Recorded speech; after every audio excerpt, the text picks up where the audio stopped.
2, 1. Anywhere I'm at, turn the city up. I can flip a dollar to $1 million. I don't like to brag, but I'm really on. 3, 2, 1. Anywhere I'm at, turn the city up. 3, 2, 1. I don't like to brag, but I'm really on. It's a new day, days been new. Been a decade since I made it out of rental. We some owners, baby, we don't got no rent due. Might trick, but my wife, you like to trick too. Merry Christmas, hey, Saint Nick. What we want, get, we on wait list. How we got here doesn't make sense. Have patience, that'll make sense. 3, 2, 1. Anywhere I'm at, turn the city up. I can flip a dollar to $1 million. I don't like to brag, but I'm really on. 3, 2, 1. Anywhere I'm at, turn the city up. 3, 2, 1. I don't like to brag, but I'm really on. Picking up the slack, joining this prime way, I'm getting to the rack. I do what I want, when I want, where I want, no cap. Put in all work, now I'm getting to the back. 25-8, I got money on my mind. Live life great, but I'm always on the grind. Navy blue tank, I don't wear it for the time. Real hustler, baby, throw my rollie in the sky. Get ready for blast off. Ball pointing cushy, so you know it's berserk. Trevor on the mix, so you know we gon' work. I might leave in one, find the beach and go surf.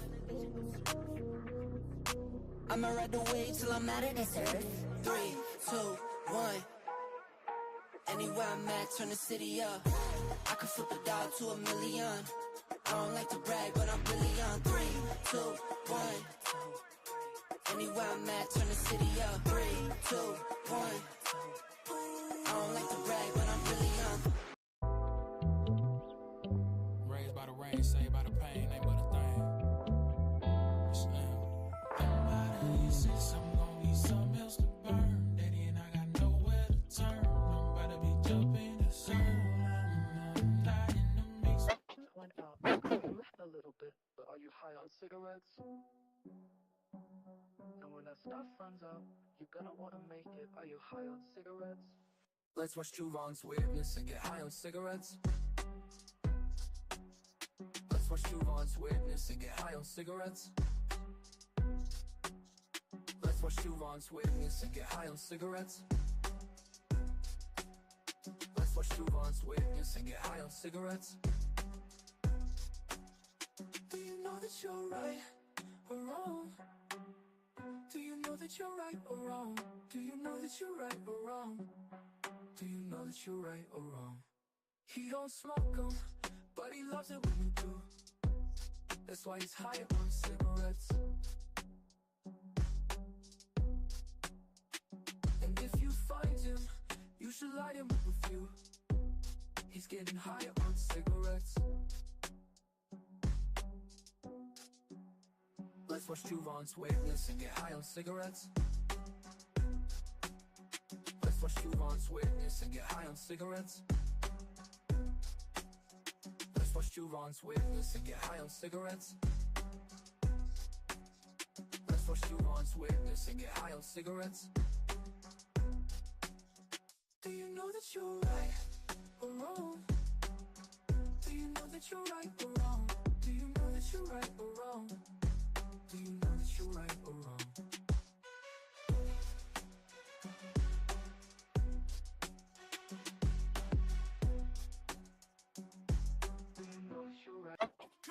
Lights go dark, the stream comes on. Javon's here, the vibe is strong.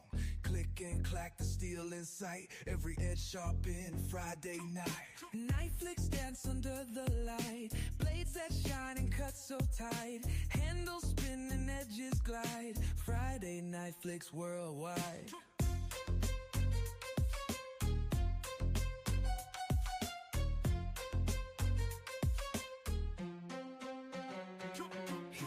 The craft with steady flow, steel and story you'll wanna know. Flick of the wrist, how smooth it goes. Every frame a master show. Night flicks dance under the light. Blades that shine and cut so tight. Handles spin and edges glide. Friday night flicks worldwide.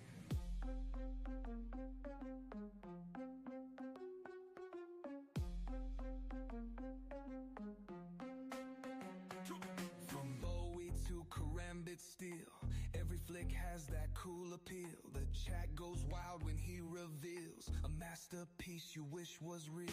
Viewers locked in, they can't resist. The flick of steel's a weekly twist. Carving moments, he makes it slick. Juve on streaming, doing the trick.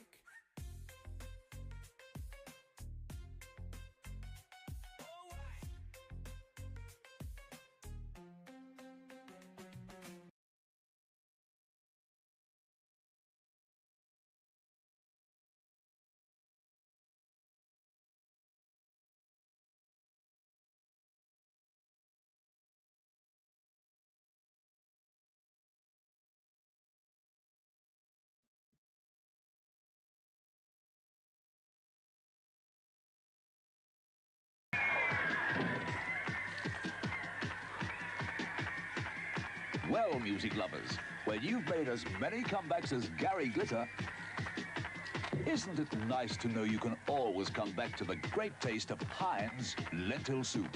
Not off. Heinz soup. It's the taste people hunger for.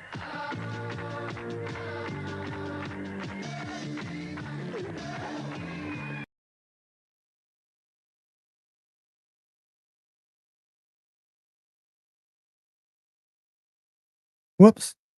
I got to turn on the sound. I just probably blew y'all's ears out. How is everybody? Yeah, the Gary Glitter commercial didn't age well. I'm finding a lot of those. There's some just classics out there that'll just make you sick. I'm hearing all kinds of weird stuff in my ears. Y'all give me a thumbs up if I sound okay. Give me a thumbs down if I need to go to the drawing board. See, I could put on, let me take my voice changer off. Okay. I now got echo. What the fuck? Okay. We'll get it working. Richard says it's good. That's the only word I need. I want to show Richard something and show you guys something. Then I'm going to greet you. I was on White Mountain Knives Tuesday night before I got hungry and was showing you guys a little knife that was a two-son fixed blade that I went ahead and ordered, used my 10% coupon, and it came in today. And I want you to check this little guy out. It is got a nice pancake sheath, which is fine. It's got this little clip, which is kind of like a copy of an American clip, but it's a belt clip. So this would slip over your belt and it would carry not in waistband, but out of waistband perfectly. I'll put an ulti clip on it and change it out. But check this out. This is a little 6-inch carbon fiber M390. I'm not familiar with this designer. The designer is Korner, Korkos. But it is a slicey little perfect sized EDC fixed blade, in my opinion. And I want to say this was like 60 something bucks. Two Sons are where I got my start. And then Joe Isabella was kind enough, because I'd given away a couple of TS 150s, which was my first EDC fixed blade. And he had one and put some custom carbon fiber handles on it and sent it to me. And I've kept it. I mean, that's going to be a forever knife. Most of my Two Sons I have passed along because I just don't end up carrying as much. But this one, guys, I'm really getting behind it. Now, I haven't cut it through a lot of cardboard. I haven't sharpened it. I've just unboxed it. That'll probably go out tomorrow or the next day. I'm trying to get enough videos stocked up so that I can cruise through Blade Show. And unfortunately, while we are talking about scheduling, I don't know how I'm going to be able to go live for Friday Night Flicks next week. So next week, we might have to just have an off day. I'll put something in the post.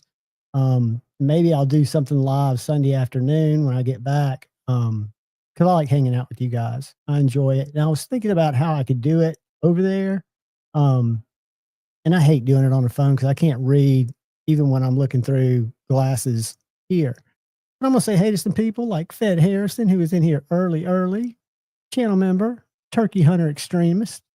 And then we got brother Marco in the house. What is up, Marco? Stobeck Scooter, Scotty. Don't know if you could tell in the text, Scotty, but don't feel threatened when you see a little guy coming up to you giving you a big old fucking hug, because I am a hugger. But I look forward to meeting you, dude, and I'm more excited to see you just kind of immerse yourself in it and just check it out and take it all in. So I'm looking forward to that. Burnt Relic, what is up, brother? Yo, yo, yo. Check out my sweet Jason Brown wood burning that Burnt Relic created for me, and it sits back there with the light on it. You can't see the detail in it because it's so far back there, but it is Jason. His little Chewy's in front of him. He's with me daily, with us daily. Speak of the devil, there's Joe Isabella, the Tucson TS150. I'm going to show you something on Joe's page too that I saw today, and then I'll get back to the hellos. I'm a little sketchy today, guys. I do apologize for that, but that's just somehow I roll. I will ease into it here shortly. I'm a little hour earlier, so I'm not as awake. But so this little guy I happen to be, I hope Joe doesn't mind me creeping on his Instagram. But this is a knife I had at one time. It's also a Tucson from White Mountain Knives. I think this one's in 14C. I'm not sure. So just a wicked little Tanto, but it just had some little basic, bitch ass grips on it. And Joe, being the craftsman he is, do some purple fat carbon fiber on that little beast.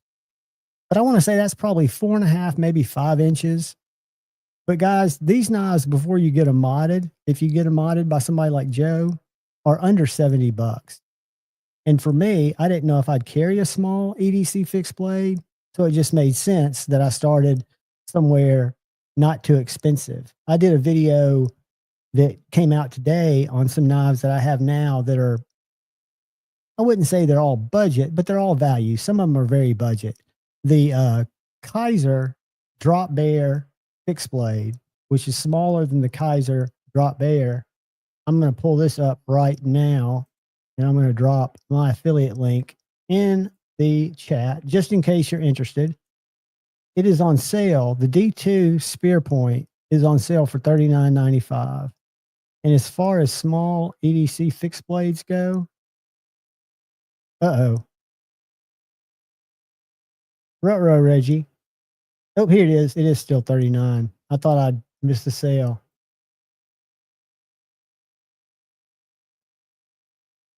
So again, there are inexpensive, very good knives. People say D2, D2, D2.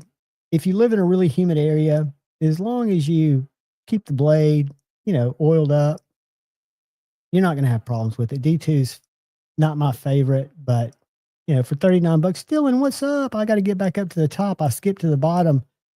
Dylan's in the house. Dylan Mallory, the man, the myth, the legend. I still have a forever knife of him, the Forest, which I think was his first Mallory Designs knife. I knew he designed knives before for Artisan and whatnot, but I think that was his first. I could be wrong. Addicted to Blades 2 is in the house. What is up, brother? Mimo, what is up? Good to see you, buddy. Angelo, channel member. What's the little crowns? Little crowns. All right, I'm going to ask y'all a question. This has nothing to do. Let me see if I can find this article again. YouTube has got this thing. It has nothing to do with monetization. It has nothing to do with cash, but I can't see it, but it evidently gives people points based on their engagement. So people, and I've got to learn how to disengage it. If y'all think it's a pain in the ass, I'll just disengage it. I won't be able to do it tonight because there was a process. But it just, when I fired up the live, it said that chatters will get points or tokens or something for engagement. So as the night goes on, I don't know what the point of it is, but the people that engage with each other the most are going to get little points. Where does it show up? Because I can't see. Oh, I see Crown 2 on Paul Mills. Hold on, guys. Let me, if y'all have time, I'll try to turn that off if it bothers y'all. Because what it's going to basically do, it looks different. Well, it's a brand new beta feature that was thrown to my studio when I went live. And I thought I had to turn it on, but then when I read about it, it said it was on by default. but it didn't tell me when it was going to start, and it didn't give me much of an idea of what it was. So let me see if I can find out. I might not be able to do much about it right now, but let me go to YouTube Studio. I'm going to share with you guys of how I found out about it.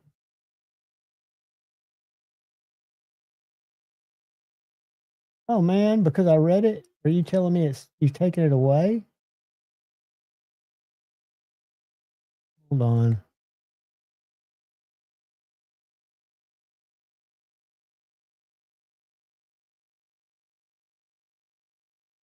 All right, so now I can't find my little the thing that told me what it was that had the article on how to go turn it off. So I think we're going to have to deal with the crowns tonight. Let me Google something. YouTube.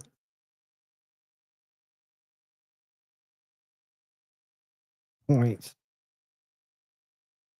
Check. Channel points. Channel points. What are they? What are channel points?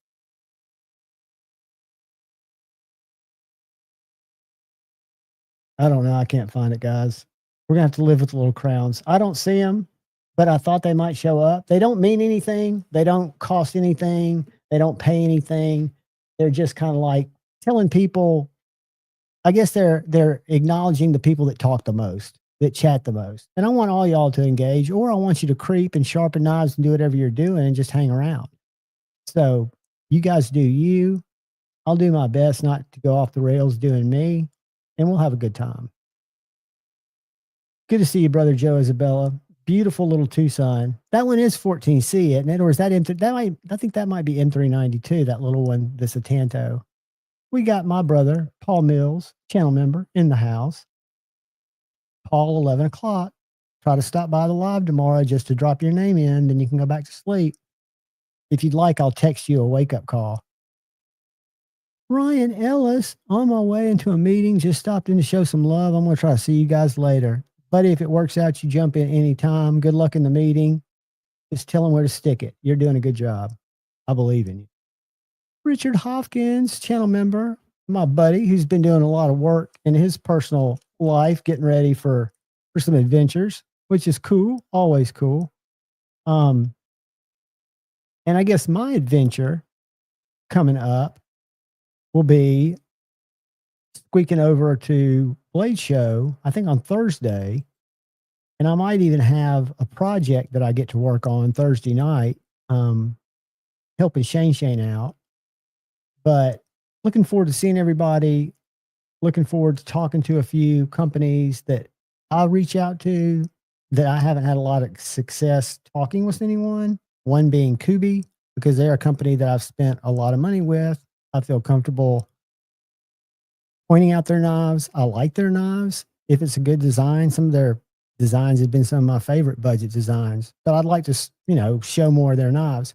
Civivi, I've given up on them. They don't talk to creators, and I'm just not going to buy. I bought a $55 Brian Brown Civivi that was really nice, the Jaeger, but I can't allocate funds, especially when I don't have any, to budget knives. But I do want to talk to Kaiser. I want to talk to my buddies at TRM. I want to talk to TKL. I'm going to talk to Victor and his cohorts at TS Prof. I want to learn more and more how to use that system. Mimo, it's not a social credit score. You guys are not being judged. All you're doing is, think of it as graffiti, and y'all are just tagging your little box from time to time. Cat Scratch, welcome. What is up, brother? Mallory's got a crown. He's pulling off the pace lap. I don't know what it's supposed to do. And when I read the little thing, and I don't know why it's gone away from my dashboard, but when I read the little thing, it didn't tell me why anybody would want to do it. Its purpose, according to what I was able to gauge out of the article, was to have people engage more, i.e. chat with each other more. And I think it's more for people, the knife community's unique in that I'm not going to say old, because I know a lot of us are young, but we're not the youngest of the YouTube live stream audience, right?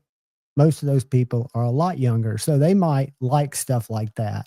They might be trying to TikTokify it in some way. I don't know. But I can assure you, we can make that bad boy go away. Who else we got in here? Who else we got in here? Cat Scratch does not have a wrench, so I've got to wrench him before Shayne gets in here so he doesn't go into timeout. And if you ever get put into timeout in here, if you're not doing anything stupid, it's a term of endearment.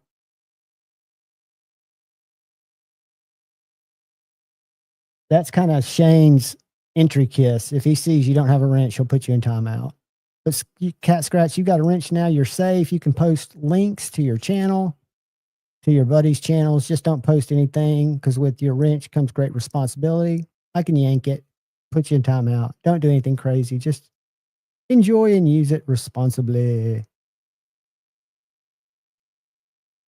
I do have something else to show you guys. Mad Yako, what is up, buddy? I tried to throw your Etsy store up there earlier, and there is Mrs. Kathleen Smith, channel member. Good to see you, young lady. Mad Yako is also a channel member. Thank you, brother. Guys, we need to go over to this site right now. Hold on a second. Let me see if I can share this.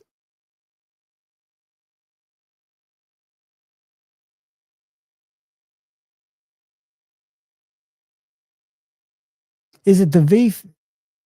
Oh, Joe, I owe you tons of hugs. Dylan, are these the ones that are going to be at Blade Show, right? I saw your post, and we'll go to that in a second. But if y'all have not been to Dylan's site and seen Dylan's work, he did the Hadros for Civivi, which I had and gave away. That's a Dylan design. He did the Centros, small Centros for CJRB. It's a great little budget slicer. He did the different, my favorite, the Forest. I've got an OG Forest. I could not get the V2, but that is a great knife. Beautiful knife, S90V, finger choil for days, thin contoured handle, very light, very, word I'm looking for, agile, maybe is a word I'm looking for. I don't know. But let's jump over here to his Instagram. It's not going to share it. I got to stop sharing. And I got to start sharing. Give Dylan some love since he's joined us. And I have a special bond with Dylan because he is average size like me. We're some of the only few people in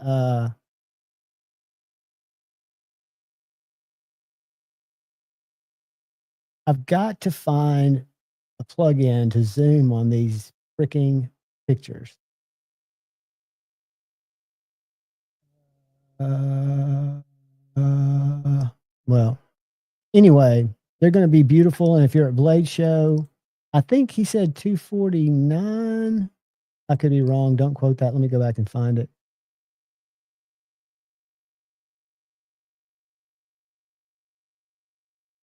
Oh, these deals are live on the site now. So guys, you don't have to go to Blade Show to get these deals. I'm an idiot. Let me stop sharing. Let me go back and share again. And then we'll get back into the biz. Talk Blade Show, talk. So this 325 knife's $249.99 now. And it's available in orange and black,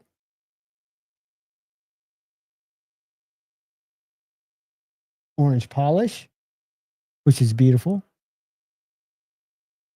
blue black, and then the blue black polish looks sold out. So there you go, guys. Afterpay, 4 payments of $62.50. So I used to live. Kathleen Smith has been a member for 11 months. Girl, you don't know how much I appreciate that and how much I appreciate you. But you know, I don't have a man. This is just a man hug, but it's a man. It's a human hug. Here's my human hug. I hope it doesn't blow y'all's ears out.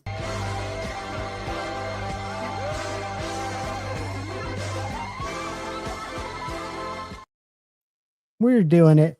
Thank you, Kathleen. I appreciate you more than you know. And I really appreciate your wisdom that you take the time to comment, to reach out, let me know when I do really stupid things.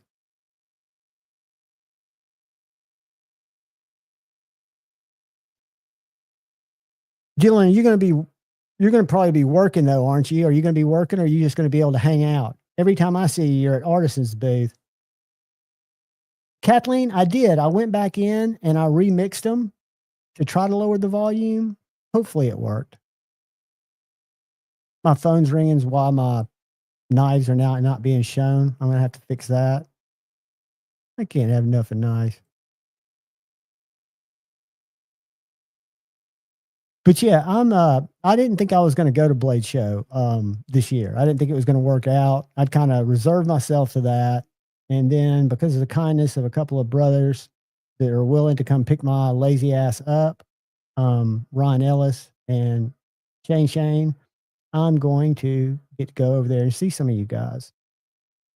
And that's what does it for me. I tell this story probably ad nauseum, but with my psychological condition, I'll fall heavy and hard into hobbies for a year or two, maybe 3, and then lose all interest. Like when I say fall in hard, like when I got into the skateboard thing, I was on Silverfish Longboard, which has long been defunct, but I had clout in terms of I answered a lot of questions in there. I was sponsored by a couple of longboard companies. They send me free shit.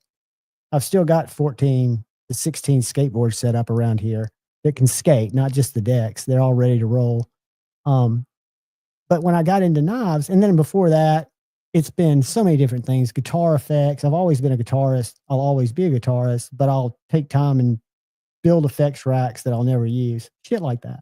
But with knives, I'm convinced if it hadn't have been meeting a lot of the people like Gonzo back in Grateful Panic's lives, Shayne in Grateful Panic's lives, Sobek Scooter, and then jumping into a clubhouse chat and talking, and then going to Blade Show and actually meeting said Stevie, Satisfaction, Forrest, Snows, a lot of you guys.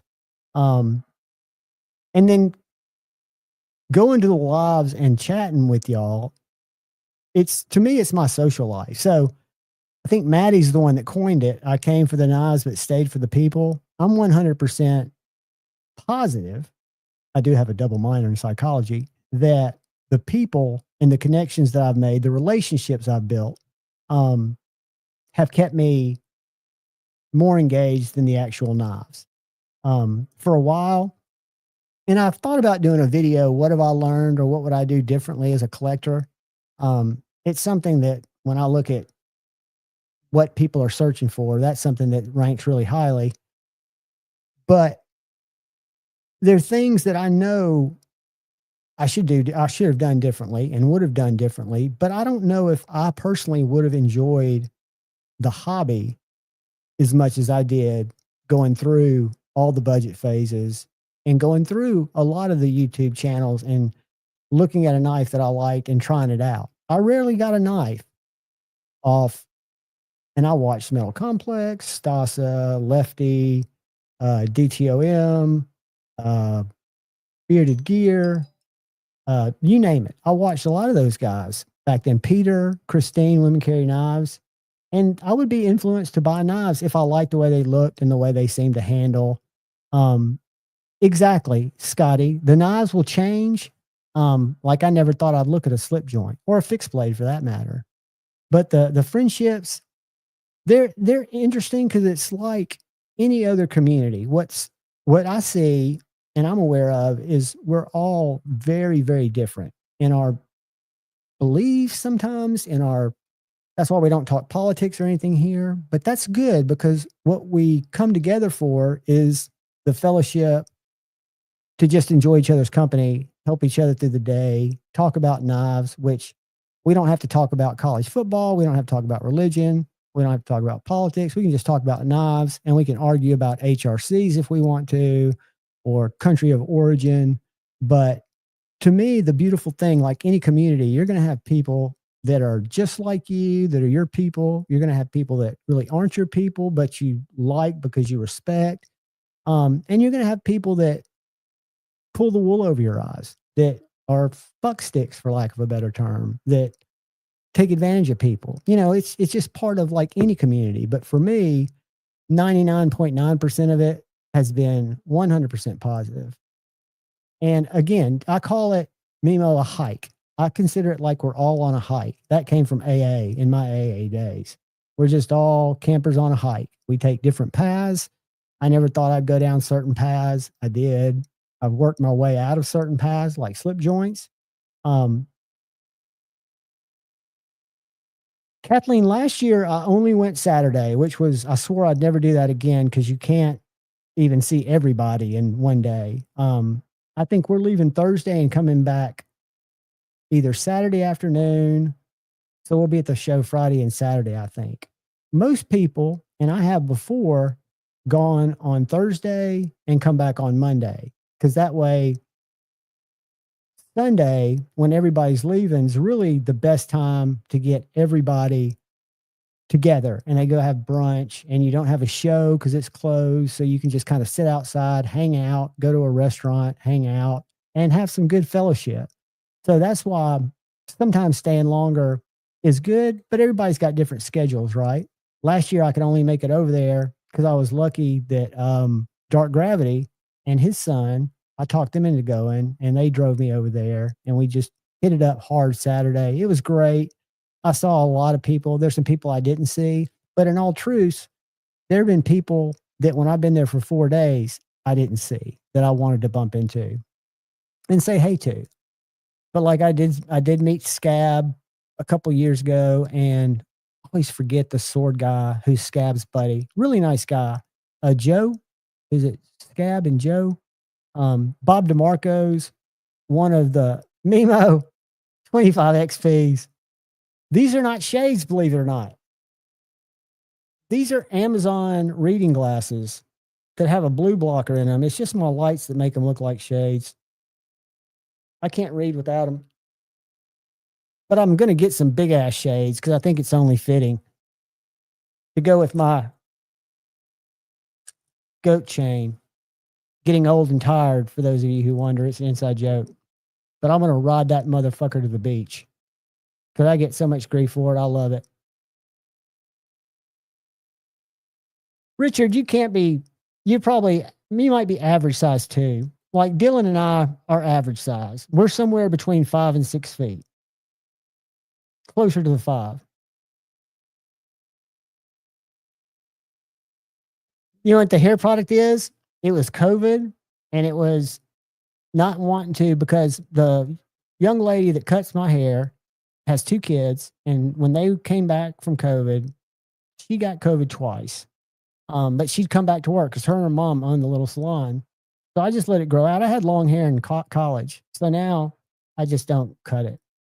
I'm like, I'm old. Richard, if you're 5 feet, you are probably right at the same elevation. I'm closer to 5'6". I say 5'7" because sometimes my neck grows a little bit. But yeah, I weigh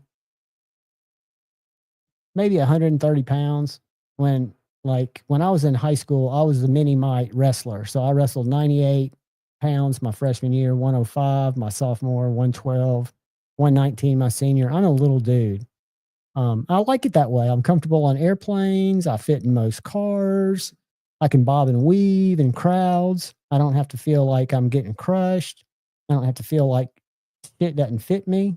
I can fit in any hammock. I can sleep in those little eggs at the airport. There are a lot of advantages to being average size.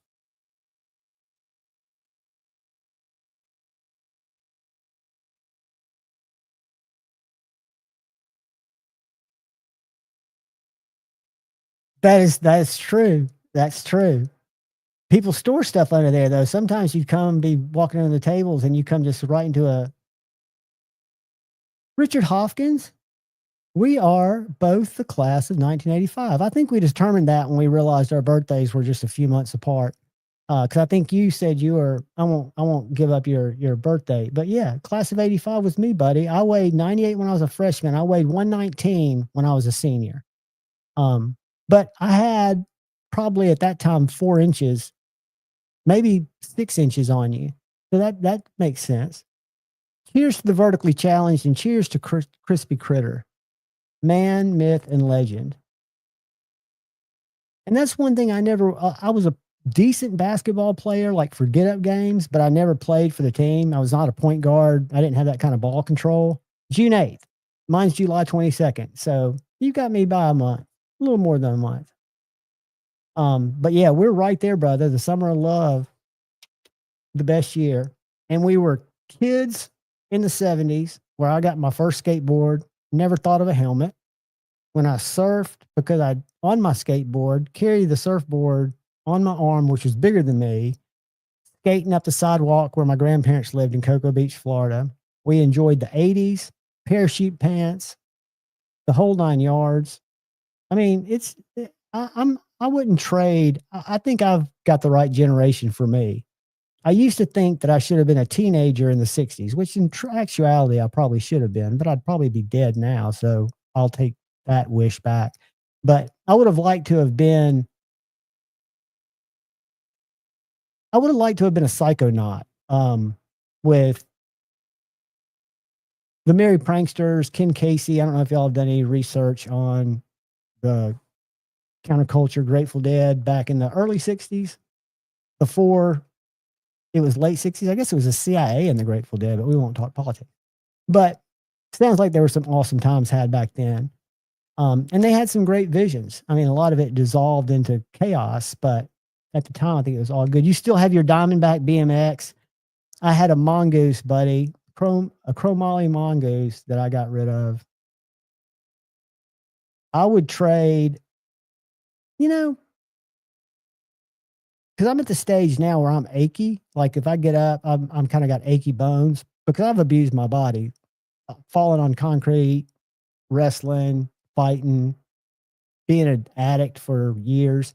But I don't think, maybe I'd want, I guess we'd all go back if we could. I don't know what I'd do differently. I know a couple of situations that I would do differently. But in terms of lifestyle, I think I had to experience the highs and the lows that I experienced to kind of be me. Now, is me who I thought I'd be or who I think is the best version of me? No. But I don't know if we ever reach that. Maybe if you get into some deep martial art or deep meditation or have a really strong relationship with God. And I've got a very strong relationship, spiritual relationship with God. But it's not something that gives me that, I know I'm at peace, right?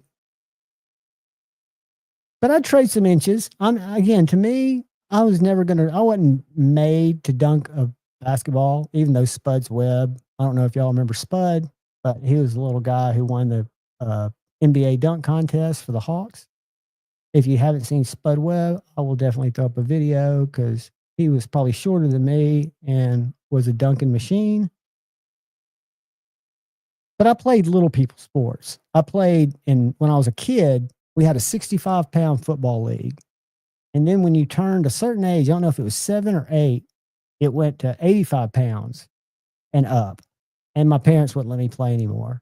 I got two years of little league football and then I couldn't play anymore because my parents thought I was too small. They were kind of wusses. But I skated a lot, skateboarded a lot. They didn't like that. And then I was always getting in fights because I was little and I had a big mouth. And I think I learned a lot of it just from my cousins and stuff. But I was scrappy, but not very good at it. That's why I got into wrestling, because we didn't have martial arts around here. Because once I got into wrestling and learned to take people bigger than me down, I was very scrappy. I got in a lot of trouble. I'm lucky that I didn't get expelled. Spud Webb was 5. Let's look. Because Spud Webb I think he's still alive too. See, Spud Webb. Height. Let's find it.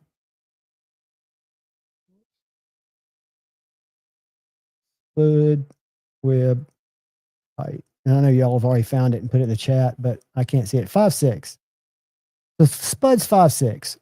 And I'm going to go ahead and take a, watch him dump it 47. This is not ESPN dunk contest. I urge y'all to go watch this. But this is a 47-year-old spud web at 5'6", probably with a little chub. He's probably a little chubbier here. We'll see. Let's see what we get here. Hey! Here we go. Here we go. Yeah. Let's show assist. Let's find out which one's little spud. I'm on top with the jab step. Let me see I guess this little guy money in the bank. 3 in a row. right here. Oh, take off, Tom. Good shot. There you go, baby. Take off, baby. Oh! That's That's not what I'm talking about. Yeah, you saw that, sir. You like that? What you got, 360? This spud right there. Oh, what you got, 360? Oh! Come on, no touch track. Come on, 86. No, don't do that. Don't do that. Oh, you don't have to do that. What you got? You don't have to do that. 20 years ago, what you got, Spud? Oh, my goodness. This is 40 years after he won the dunk contest. No, he's going to sign it for me. I appreciate that. Yeah. We out of ball now. What you got, old man? Oh, you don't have to show him, but something else. Oh! Go, Spud. Go, Spud. Dude, if you can get the vertical leap, you can definitely get up there. I could never get up there. I could get net. That's about as close as I got. I could touch the net. I could never come close to touching the rim, and you've got to be able to really clear the rim. Yes.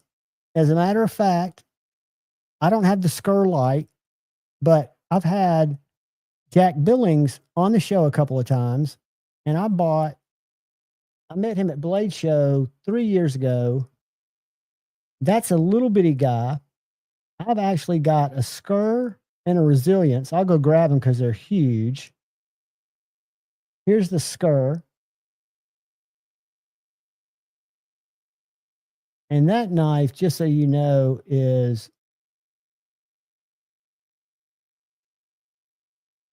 7 inches. The blade grind height's 0.75. Well, I'm looking for the thickness.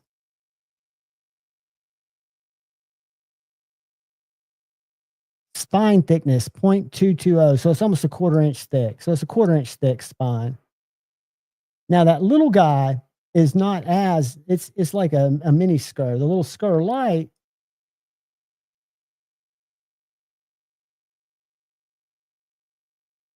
.6 ounces. Handle length, skeleton, lanyard hole, 0.220. Yeah, so it's about the same thickness. So it's a thick little guy. I've got a Skur and I've got the Resilience, and I bought them both. He sells on Blade Binge. The Resilience is an interesting knife.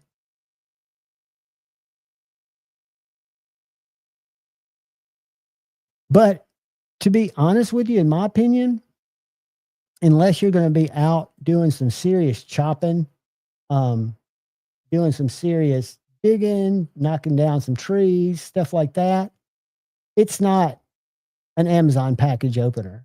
It's not I carry it on my, I carry it on the back of my belt, but it's heavy. I'll go grab them in a second, but they're huge knives. And they're not slicey, but they are good choppers. Very good choppers. But to answer your question, I got 2 of them. I like them so much. And I bought both of them from Blade Binge. And I bet you if we go to Blade Binge, I don't usually go to Blade Binge because I'm not trying to convince you guys to go to Blade Binge. I just thought I'd see if Shed Knives is on here. Let's go Shed.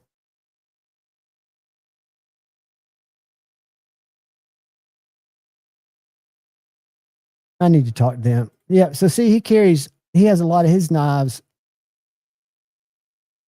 but are they higher than they are on the website? $235. Hold on a second. They may be cheaper on Blade Binge than they are on the website. What's that one called? The sheep's foot. The sheep's foot is $198. So it's the same price. So these are the same prices as the website, but you get them quicker. So it looks like Jack's got a bunch. He doesn't have a skir, but he's got some bigger guys. And I'm not sharing the freaking screen. Golly. I hate when I do that. Here you go, guys. I'm sorry. To watch me looking up at things that y'all can't see just makes me feel like shit. So we'll go shed. Back to 1.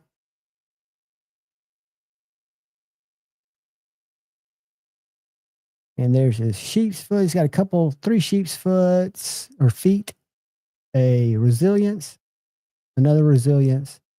This momentum, which I'm not familiar with. That's a new knife. And then the Tutara, I think has been around. And the ones I've got that I bought back in 2023, which I'll go get in a little bit and bring them out here, they're not even heat treated. When he had me on, he was telling me, no, I wasn't heat treating them because they're so thick and I wanted them to be tough.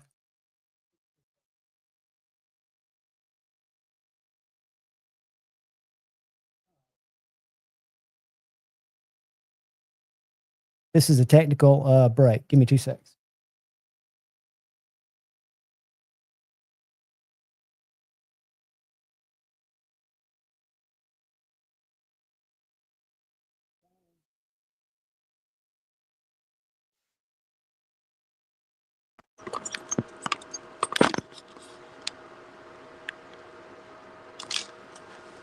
All right, where'd it go?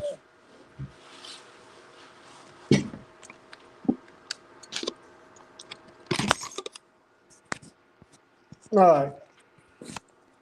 This is pissing me off.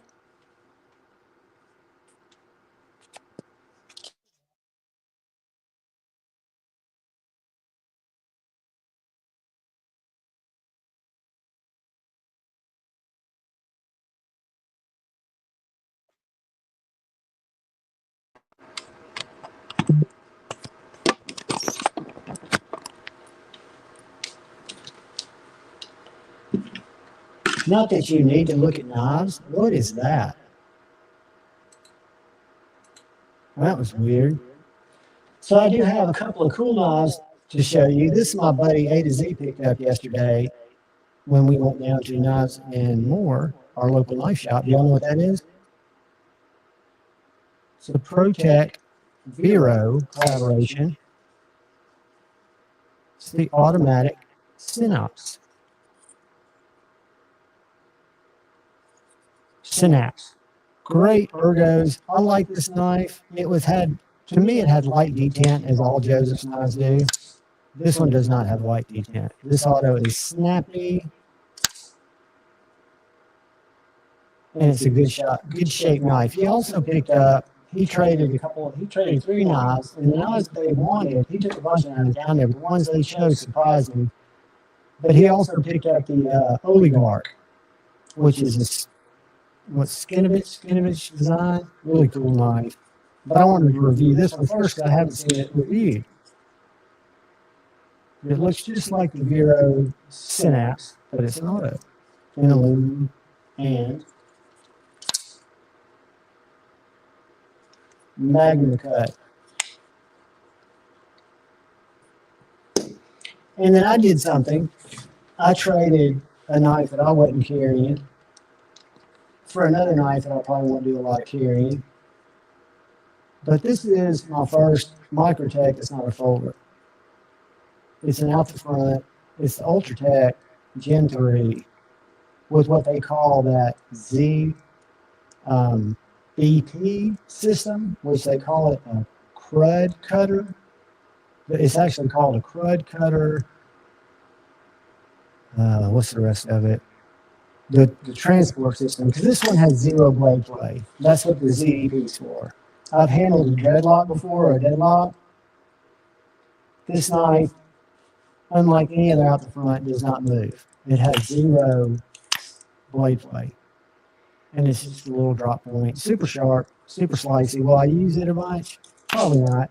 But it also, on the Gen 3, they've made them Torx bits. And they encourage you, if you need to take it apart. It does not void your warranty. Hashtag winning. And they redesigned the glass breaker. So it's not like 1 1/4 inch. It's just this little guy here. But the easiest knife by far for me and my thing to actuate. And then again, when you feel the lack of any play in the blade, it's impressive.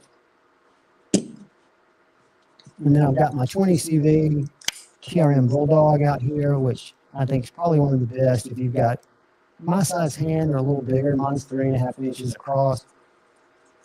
This feels perfect for a small EDC knife for me. I love it. I really want to try out Blade Show their Neutron 2 frame lock. And I want to look at their little tag it out, or what's it called, tag along fixed blades. Then I saw a picture, guys, where it's the size of a TRM Nerd. It is little. And there are a lot of advantages to having a little fixie over a little folder, depending on what you're cutting, of course, and what your needs are. What I miss? What I miss? Oh, the echo.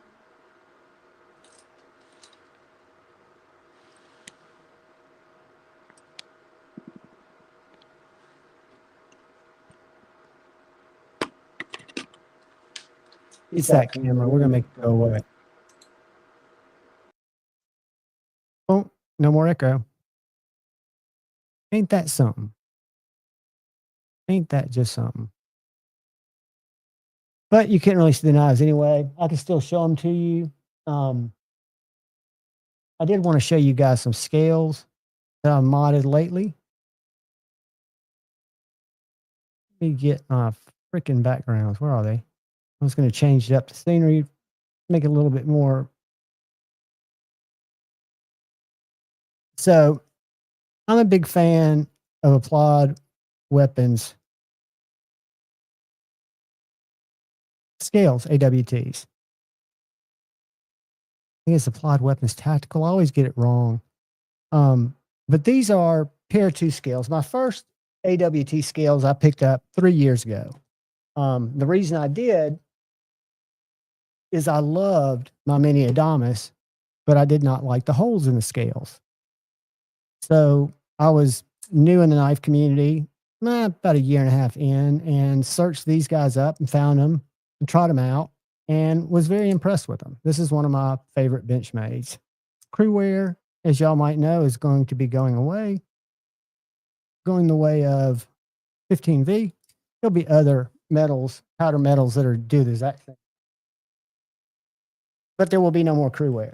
But the Pair 2 had the choice to get a conventional scales or a liner delete. So if you look at this closely, you'll see that the scale that has the compression lock still in it is slightly thinner than the scale above it, because I was able to take that liner, the clip side liner, out and put it back in the box. The scales machined to go and replace that. So the result is a very light Spyderco.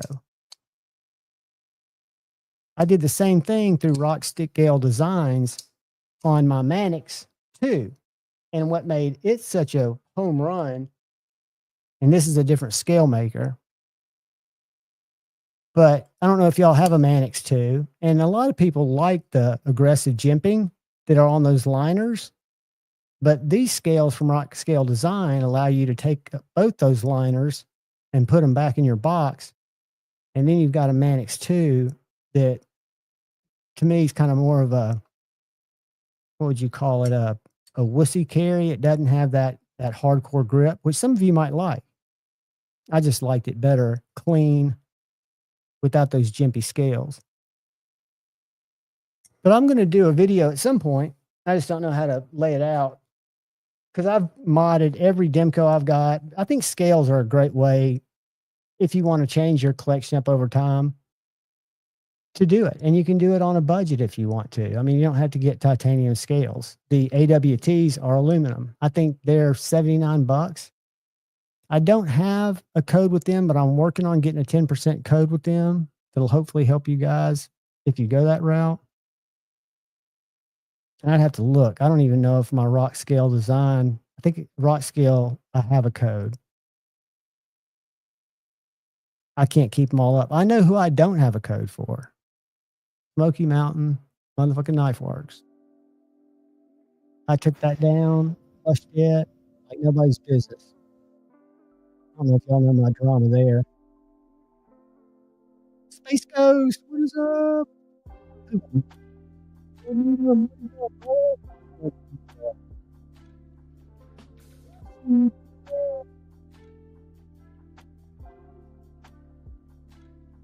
Scotty, let's meet up. We'll walk over there together. I want you to meet a guy who's coming over. He's not coming with me, but he's going to be there. This guy, Tate. He's a younger guy, but he's one of the, he bought in recently to my local knife store, and he's going over there. I'm trying to get, he's got a great brick and mortar. And they want TRM if they don't have to make a huge purchase, because they carry Benchmade, ProTech, and Microtech, and they have to carry like everything. So he literally, being a Benchmade Premier, whatever they call his top status of dealership, he has to have, I think, at least 3 or 4 of each of the current models in stock.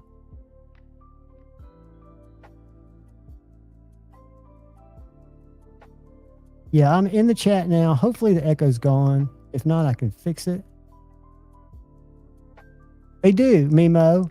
And I went with, because Shayne, I did him a set of shaman scales and did me the PM2 scales. And I did not get the aggressive. I got the regular milling, and they're still good. I mean, they're still grippy. I'll tell you what I want to find. A long time ago, I went to Knives Plus and loved the look of these scales for my Yo Jimbo. They're kind of a crazy ano, but they're so freaking slick. There's no texturing on these at all. And I would love to have, and this is a nice clip too, a Lynch clip.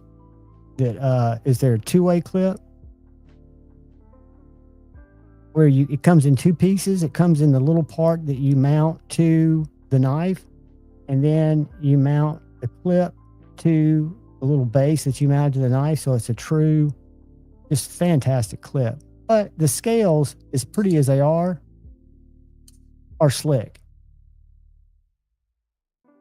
And I don't like that. That's one of the downsides, the only downside in my Sawtooth review.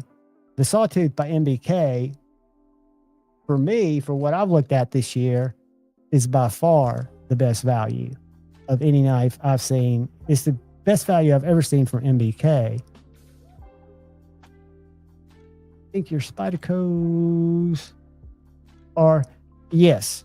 I did a, Kathleen, that's funny you say that, because I was looking for, coming up with content ideas when I don't have a new knife to review. I have to kind of look at my collection differently, which has been a blessing, because I was not only a drug addict in the past, I was definitely utilizing those same impulsive behaviors and dopamine triggers to always have knives coming in. I was ordering knives all the time.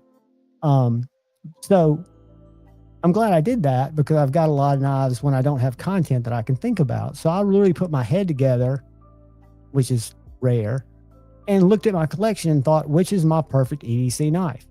Which knife, not only do I carry the most, but not because of price, not because of anything except the utility and the way the knife makes me feel. Because that's what my channel's about. Not cut tests, but how they make me feel.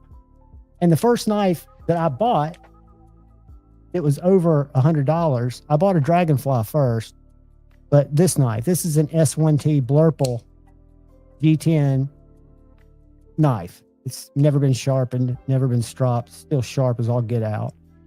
But the knife I'm carrying today, Kathleen,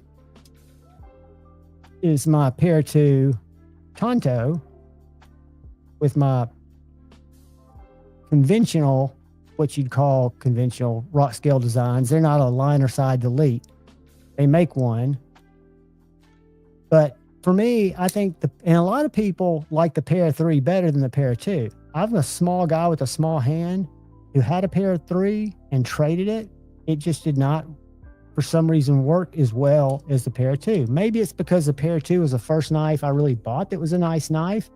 And I've also got, thanks to my brother Justin, OCD for EDC, and his knife club, I traded him a couple of years ago for this CTX XHP, which is also going away. Another steel that will be gone.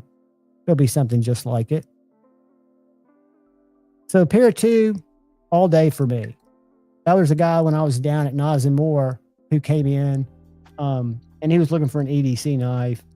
And just talking to him, I was like, what do you cut with it? He was like, dog food, male. I just like to have a knife. I said, do you pry with it? Do you do anything like that? No. I was like, check out this Spyderco. And he ended up getting a pair of 2. I don't know if he got just the basic one or what. But he'd had a Delica before. And I said, if you've got a Delica, you're probably going to like that. Sweet. Are y'all keeping score? I'm going to have to turn it off. I don't want y'all getting...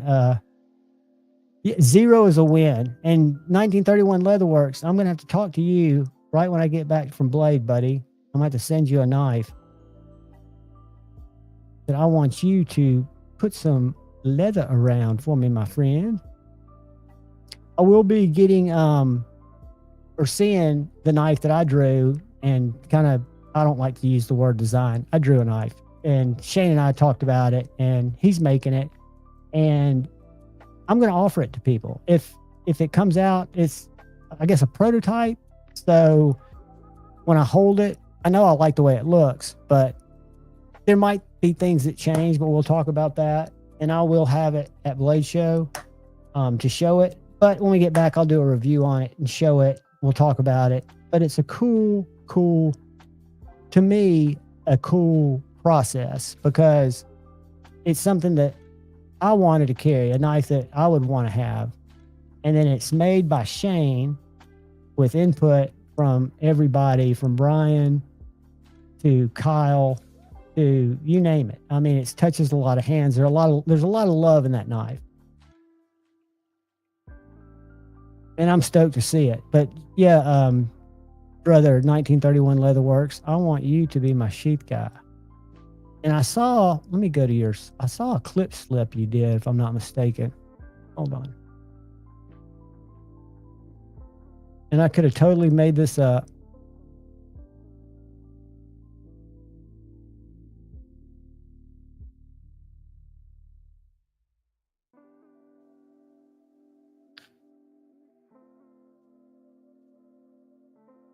I saw it on here because it had your logo on it. Somebody else's post.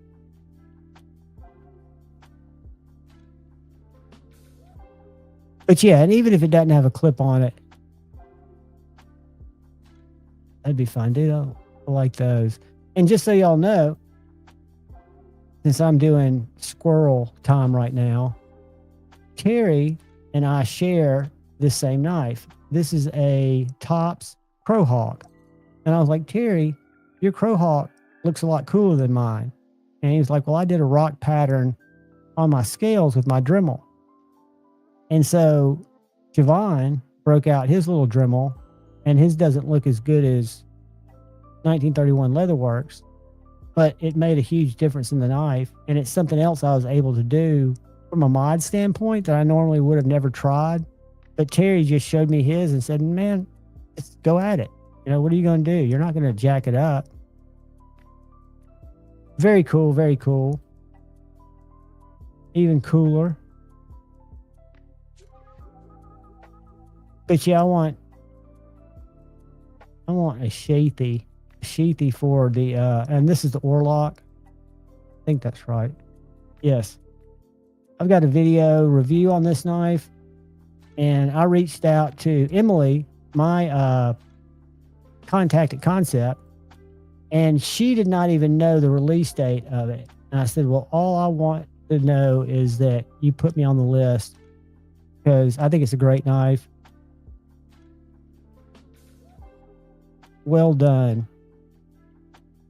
The blade is tall, flat, slicey as all get out. I love those scales too on your shaman. They remind me of my purple cow. Are those not RS Blade Works? Who are those? The chat I'd probably know. Boom. Jackamine. Mr. Eddie, what's going on, buddy? Henry G, what's going on? Who else have I missed? D Metal's in the house. What is up, D Metal? Good to see you, buddy. I'm scrolling up to see who else I missed because I was over there. Mimo, that's a great question. I wish I could see. I know what I can do. Let me pull up the live. See what it looks like. Because I never go back and watch I don't watch my videos. So if you watch my videos, you will see that in every single video, I've got a blooper. I call the knife some random name. It never fails. But I never go back and watch them because it embarrasses me, and I could never go back and watch a live. The only time I have is I've had a couple of people reach out to me on different occasions about different things. And one of them was when I used to do lives with Lefty. And I was really glad that I went back and watched it because I could see how the person who felt slighted. I didn't think that, and that wasn't the intention of the live. But when you're on here doing stuff live, you're very likely to say stupid shit. Right, why don't I not see the chat? Oh, here it is. Oh, Sobek Scooter's got a clown. Mad Yako. Where'd he go? He just threw up some love. First, he threw up the member love. Mad Yako, thank you. And then he gave me a super tip. I've got to power scroll to my man hug. Y'all plug your ears. I think I've got it under control, though, however. But Mad Yako...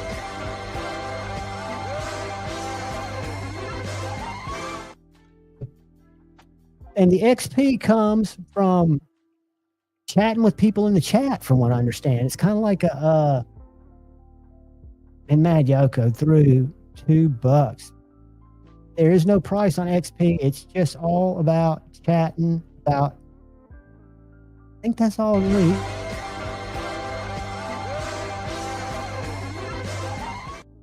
Closer, and if I knew it was gonna, I'm looking over here.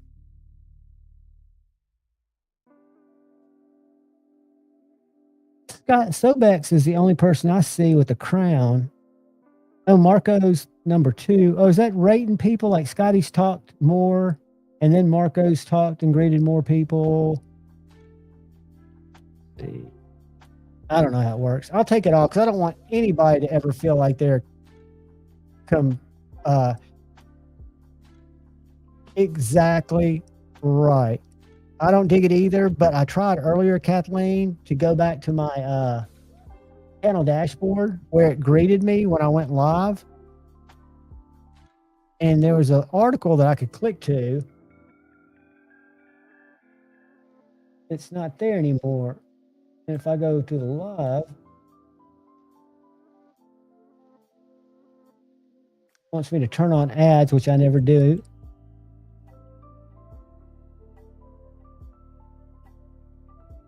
Let me see if I can edit something. Hold on.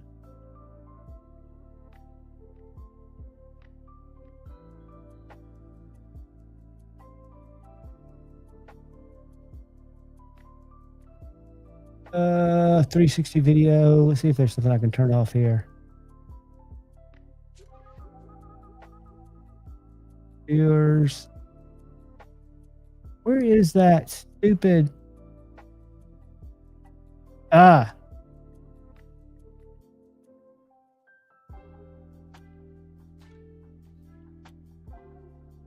There's got to be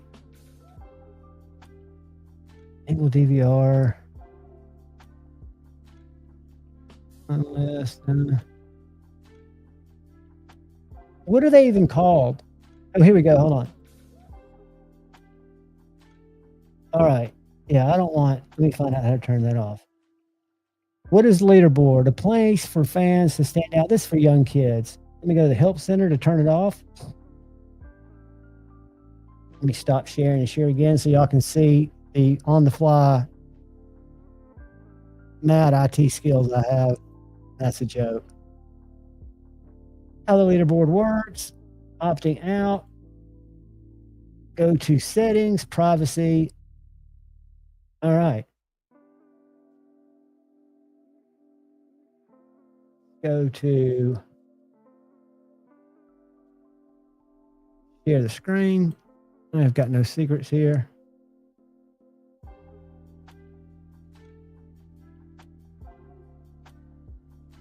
Settings.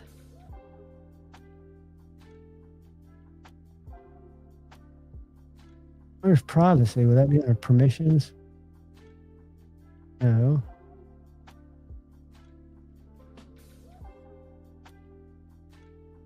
Where's the frickin' privacy?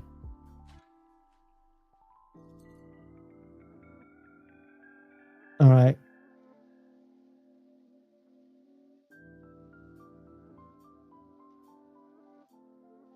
Not made for kids. Don't care about inappropriate words. Allow viewers to clip. That's fine. Third party, blah, blah, blah. Standard features, intermediate featured, advanced featured. Let me find out how to kill this.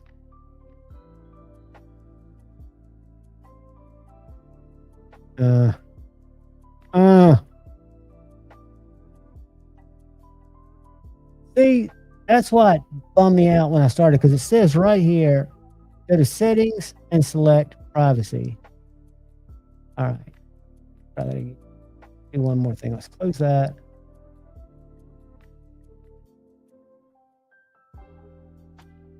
These settings. Anywhere else.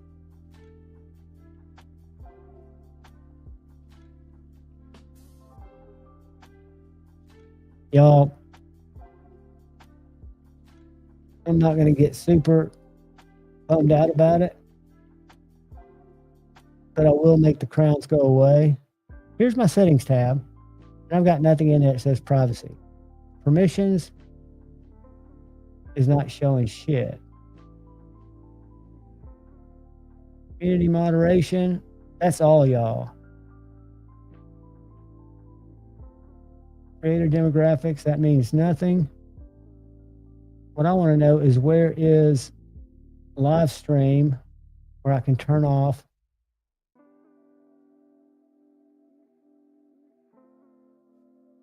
disable internet-based ads.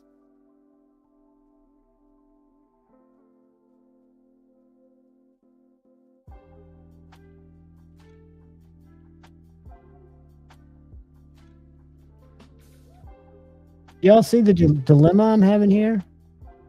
I know it's not agreements. YouTube owns you. No, it's not that. On basic channel guidelines. That's just, there's nothing there for permissions. There's nothing there.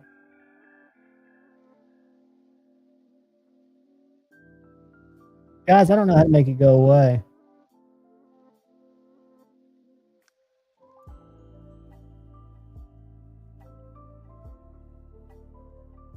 I want comments on. I don't mind if people use my content.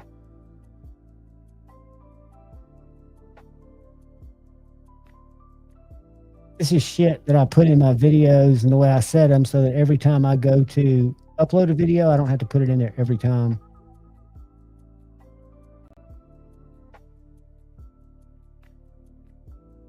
But I'm not seeing anything that matches. And it's a beta product, so maybe they're just going to make it a pain in the ass for me to turn off. And I didn't get a chance to turn it on because it says viewers are automatically enrolled in the leaderboard. If you prefer not to participate, you can opt out in your YouTube settings. And I'm on my computer and I signed into YouTube. I was not in YouTube. I was in YouTube Studio. Let's try this.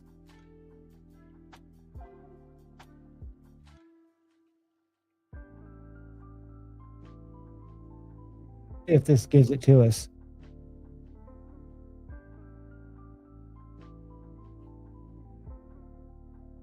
Settings. Privacy. Live chat. Turn off leaderboard. Bang. Oh, I say that. Go back and see if it's off.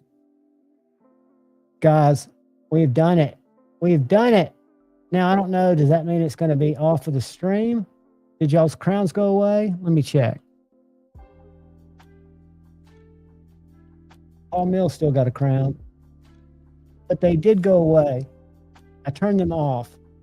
So maybe they're just not going to rate them anymore. But no, that's something more. Like I said, most of the people that stream are much younger than our little demographic here.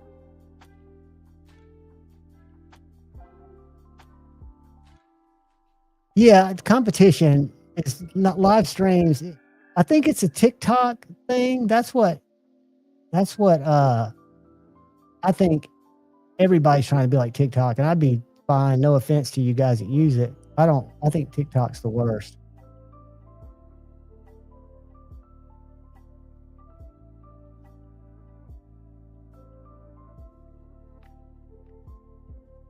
That's unbelievable. I have heard of people losing their wallets, and I know a guy personally who bought a PlayStation 2 with a Bitcoin or PlayStation 3 when it was worth what, $400 or $500, because that's the way he had to buy the Bitcoin to buy the. Ads are always on, Javon. When I popped in, a dick pill ad. I wouldn't admit that, because those are retargeting ads. That's how I get them too. I think all guys over our age get them. But you'll probably get an ad coming into the live. What I had happening, the way YouTube had it set up default, was to turn on ads in the live. Now, I learned this because lives that I watch that aren't knife lives, when an ad comes on and you're watching a live stream, it puts you behind in the stream because you don't miss any of the content. You're just missing the people kind of go away. What a great, great song, Neil McKenzie. Steely Dan's one of my all-time favorites. Kathleen, it's just because, again, they didn't turn it on. You don't have a choice to turn it on. And I don't know who was elected to be a beta tester.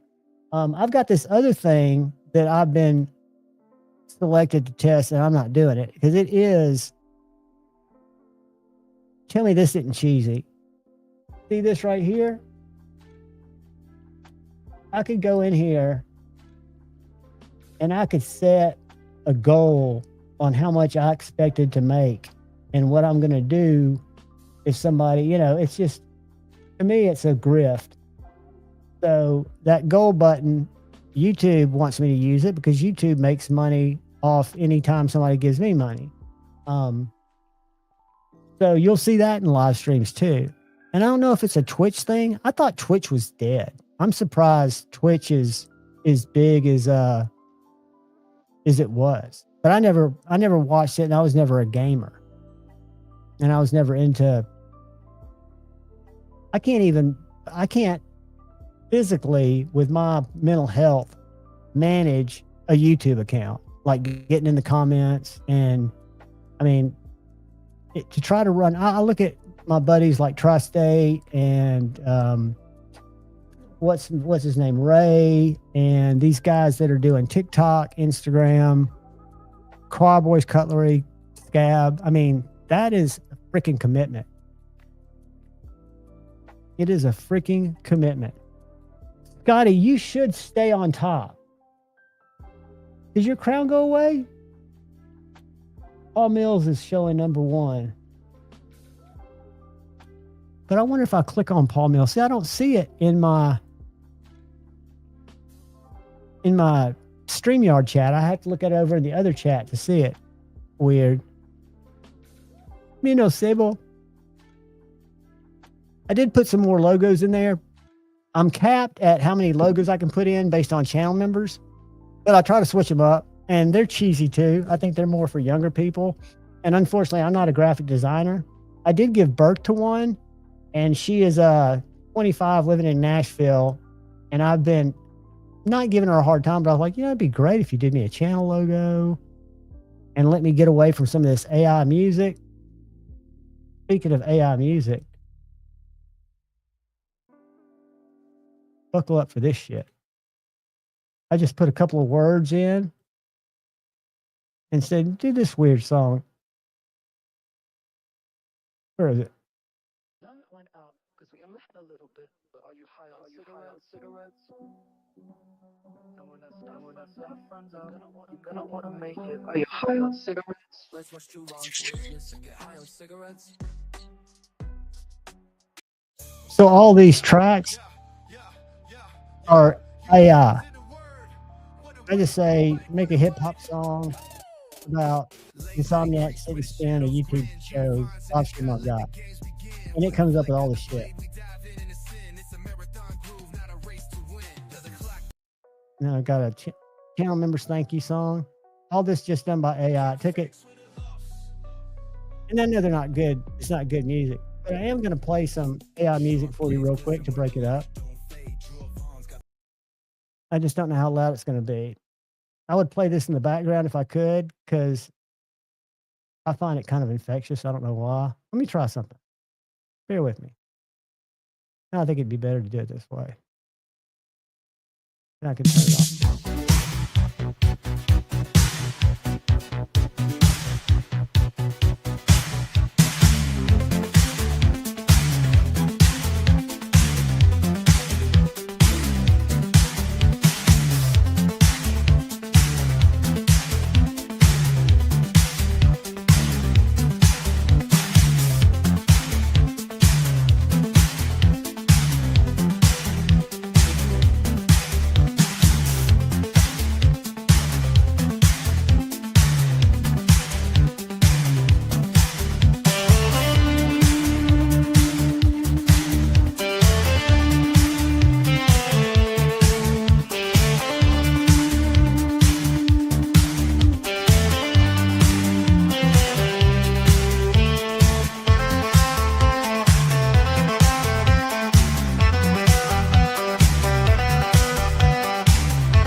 Put y'all through this. I'm trying to get the lyrics. Bear with me. Nothing going on there. Look at those. In this fun space party. Korner. And who Korner is? No, Korner.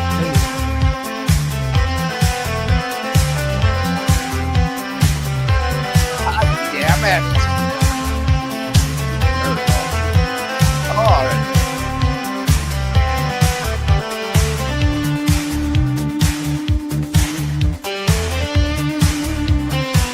He's a nutcase. All right, I've done enough damage. It's not going to play me there. Why is he playing that? This is a good song. And I'm killing time. But it's just weird stuff, right? It's like when I used to play my action. I took away all my action breaks because I used to say we need an action break. So we'll have a screen break.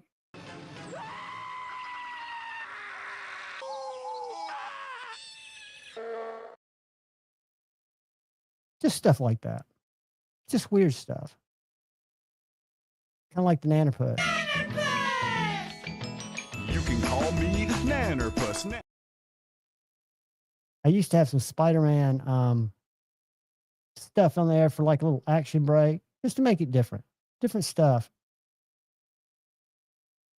But the Ghost Party was a song that I wanted to get it to be. I've asked this guy where I can download it so I can put it as one of my background songs. This is the one I usually play. Just in the back of the stream. But Ghost Party is a good one to play in the back of the stream. But I can't because I can just stream it. Mimo, is that a good thing? At least you're not high on cigarettes. Richard, today I didn't. I think my mom called at 11. I think I did probably 4 total, not nearly enough. But I feel good. I had some quality time with Dad, helping him with some shit, which is always usually a pain in the ass, but it was nice today. And then helped my mom put some screen door tape around the edge of her screen door because her little feral cat has broken out twice. When he sees a chipmunk go across the porch, he can just run through it.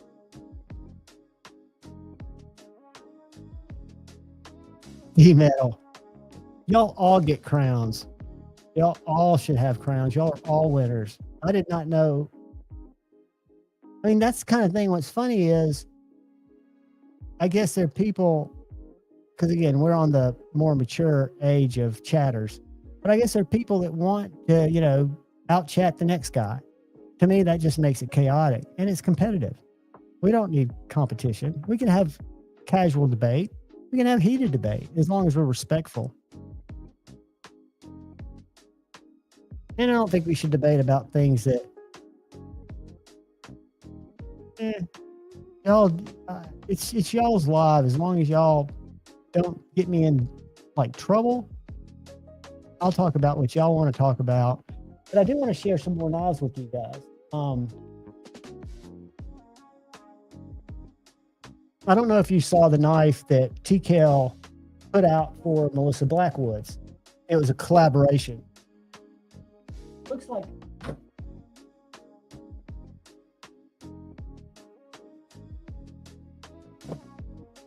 the pictures make it look big because it comes with either a ring handle or a piranha handle. This is a piranha. You put the ring handle on it, it's going to make it about 1 inch longer. So I'm thinking, and I'm about to show you this TKL knife, but I'm thinking Melissa Blackwood's knife, it sold out today. The fastest knife they've ever had sell out is a little Warncliffe, this size. It has scales that you can remove. Let me just show it to you. Let me just show it to you. I was surprised because she looked like she could handle it pretty well in her video. Let me go to TKL. I mean, she looked like she had I would have cut myself doing what she was doing. That's just me. This little guy right there.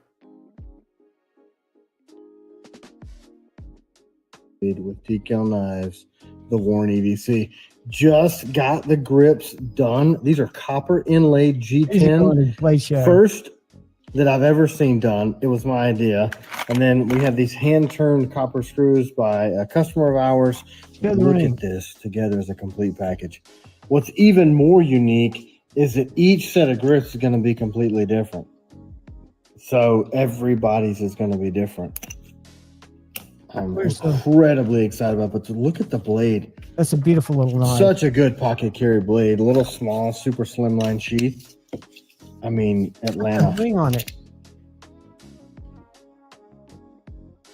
All right, let me show you. It comes with 2 sets of grips.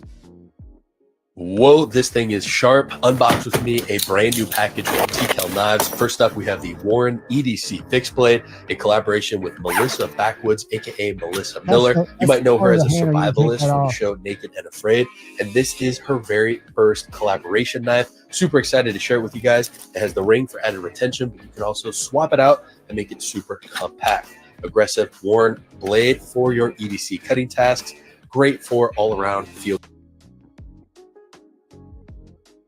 Very much a mini version of, not that one, a mini version of my Agent 02 that I don't have.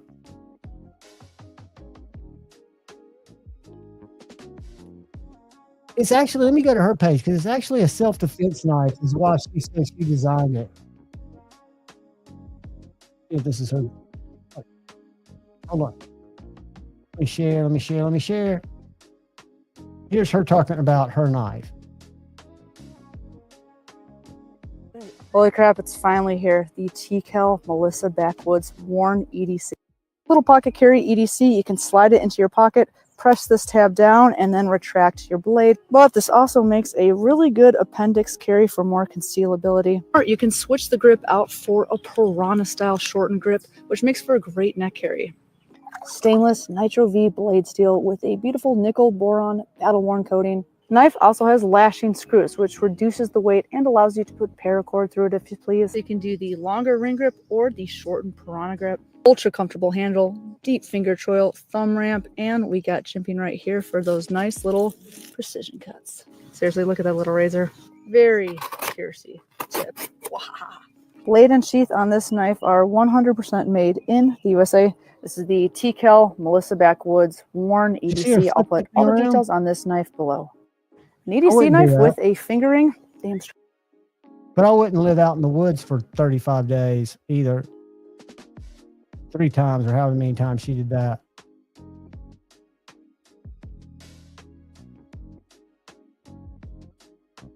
This is the video on the wrist. I bet it is, Lika. Was it on her YouTube or her Instagram, Kathleen? Did you see it on Instagram or did you see it on That's exactly right. I mean, those hands have seen some work. And if y'all watched, I haven't watched her on Naked and Afraid. I watched a couple of the, I think they called it the clips, because she was on some All-Star Series too. She gets down in the dirt. I mean, she's a for real survival person. And that would be, you know, when you go on Naked and Afraid, you can bring one item. You know, your matches, you can bring one item with you. She always carried a knife.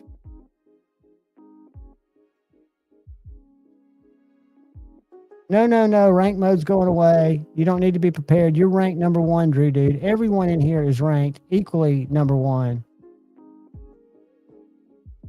No, well, this one's real small, because I can tell you her little knife with this is a Piranha. So these are the Piranha grips. Her little knife is 6 inches before you put the ring on it. It's the same size as this little guy, and this is a tiny little knife. But that makes it very effective, especially if somebody comes up sneaking on you and you've got a force to leave them leaking. You just pull it out and give them a couple of love taps with it. Let me pull her up. I've never even been to her. Does she have a Melissa? Does she have a YouTube? She's got a YouTube page. She's got over 1 million subscribers. I've never seen her. Oh, this is not her. There's Melissa Backwoods with 704 subscribers.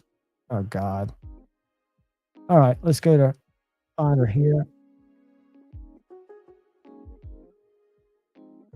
I guess I'll follow her against my better judgment.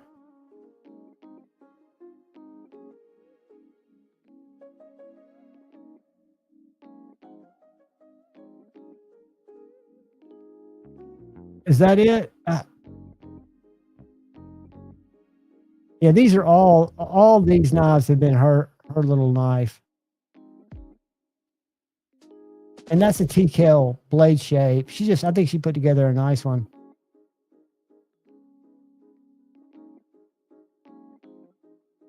But yeah, I can't believe I need to do something.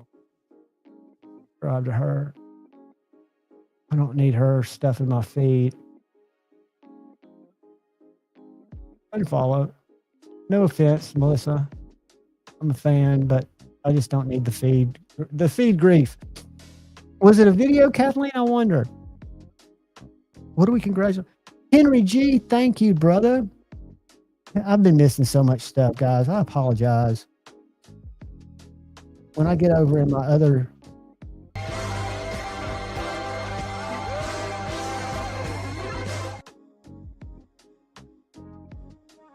What am I missing in the chat? What's Paul saying?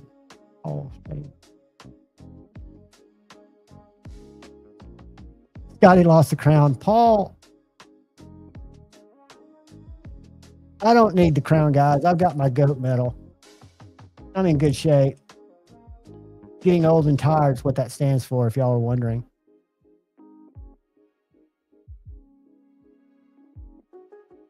No, I think what happened is when I turned it off, it quit assigning points. Let me turn it back on and see if y'all go back on. Let me share. Hold on.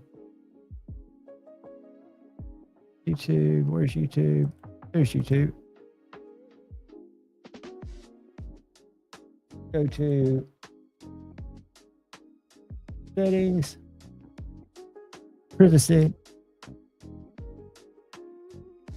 Oh my gosh. I've got a guess that I've got to let in here. And let's go to turn off leaderboard participation. All right, guys, I'm putting you back on. See if that changed anything, then we'll put it off. Let me let in our guest. One of our guests. My favorite guest. What is up, man? How's it going, man? How have you been, dude? I've been watching you on Instagram, just getting just less and less of yourself, but still as manly as ever. No, I've been at this. I ain't lost no more weight. I'm just Are you where I'm working out? at. Are you doing stuff? I know you work out at work. Your job's manly, but you're looking like a boss, dude. And I don't say that. I can say that because I'm comfortable in my sexuality. I mean, that's the only working out I do is at work. I mean, but like yesterday at work, the rolls that I carried weighed 75, 80 pounds a piece, and I had to carry and install 16 of them. That's a day's work, dude. You know, and of course, there's no air conditioning. There's no moving air because I mean, we got a fan over yonder, but the damn thing don't follow you everywhere you go, so it don't really but do you've been much. working there a while. You're living different. You're doing something, and it may be. I mean, What do you mean? I mean, you're, and not that you were big. You've always been a big guy, but your diet or something's changing. You're doing something healthier because you look great, dude. I can say that because again, I'm comfortable in my sexuality. I mean, no, I live off of honey buns, NOS, and nicotine. So you're still the same old fucking heathen you've always been. Yeah, I mean, great, I still go through a 6-pack of NOS a day. I bet you're getting a lot more steps in with your hobby, with your secondary hustle. Oh yeah, I mean, because a lot of that's, you're constantly going, different things of that nature. I mean, I just stay active. I don't sit around very much. That's good, dude. And that's the thing with all of it is I just don't sit still. That's a key to not only a long life, but being active. You see more shit, and it's easy to fall into because I'm currently in that state of not being as active as I should be. I used to skate 20 miles a week to 30 miles a week on my skateboard. Every day I'd get out and go at least 6 miles. And I haven't done that I don't know how long. Yeah. Satisfaction, the person who gets the highest crown points is just the person that gets the highest crown points. I have no idea what it is. I can turn it off again, but then it throws off everybody's stuff. It's set by default. Let me do it. Hold on. Turn off leaderboard. But I would think that should make everybody go back to 0, but y'all are telling me it's not, that y'all are still seeing Paul Mills #1. Let's see. Yeah, I went on live tonight and this thing came up saying I don't know if they call them gems or what, that are given to people in chat depending on how much they chat. So the person that chats the most hypothetically gets the #1 crown. The person who chats the second most gets the #2 crown. But it was turned on by default. I'm in a beta test program, I guess. And so I heard you talking about that. I didn't understand it. Well, I kind of understood it, but I don't understand. I knew you were trying to turn it off. Yeah, it's a TikTok thing. Well, I turned it off, and then people are still, I think their numbers are just going down. Yeah, y'all chat and see if you get, and it may not be till the next stream, but I will keep it off because I don't want y'all to compete with yourselves. What have you been up to, buddy? I've been down to Knives and More now 4 times. I met Jeff down there yesterday. And here's a thought for you. Jeff went down there with 6 knives. And the knives I thought they were going to want from him, like the Vero, the Kunwu, they didn't. They wanted his concept, an old Wii he had that he paid next to nothing for, and a CKF that cut him real bad. So the CKF was a nice knife. It was the one that's got the like a trailing point blade. I never liked it. But Yeah. from that, he picked up this Vero Synapse ProTech collaboration. I don't know if you've even seen that one yet. I have not. That's a Vero ProTech Magna Cut. That's cool. I knew that was coming out or had come out, but I didn't, because I've seen pictures of it online, but I hadn't handled it. What's amazing, since the last time I was there before I videoed it, and since I think you've been there, dude, I think they carry every ProTech in stock. They have now a full case of Microtech. I mean, full. Everything you can imagine. Benchmade, I found out talking to John that they're called a Benchmade Premier, whatever the highest level is. Which He's commitment. He's been that for a lot. He's always been a big Benchmade guy. Correct. He was the first dealer, if I'm not mistaken, signed in Alabama, or the first Premier dealer, maybe. That's what it was. Well, I know back in the, what was it, the late 80s, early 90s, when I first met him, he was selling Benchmade then. Yeah. And it was, I mean, even back then, it was, if I knew then what I know now, I would have been doing everything I could, because he still had some of the Pacific cutlery. Oh, yeah. Knives, what Benchmade was before they were Benchmade. Well, what makes this store so... Because they used to go to the Limestone Flea Market and set up there. Yeah. And so that was the first place I went when I walked in the door. To go see his knives, to see what he had? Yeah. And the coolest thing about what he does is he's got such a loyal client base. And I think people who are knife people, he's probably a destination place for people in the Southeast. I think he's probably well known because of his case collection. He talked to me about that. He's got a case in there now, like a glass case, that are case knives from 1929 to 1969. Like new in box. So he's got dark gravity as far as you can see in one glass case, all these little stag different knives, and it shows the date on the box. I mean, it's the shit. But he does a lot of that business, so I'm sure he gets a lot of people coming in for that. But he's got almost every Spyderco, every ProTech. And then I know one of the things he does is he has built a reputation that he buys collections. Yes. So like if I passed away, he would be, and my wife was trying to figure out what to do with my knives. Of course, my sons would take them, but you know what I'm saying? Yeah. If it was a situation different, he would be the one that would pop up asking around, hey, I need to sell this, case of knives and all these boxes of knives, where could I sell them? And that, even if she asked you, which is, something she would do, you would be like, well, I mean, I'd like to pick up this one and that one. And then Jeff might pick up this one and that one. But then everything else would end up probably with John. Yeah, he's definitely a good one. I mean, I didn't know him when I first went in there. And the guy that I really like, who I communicate with more, and you know him, Tate. He used to be the one, Tate. He used to be the manager at the St. Nick's down in Park Place Mall. Yeah. I don't think he worked in Athens much. I know who you're talking about. I met him a few times. Yeah. He's a younger guy, but he does a lot of the sharpening down there where John does on a wheel or on a belt. Yeah. Tate's got a TS Prof, and he does stuff like that, but he also buys and sells a lot of knives. But what's impressive to me is their little booth of used knives they usually don't carry. Like now they've got a mini Arius with a really interesting tie pattern.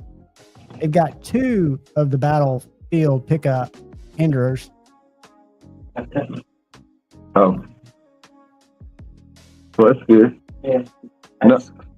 Noah got his Jordan 4 white cements today, and he wanted to take the tag off of them without cutting it. And so he's been up there for probably an hour. No, it took me like 3 minutes maximum. Has he gotten anybody with that zombie killer yet? Huh?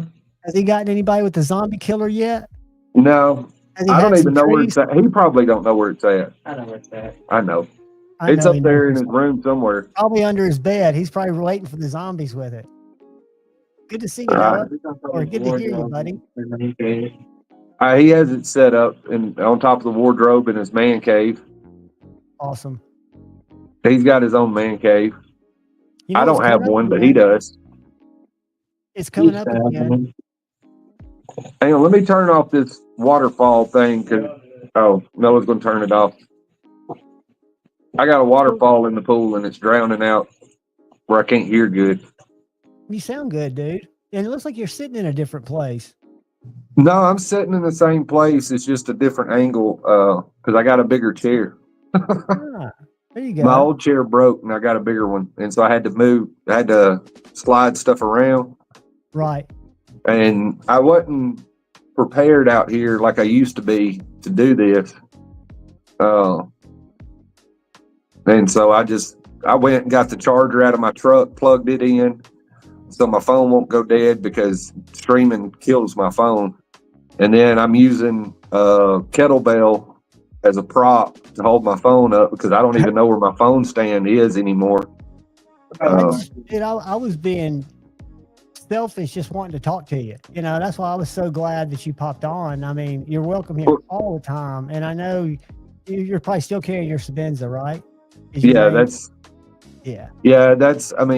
And that's where I feel I've gotten to where I've been talking to, there's guys that I work with that have started getting into knives, some of the younger guys. And so I think that's kind of brought me back around a little bit because they got to talking some of the other guys there and all of them were like, well, you know, go and talk to Tad, you know, and ask him.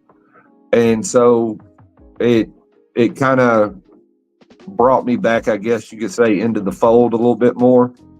But I still, I mean, I'll even try sometimes to pick up something different and carry it, and it just don't feel right. And I think a lot of it is the sentimental side of it. That's a lot, but it's also a Trinity knife for a reason. You know, I'd never thought about even wanting one until I reviewed Jeff's.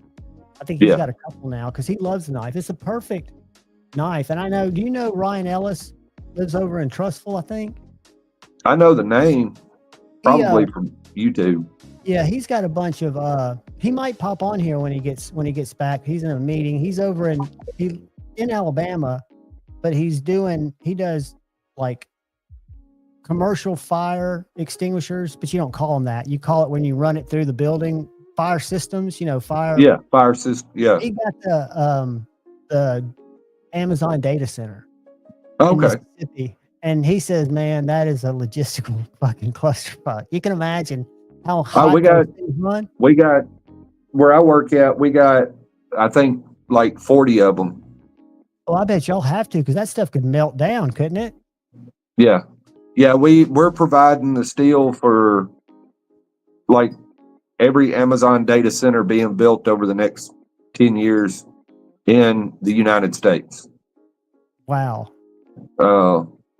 We got that. We got a bunch of, at the first of the year. Do you do that with contractors or do you do it with Amazon? How do you contract that type of, just out of curiosity?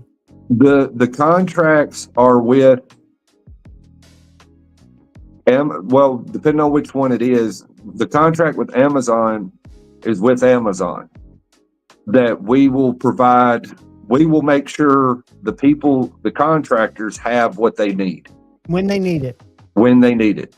That's part of the agreement is, I guess, Jeff, the only thing I can figure, because I mean, obviously I wasn't a part of that, is that Jeff Bezos is a micromanager.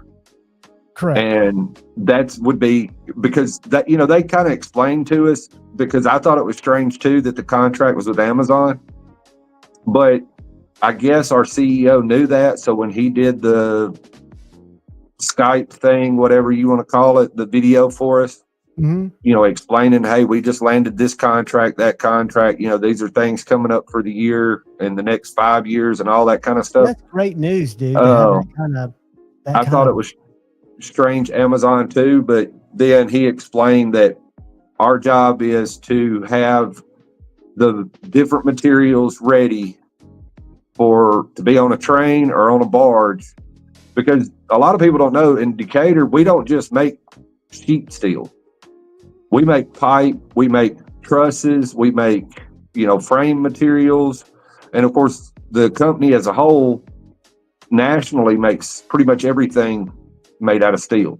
Right. Actually, the end product is made out of steel, like you're saying, like the pipes. Some of it, yeah. Yeah.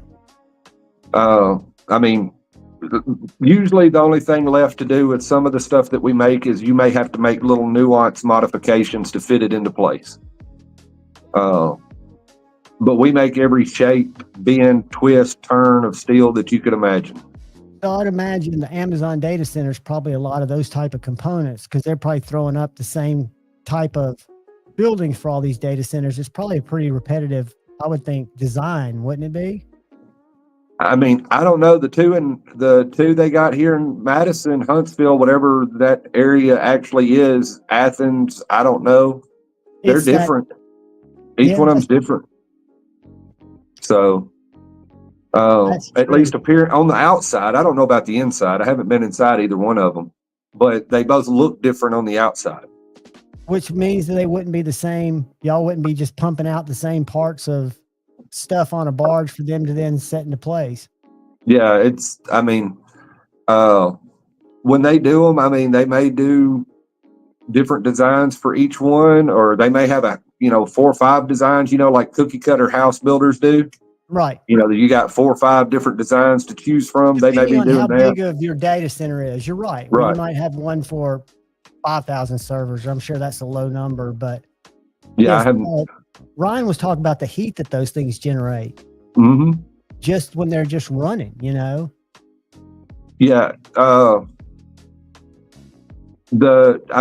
couldn't imagine those, because I know for our welders, their entire rooms, the size of, they're probably 50 foot by 30 foot, the computers that control it. And right. I mean, they have 6 air conditioning units on top. Wow. And, on a 50, huh? On a 50 by 50, they've got that many units. Well, yeah, because if you took the server stacks out, it would probably be a 50 by 50 room. And they're using 6 air conditioning units. That is 2,500 square feet, but no, it ain't. It's 250 square feet. Or no, fuck, I don't know. 2,500. Yeah, it is 2,500 square feet. Yep. So, I don't know, but 6. I know. I did that math problem is amazing. That's the savantism of my. Well, I did it too, but then I questioned myself because it doesn't seem that big when you're in there. No, but that's because you got all the computer. That's because you got all the computer shit. Right. Going down each side, and so it's long, but it doesn't seem wide because the computer servers, But anyway, it's 6. I don't know how big the technical units are, but as far as what ton they are or anything of that nature, but they're huge, and we have to run air conditioning in them year round. So, even the dead of winter when it's 20 degrees outside, the air conditioners are running. And I'm sure you've got backups for those systems, but what a lot of people, I know, because that's the profession I was in for years, data has turned into probably one of the biggest commodities, starting back when we had Kroger cards or Depot cards. They're just trying to find out what you like to buy. The old adage was Google knows you want sushi before you know you do, because you start typing it in there and it tells you sushi close to me. Well, that's what you were talking about with Jeff going to Knives and More. Is he went in there? Y'all went in there assuming that he would want XYZ, but he wanted ABC. Exactly. Because he knows what he sells. And he doesn't want to compete with his main, I think Microtech, ProTech are now a much bigger part of his overall business plan than they were when we used to go in there. Because it was Benchmade, and then you had a little Spyderco, you had a little ProTech. Remember, he only had a few. Dude, he's got 15 feet of ProTech. Well, see, but for me with him, he's always went up and down as to what he has. And I don't know if it's the ebb and flow of the demand of the knife world or what it is, because there's times I've went in there in the past and it would be exactly as you're describing. He would have a 12 foot by 4 foot or 3 foot case, one of his longer cases would be full of nothing but Microtechs. And then you go over and turn to the right and it would, the other one would be full of ProTechs. And then you go around he always has the Benchmade one full. And he's never been a huge Spyderco guy. Well, I remember when I went in there early on and he only had about 6 ProTechs, they were all old. He severed the agreement with them. And I guess he's picked up the agreement again because I think to carry that much inventory, you're probably doing it under contract. I don't think he's going saying, I just want all these ProTechs. I mean, because he's got like 3 of everything.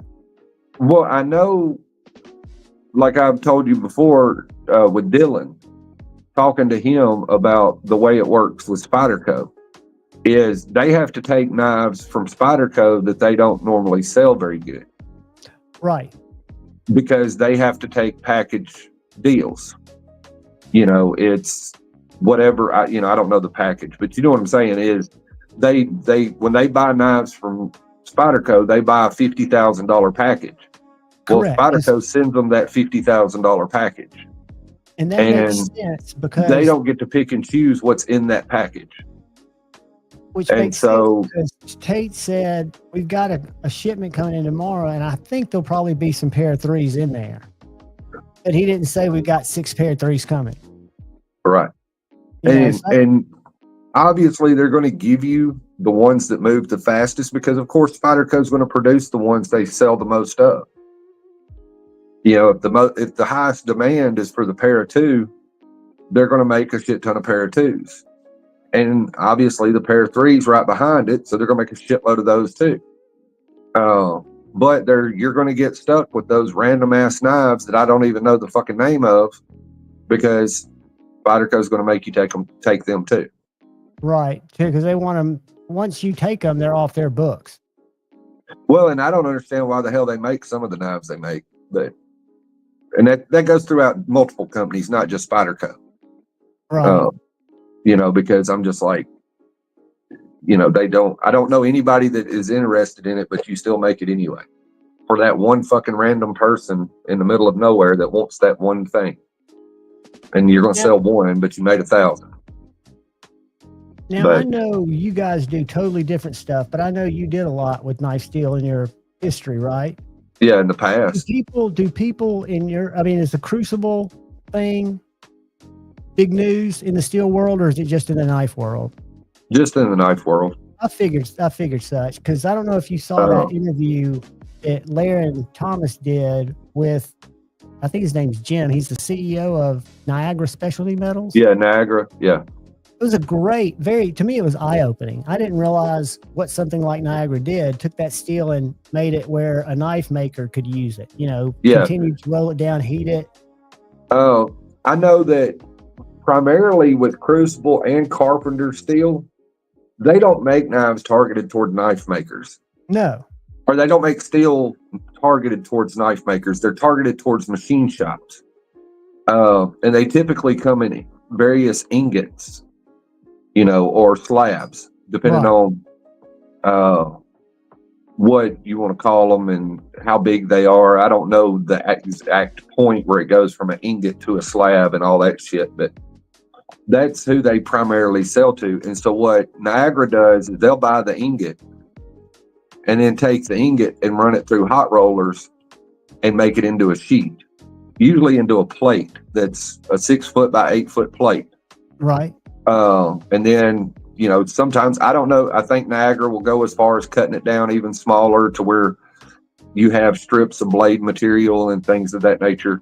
But yeah, they start with the ingot and then make it to where it's an 1/8 of an inch thick or 3/16 or quarter or, And there's something I think he was saying in their technology that nobody else can do. They can heat it, roll it, and then reheat it. Is that how they do? I mean, when you roll it, it gets hot anyway, because of the physics of compressing and stretching the steel. Right. You're making the atoms move, so you're making the atoms shake, and they're going to get hot, and they're, because of movement. But what they have to do when you start talking about a lot of your knife steels, they're really hard and really difficult to move, and so they probably do a preheat roll, and then they probably do another heating to relax the steel to where it'll be flat. I don't know for sure. That to me is what would make sense in my head, is that they take it, put it in an oven, and I don't get it up to where it's at a low red heat, like 1,300 degrees, 1,200 degrees, something like that is when most steels will start to glow, and then they'll take it and put it on a bed of rollers, and it'll go through these rollers that get smaller and smaller as it goes through each stage of rollers. Very cool. I was surprised and learned a lot. I don't know if I told you, you wouldn't care, but I bought Laren's book, and dude, I've got ADHD, and it reminds me of being in college reading a book where I'll read a chapter and not know what the fuck I just read and have to go back and read it again. But it's Laren's book, you could read it 1,000 times and it'd be like reading it the first time.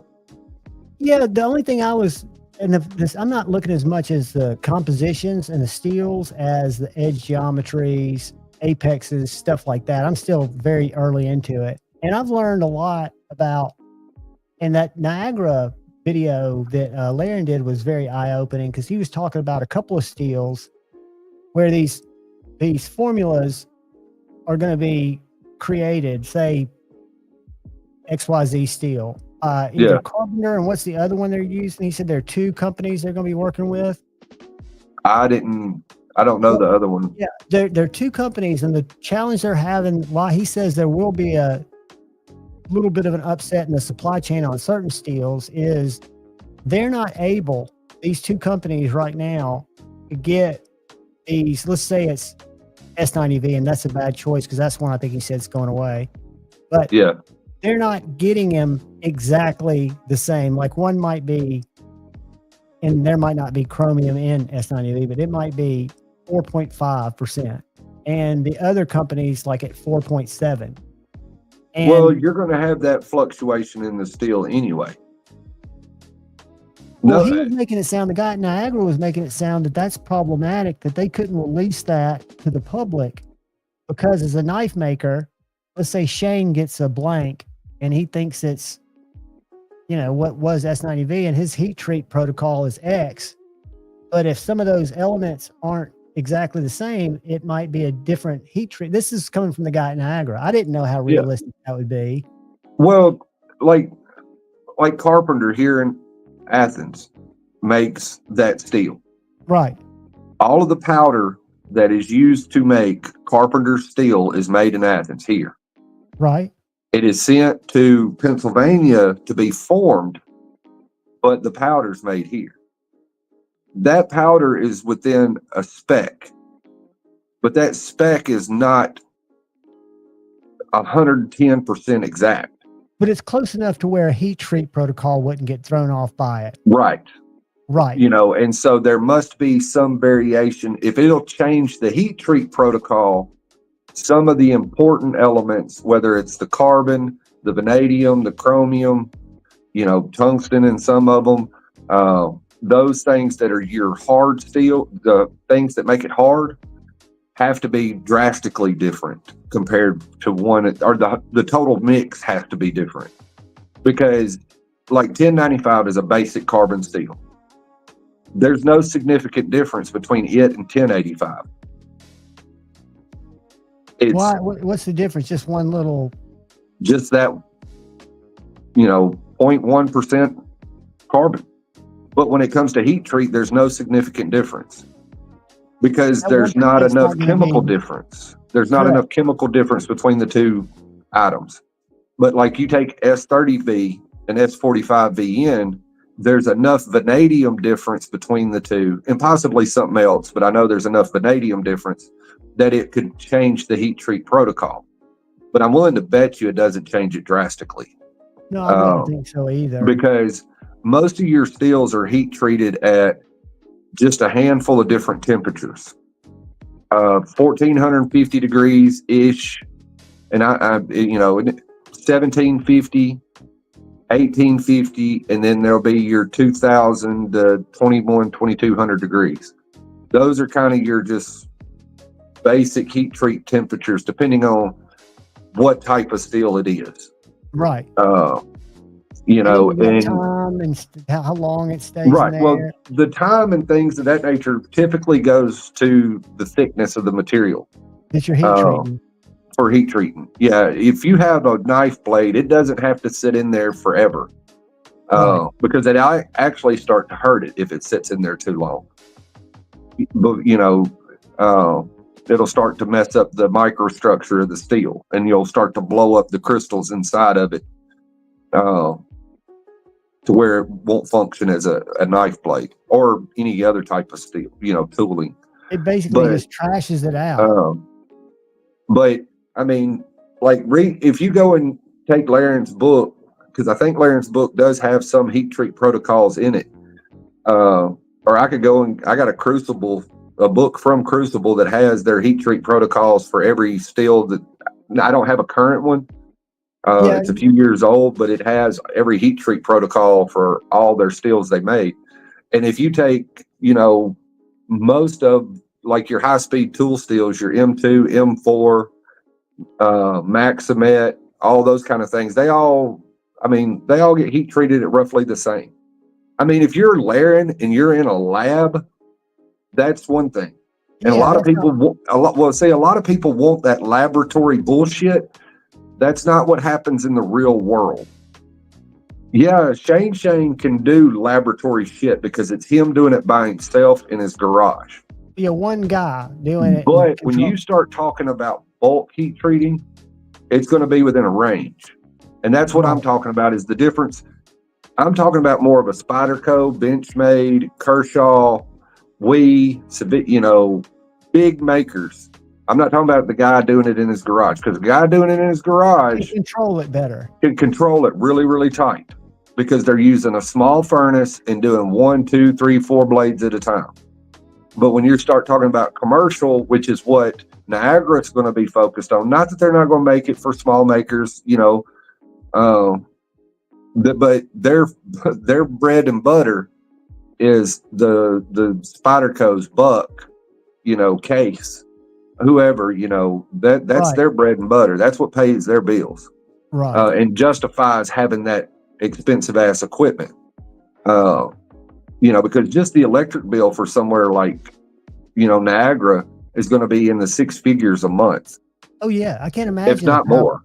I don't know how big they are exactly, but it could be, our electric bill where I work at is it's like $12 million a month. $12 million a month that y'all are consuming in power to make. Yeah. Right. We have a direct line to Browns Ferry nuclear plant. We don't go through, we have a transformer farm, but that's just the logistics of power. Control it. Yeah, because we can't run directly off a nuclear reactor. It has to be. That might be cool. Who knows what would happen?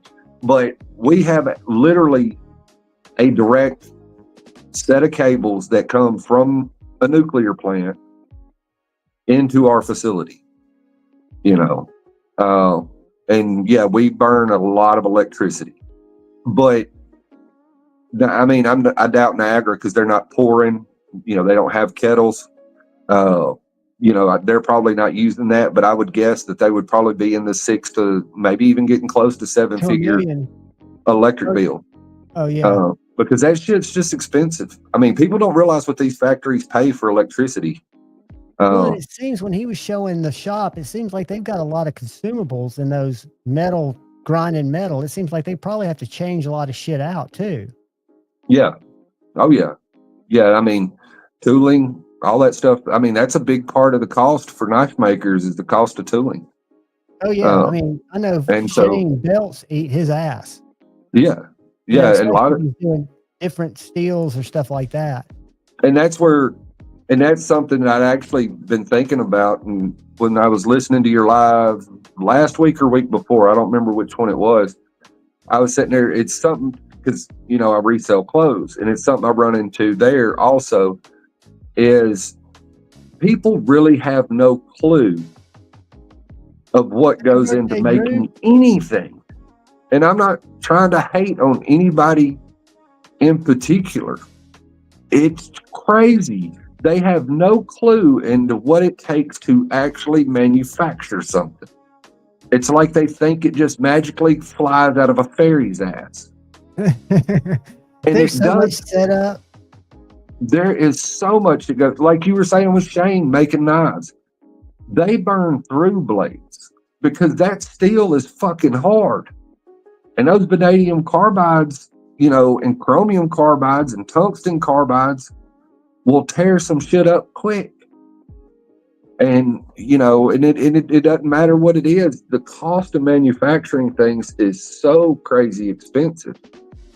And people just, if you're doing it in a legit way, if you're following safety rules, if you're following EPA rules, if you're, you know, especially if you're a small guy, you know, because there's a different set of costs for that. If you're paying your employees a decent wage, if you're providing insurance to your employees and retirement plans to your employees, that stuff gets real expensive real fast. On a small scale, dude, we had a little cabinet shop, and I had to get safety. We had a little cabinet shop for 11 years. We made, I forget how many square feet, 2,500 square feet cabinet shop. We sold them all over the country, but we had safety clean. You know, they do. Yeah, I know who Safety Clean is. And we sprayed a lot of urethane. Well, our bill every month for them to come pick up like a 55-gallon drum or two was like $6,800. Yeah. Just to dispose of chemicals. Yeah. We use Safety Clean for, we use. Be shady. But and if you take a small maker, though, a small maker gets hit even harder because they have to pay for their own insurance. They have to pay for their own materials, and they don't get to buy bulk. No, and they also at have to that kind of level. They pay a different tax rate too, don't they? Yeah. As a small business, you're getting the big hose. Yeah, they don't. Small businesses don't get the tax because, truthfully, until you get to a point as a small business, like with my little side hustle, I make enough that it would be considered a small business. And I pay the same tax rate, 25% to federal income tax that I pay in my wages every week. Right. Which you know, I'm paying this. I don't get to. You don't get to. I mean, yeah, you can try to hide some of this stuff, but if you don't have legit places to hide stuff, they're gonna, you know, you run the risk of eventually getting nailed. Yeah. And so if you're above board, which I try to be above board with everything I do, then I got to pay, like I said, 25% to the federal government, 5% to the state. So 30% of it's gone. That and setting your business up with a lot of people don't do it, especially a lot of people I've watched that are like successful YouTubers, the ones that make millions of bucks. That's what always kills them is taxes because they're not doing, they're not running their business like they should be. Yeah, but say I always look at it as I got too much to lose. And the biggest issue I have is I don't want to go to prison. No. I want to stay a virgin. That's a good reason. That's a good motivator. And there's two things in this world I'm scared of: hookers and prison. In that order, or not necessarily? In that order. I'm scared of hookers first and prison second. I'm not going to inquire. I'm not going to ask. You should make. I mean, there's nothing to ask. I've always been scared of hookers.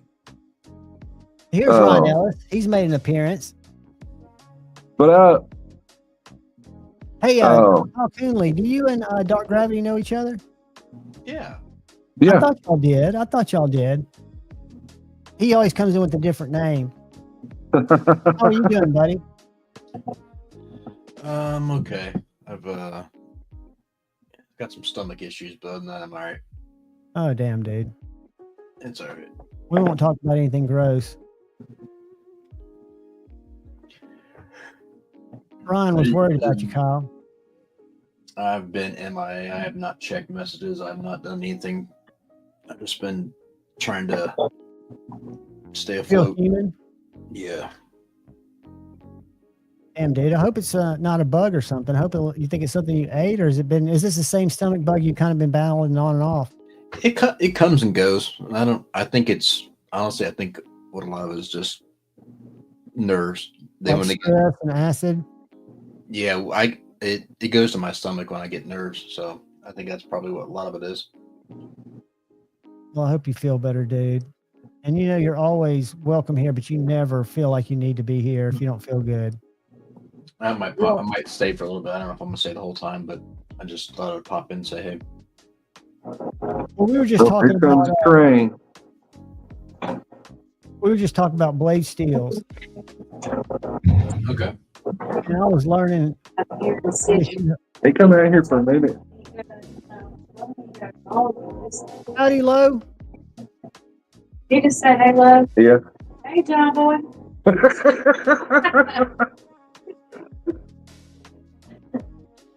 Anyway. I'll be in there in a second. Kathleen, yeah, it comes. Oh, I understand, but I'll come tuck you in a minute. Boss lady said she going to bed. You need to go do your thing, dude. No. Kyle, were you hearing what we were talking about with power? What it would cost to run his tell him what it costs to run your steel place where you work. It's about $12 million a month. Yeah. They've got a direct line to Browns Ferry, the nuclear plant. Is it Browns Ferry or is it a different plant? It's Browns Ferry. And we were trying to figure out what Niagara's nut was monthly. Well, see, they're in New York. New York has higher electric rates than Alabama does. Oh, yeah. Yeah, so they weren't producing nearly as much as you guys, I wouldn't think. No, and they're not pouring steel, and so Niagara's not heat treating steel either. No, they're just flattening it and cutting it. Yeah, there's just distribution, so they're just and distributing. So, but what they're doing though, running those roller mills where they roll it out to take it from an ingot down to the sheet where they can sell it for knives. Right. That shit's expensive.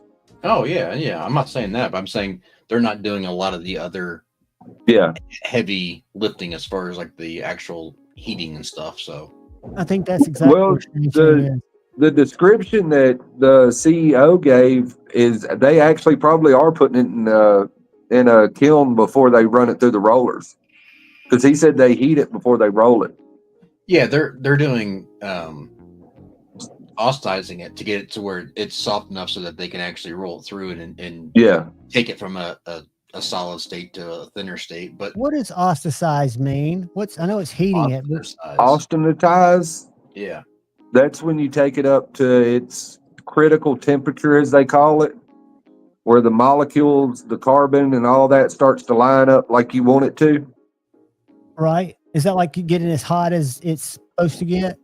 Well, it varies from steel to steel as to what that is. That's what I was telling you earlier about, there's usually little for commercial, I'm not talking about knife makers, because a lot of them like to play and find out the best thing for what they're doing. But for on a commercial level, there's only usually right around 4 different temperatures that they go for, which is a range that those knives will fall in, where they'll hit the austenitizing temperature and then they'll quench it from that. Yeah, I mean, and some people you'll hear it called normalization. It's the same principle. And a lot of the heat treat protocols, they normalize. It's actually a multi-stage, the way we did it. I won't say all of them. the way we did it is we would do a preheat or a normalizing. Right. And like, say it was A2 tool steel, which we would austinize at 1750 degrees. We would bring it up to like 1500 degrees, let it sit for a couple of hours, then bring it up to the 1750 and then quench it. Yeah. And nitrogen. Some people do that way. It depends on, I'm using generic terms so that way people, yeah.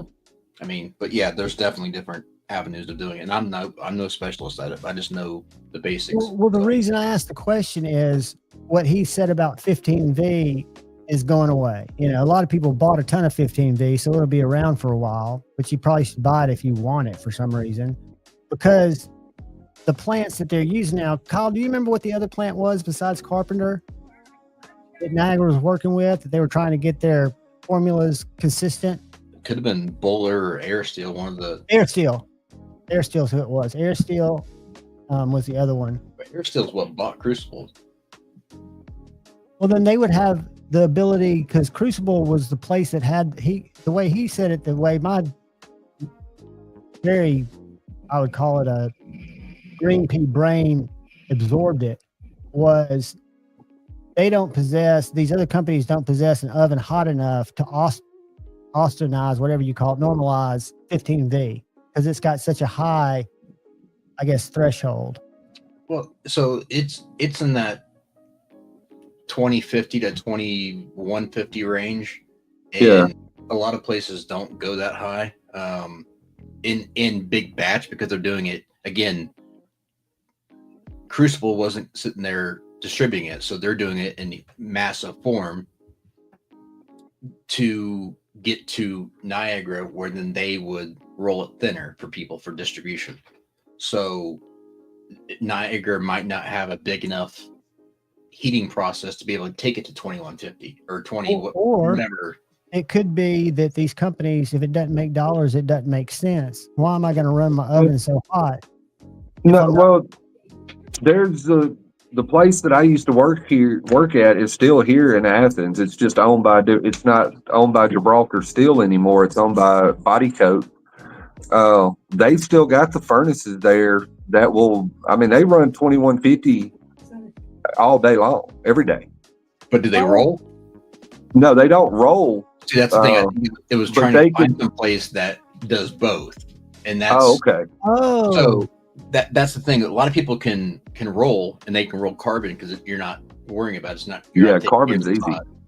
Right. So these stainless steels like 15V, where you got to take them up so high, doesn't have the access to the furnace and the rolling at the same time. Got you. So that's why Niagara was the only place that could do it, was because they had both. Right. Well, why did he say, or was it, you mean, Crucible was the only person that could do it? No, Niagara was the only one doing 15V. Well, why is Niagara saying they're not going to do it anymore because it can't be done? Because that's in that. It may not be cost effective. That's what I'm thinking. That if 15V also too was a Spyderco only knife, wasn't it? No, you could get it elsewhere. I mean, if you had contacts, but it was pretty much derived for them by Sean. So this first one's for Paul Mills. I forgot to give him his. Does that blow your ears out, Kyle? No, that was I'll remix them.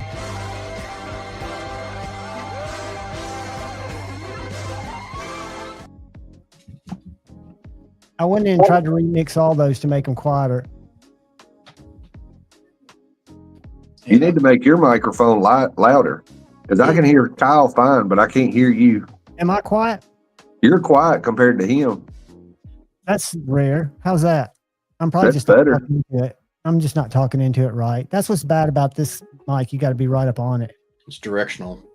Crucible is the only place you can make 15V, says Paul Mills. And I think I remember that's what the guy at Niagara was saying, but I don't understand the where, the why, and the how. Well, not quite a pike, but Paul might. I'll tell you, your Instagram posts are right up there with Lord Datum's and B Shady's. Y'all are throwing some heat. Kevin Smith and Knives. The thing about some of those steels like that is there's not a huge demand for it.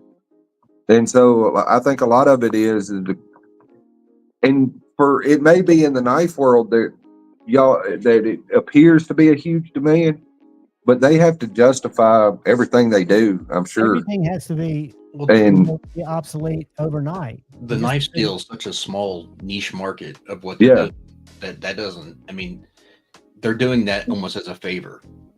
and like with 15V, that stuff is so hard that a lot of knife makers don't want it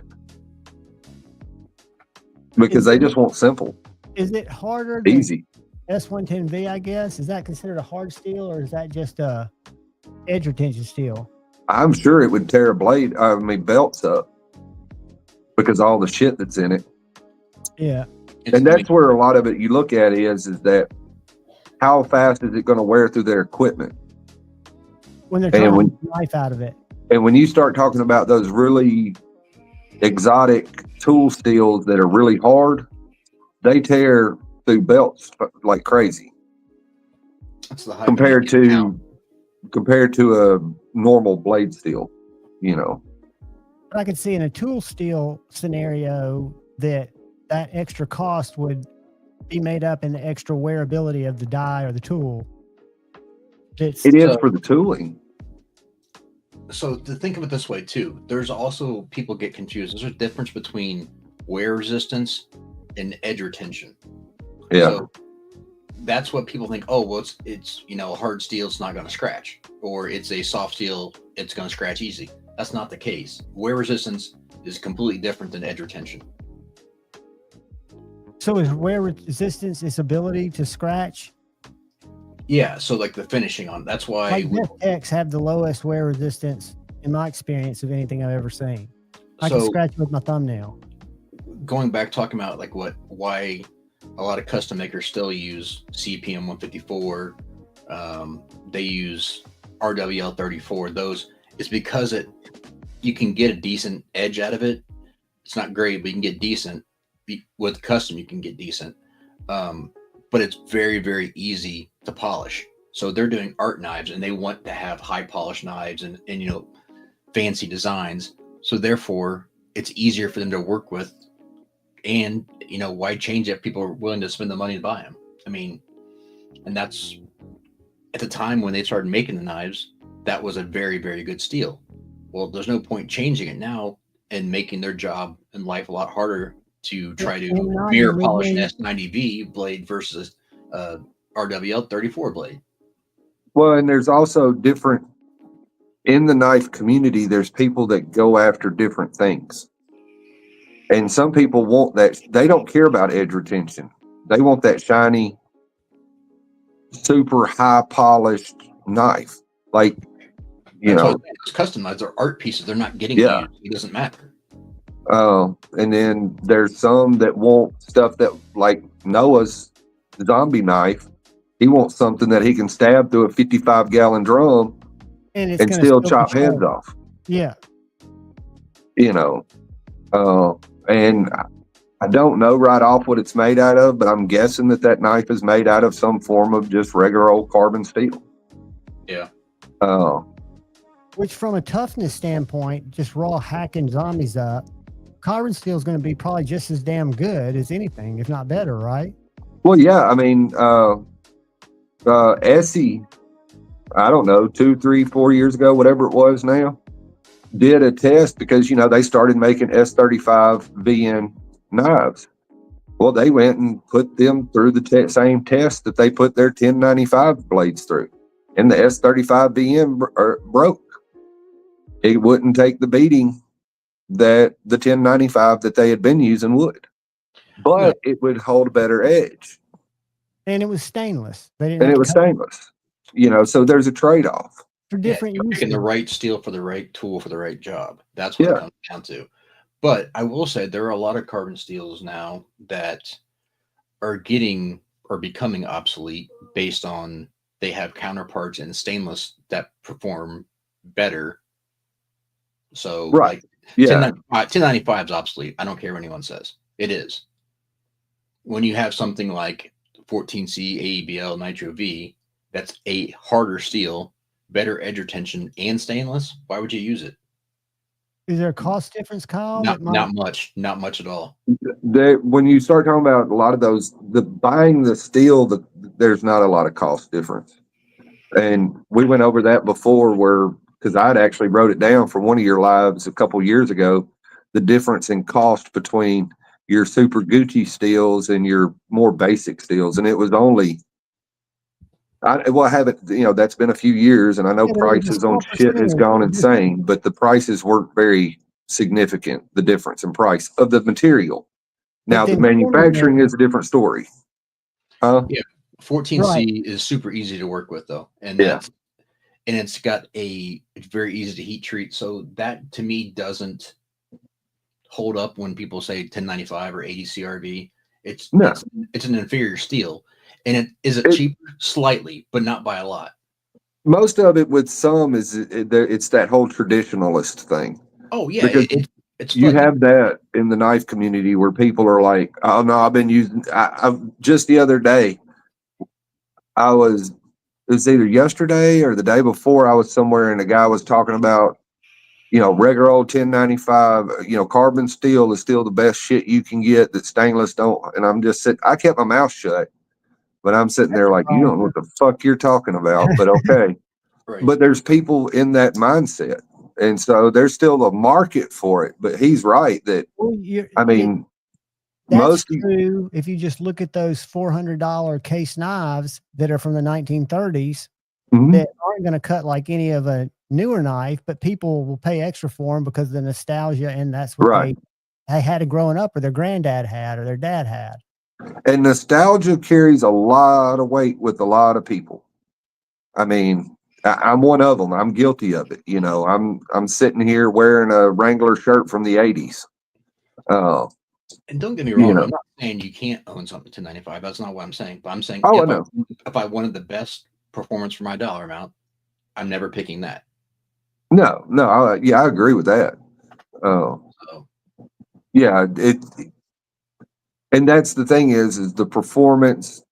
Are you buying for performance? Or are you buying for show? Because, like, to me, and it's just my opinion, a lot of your fancier steels, use Magna Cut for an example, over the last few years, it's come out in a ton of fixed blades, which is technically fine. That's splitting hairs. It's not that deep. But to me, that's a pocket knife steel. That's not a fixed blade steel. That's just me.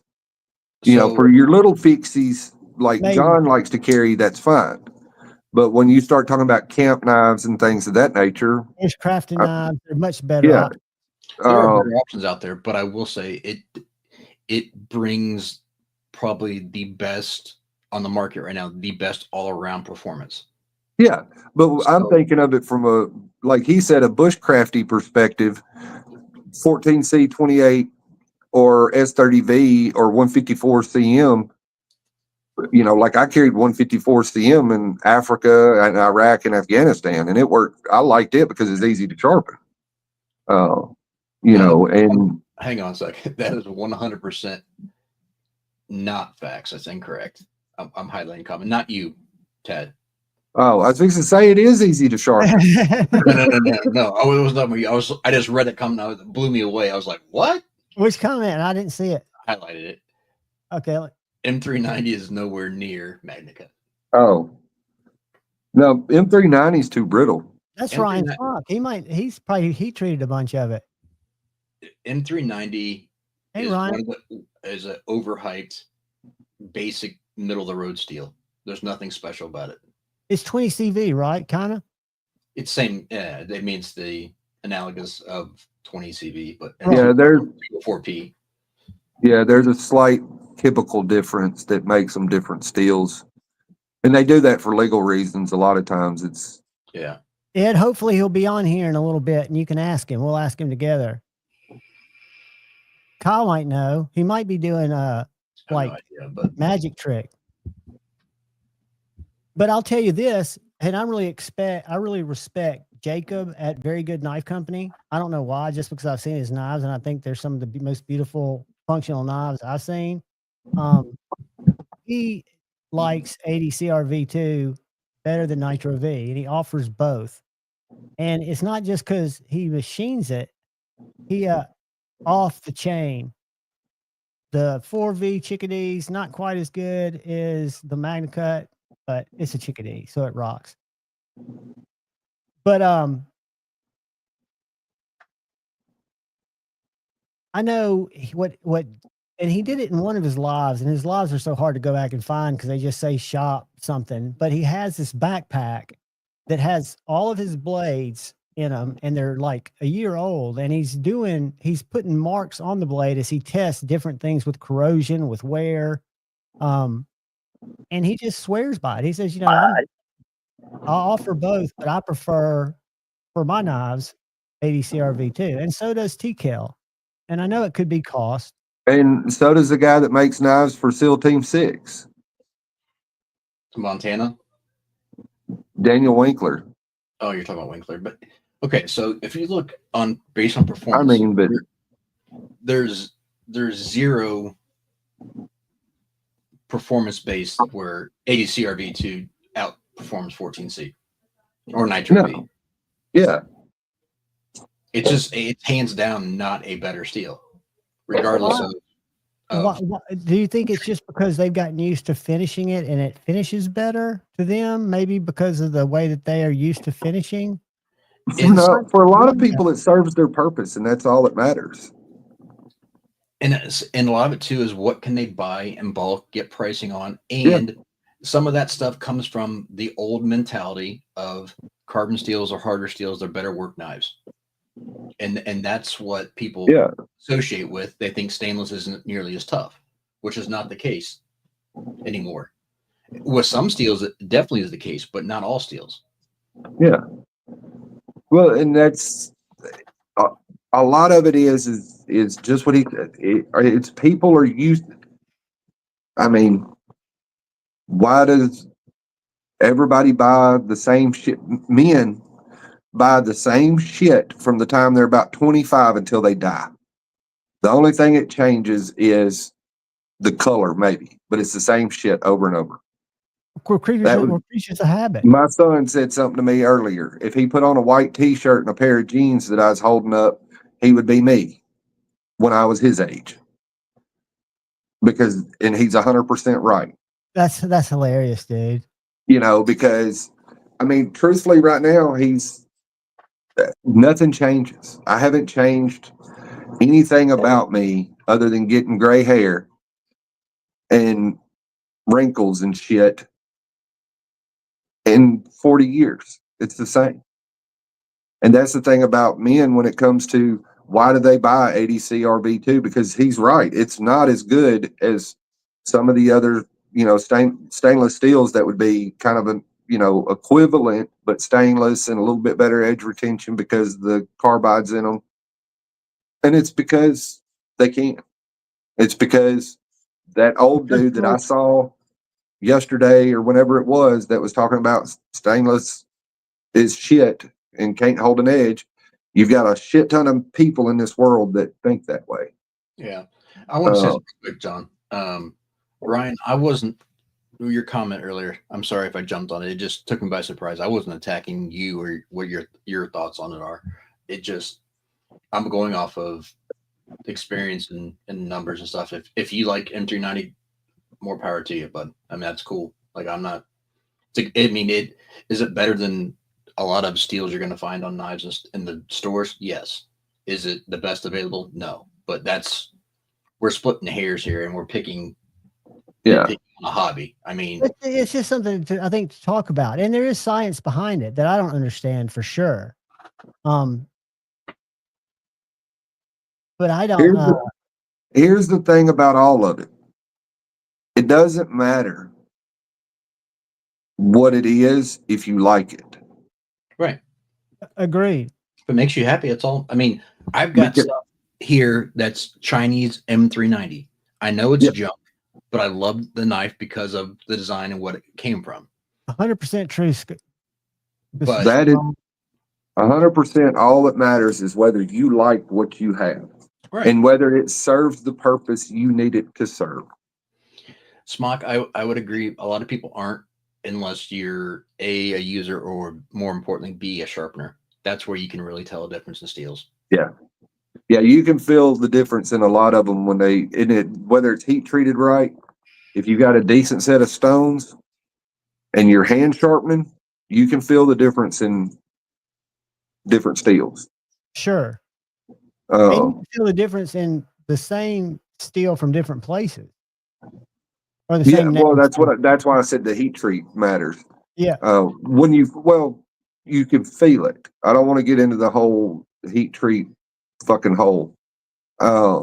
You know, that's the great thing about hand sharpening versus sharpening on a machine is like I take out my dad's big ass fucking stones from 1970 something, and I mean they're not as good as other stones, but I still love them because they're old and they were his, and you can feel the difference in what you're sharpening. And see, that's a little bit of also a little bit of a fallacy as well too, is because the better stones you get, even on a system, I can feel a difference, and I can feel a difference hand sharpening or on my system. I think on the system, the reason I can't is my hands are jacked up. That could be. I just meant that the general synopsis of people you can't feel it because it's a smaller stone or it's not by hand. You still can. Now, if you had really shitty stones, you might not be able to. But the better the stones, and if you're maintaining them, keeping them flat, you can definitely tell a difference. I was just talking about the fact that my dad's stones are old. They're actually, to me, really good stones. It's the big Arkansas Norton oil bath, that he got in like the 70s or 80s, and they still sell them today for hundreds of dollars. So I know they were good stones. Same thing with my diamond plates. I've got diamond plates too. I'm just saying that when you get on stones, I have to do it by hand because me being a mechanic for so long, my hands, I can't feel nothing through like my little sharpening systems. I can't feel it like I can when I actually have the knife in my hand and I'm sharpening. I can feel the difference. So two things. Smock, yes, I've done dendritic cobalt, which is what they use for Terravantium from Terrain 365. It's a different process, but it's very doable, and they turn out very nicely. When you say it's a different process because it's not steel that you have to sharpen it differently, or you get tear out really easy, and you can rip the burr off really quickly. So you got to be very, very careful with it. Does that mean you start with lower grits, or you're just more careful? Start with a higher grit. I mean, higher grit. That's what I meant. I'm sorry. Yeah, start with a higher grit, and then be very, very cognizant when you're honing and deburring to get that burr off without ripping it. And the second thing I was talking about with what Dark Gravity was saying was another fallacy that people talk about out there, like I've seen on some channels, is they'll be like, oh, I can tell this one is 61 and a half and this one over here is 62. Bullshit. No, you can't. No, I'm not telling. I'm blind, double blind studying. Not one single person can feel the difference. Can I tell a difference between 61 and 63? Yes. But that's also from doing it a long freaking time. That's just experience. Right. And noticing how it reacts. It's more of the reaction than it is necessarily the feeling. You can tell if it's something is hard, but you're not going to tell the difference in a half a point. Absolutely, 100%. If you hear someone say that, discredit everything else they say.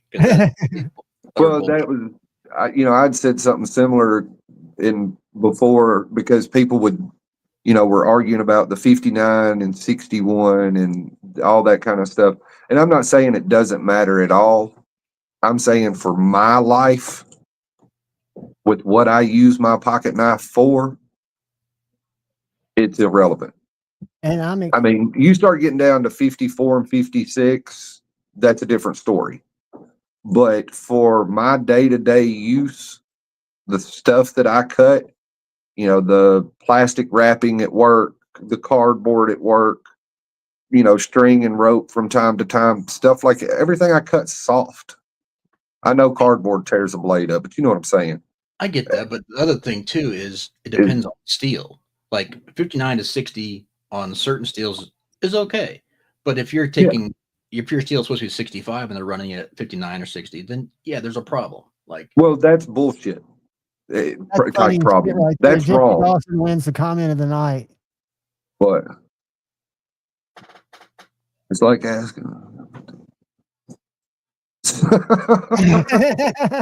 That's true. I knew it'd make you laugh. Yeah. But and see, I agree with that is that if I'm buying a knife, that's supposed to be, 64 or 65 Rockwell, and then yeah, it should be that, just out of principle. But am I going to be able to tell the difference outside of, well, I would be able to sharpen. right. But as far as day-to-day use, and most of these folks send their knives off to get sharpened by somebody else or go somewhere to get it sharpened. But for me, for day-to-day use, I probably wouldn't be able to tell the difference because I use my knives where I don't have to sharpen them. I mean, once a year. And that's one battle too, is trying to dispel myths that people hear from others that they send their knives off to, or they take it to the local store to get sharpened. It's like, that's not the same thing what I'm doing. I'm sorry. It's not. No, I'm not. I'm talking about the person's not touching it. Right. I'm just meant as far as like trying to explain to someone that a properly set bevel is going to last, that edge is going to last longer than any factory edge that you're going to get. Yeah. I mean, it's just. Because you're talking about geometry then, right? You're talking about geometry. You're talking about burnt edges using belts. I mean, there's all different things you're talking about. Speak of the devil, Ed, and he shows up. Hello. How are you, Jason? Hey, can you hear me? I can hear you, buddy. Do I sound better than I did last time? Yeah, do you sound clear? Yeah, I got one of those wireless mics you told me about. You're killing it, dude. Yeah. Dick Dealer over here to the right's Dark Gravity. You met him before. And then we got Kyle Coonley, Klingenwek Sharpening. I think you guys have talked before. Oh, yeah, the sharpener guy. Yeah, the sharpener guy. Yeah. Hey, you could be called worse, and you have been called a lot worse. I was going to say, I've called Kyle way worse a lot. Absolutely. Hey, there was a question that came up about, and I haven't seen it on your page, but how you're splitting pennies with 80 CRV. And it's sharp. Is he doing a higher HRC? Was Ed's question. He's also thinking about buying a big chopper from you. No, that was just one of my normal, just the way I make them, nothing special, And yeah, it was 80 CRV. I chopped a penny and then I did a quarter and a nickel. And if you watch the video, the knife starts cutting into the vise. Really? So, is this on your YouTube channel or on your Instagram? On the Instagram. If you got to go back, I don't know, 10 posts or so. It's like a karambit knife. I think I have it. Hold on. Oh, I do. Here. It was this guy. Let me make you big. Hold on one sec. It was just this guy. Dude, your handles are looking fucking top notch. I don't know what you're doing.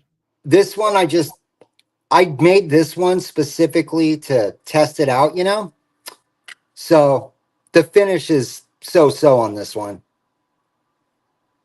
I think it looks great.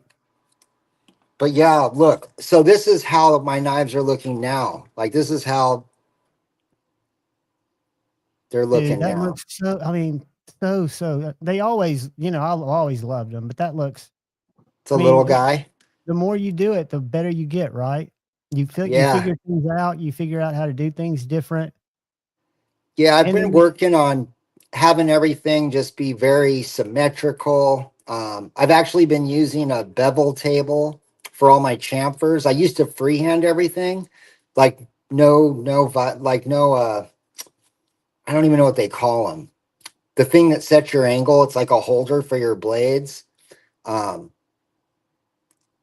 I have one. I fucking only used it like twice, but yeah, I've been using bevel tables, so all the chamfers and all my scales are identical on both sides. Just little things like that, just to make them a little bit more, you know, What's that perfect or little guy whatever. called, Jason? What do you call that little guy? Its grip looks really unique and ergonomic. So it's kind of like a J-cal. Imagine your like J-cals, except it has a second finger groove. I'm gonna get ready for bed. Okay. So All right. Love you, buddy. Good night. has a little doodad hole. Oh yeah. Yeah. And Are any of then these, are they all spoken for? actually, hold on. Just in case anybody was interested, None of the ones that I have here are sold yet. This one I made for, oh my God. So a client of one of the guys I tattoo with, you know, he tattoos them all the time, wanted a knife in like OD green and desert tan. So I made this for him. You know, he wanted it a looks Warren awesome. Cliff, and he fucking just never bought it, dude, after I made it. Oh, dude. It Yeah. looks like you even got little finger, like you cut in for your fingers off those choils. Yeah. So Yeah. it's canvas micarta on the top and a thick OD G10 liner, OD green. And that looks like a beast. What's the blade stock on that? Like almost a 1/4 inch? 3/16 of an inch. Hollow grind, couple little swedges. This one's pretty fancy. What's something like that would cost if somebody wanted to DM you? Well, I would redo the kydex, make it more like that, you know. 180 shipped with kydex with the metal clip. Very cool looking knife, dude. Look at this one here. This one came out pretty fancy. Javon, I'm gonna bow out, bud. Kyle, thank you for coming on, buddy. I hope you feel better, dude. Call me later on or call Good me night, tomorrow. Kyle. I'll be there for you. All right, take Good care. night, Kyle.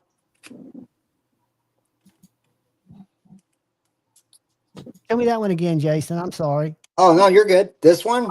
Yeah, that's the one I didn't get. Oh, yeah. Yeah, 180 shipped with kydex. It's able to have a lanyard hole. I just didn't drill it out for it, but there's a lanyard hole back there. But I usually leave them off unless someone, you know, unless you ask for it. Or if they wanted to go modify it down the road, they could because the hole's in the tank. Right. But yeah, this one's just under 3/16 of an inch thick. This one here is CPM 154. Show your spine again. I love that twisted spine. Oh, this is just this sort of rock pattern one. I know what you're talking about. I haven't done those in a minute, but I know what you're talking about. That looks like it's got all kinds of detail in it. What do you do to it? I use a small wheel attachment, a 1/2 inch. And this is really easy to do, dude. You just basically like tap it on a little wheel and it just makes those little dents. It's really easy to do, actually. It looks cool. Yeah, it does. It does look cool. This That's one's a really, little knife. I don't know how well you're seeing it, but this one's really thin behind the edge. That's a beauty, dude. Yeah, I've also been doing a little bit more, you know, satin, because I don't do a lot of satin. Is that all done with belts?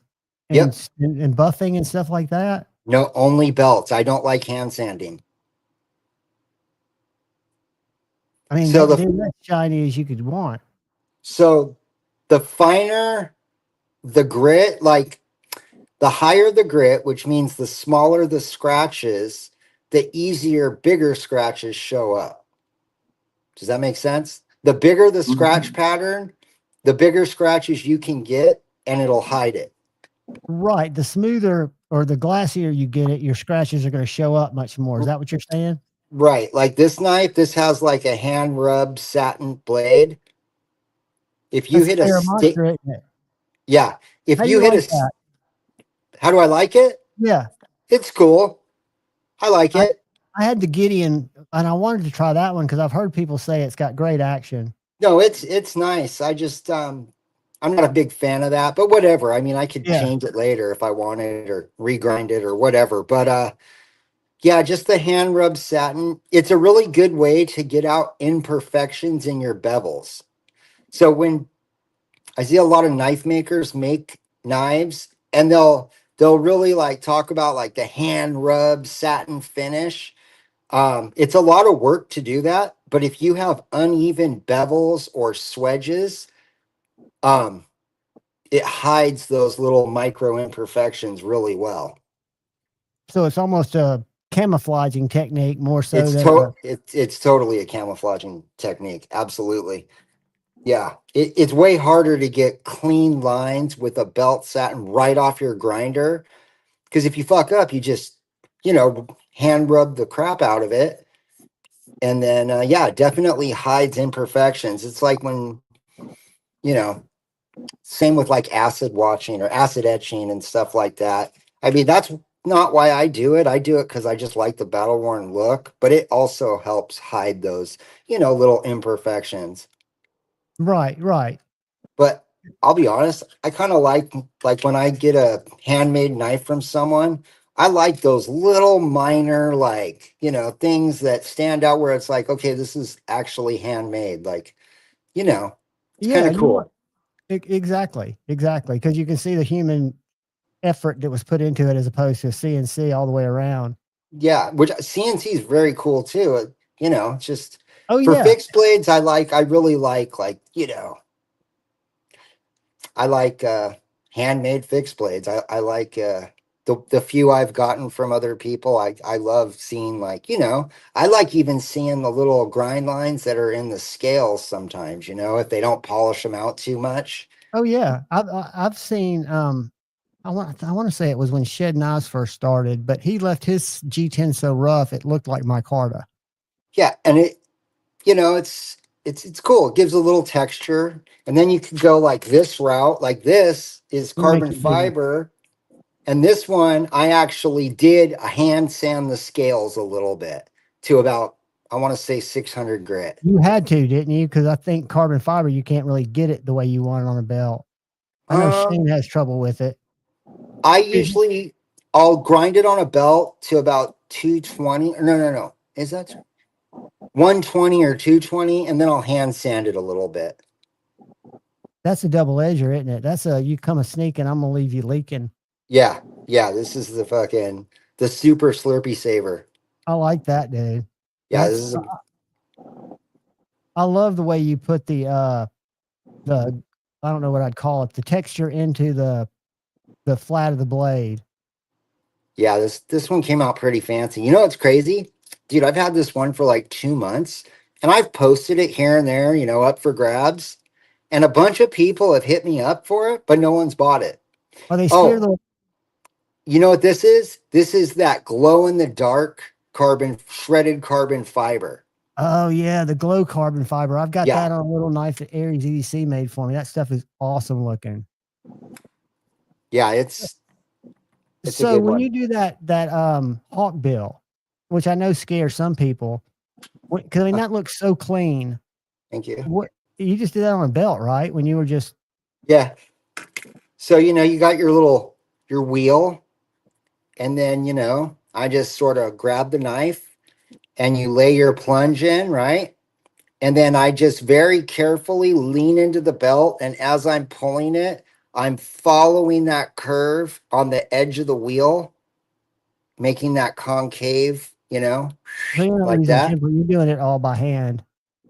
And then flip it, set your plunge, follow it through.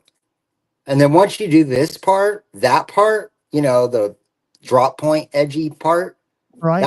that part's easy. That's just set it down, create your plunge, follow it through, flip it, plunge, follow through.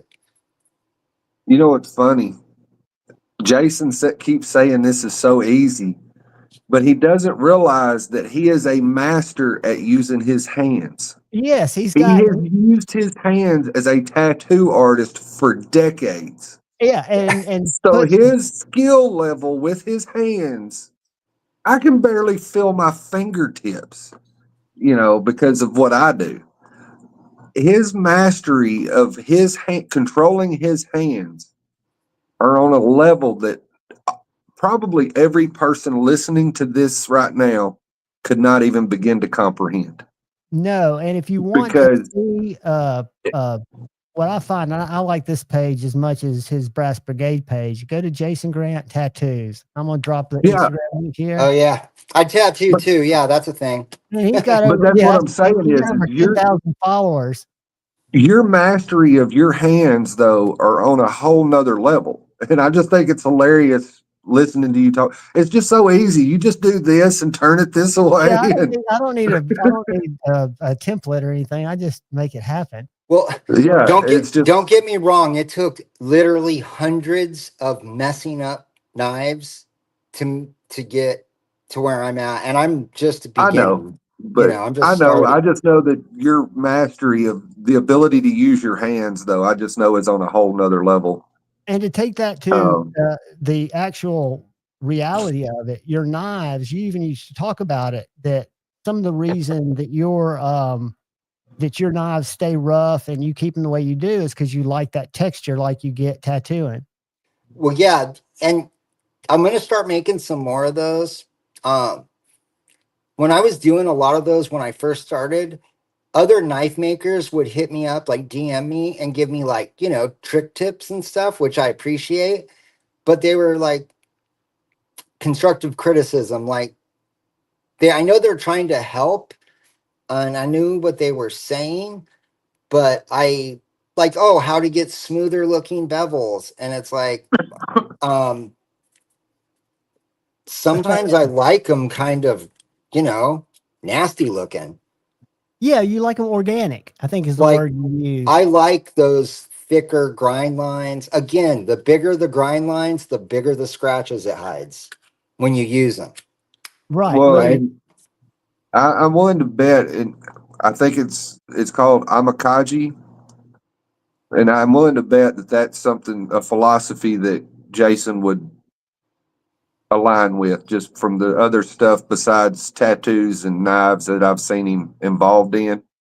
Or What is that, Amakachi? Yeah, what is that? It's basically finding perfection and imperfection. Okay, I like that. It's a Japanese philosophy about, the old stuff is cool, and as it ages and breaks down and gets wear and patina, and or in the case of knives, rusts and little marks and blemishes, that actually gives it character and makes it perfect. Yeah, Where some people, I like that. Now, don't get me wrong. When I say I like those imperfections, I don't mean like, like the plunge lines aren't going to match. oh And yeah, one it's side of the not a bevel is flaw. going to be an 1/8 inch higher than the other. When I started, obviously, it was Yeah. hard to, make things even, Steven.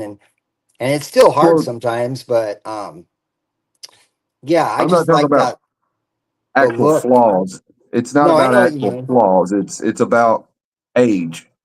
Yeah, I think And in the philosophy that you create with your design philosophy maybe is even subconsciously there, because your knives are unlike any others, and your tattoo work is as good as I've seen.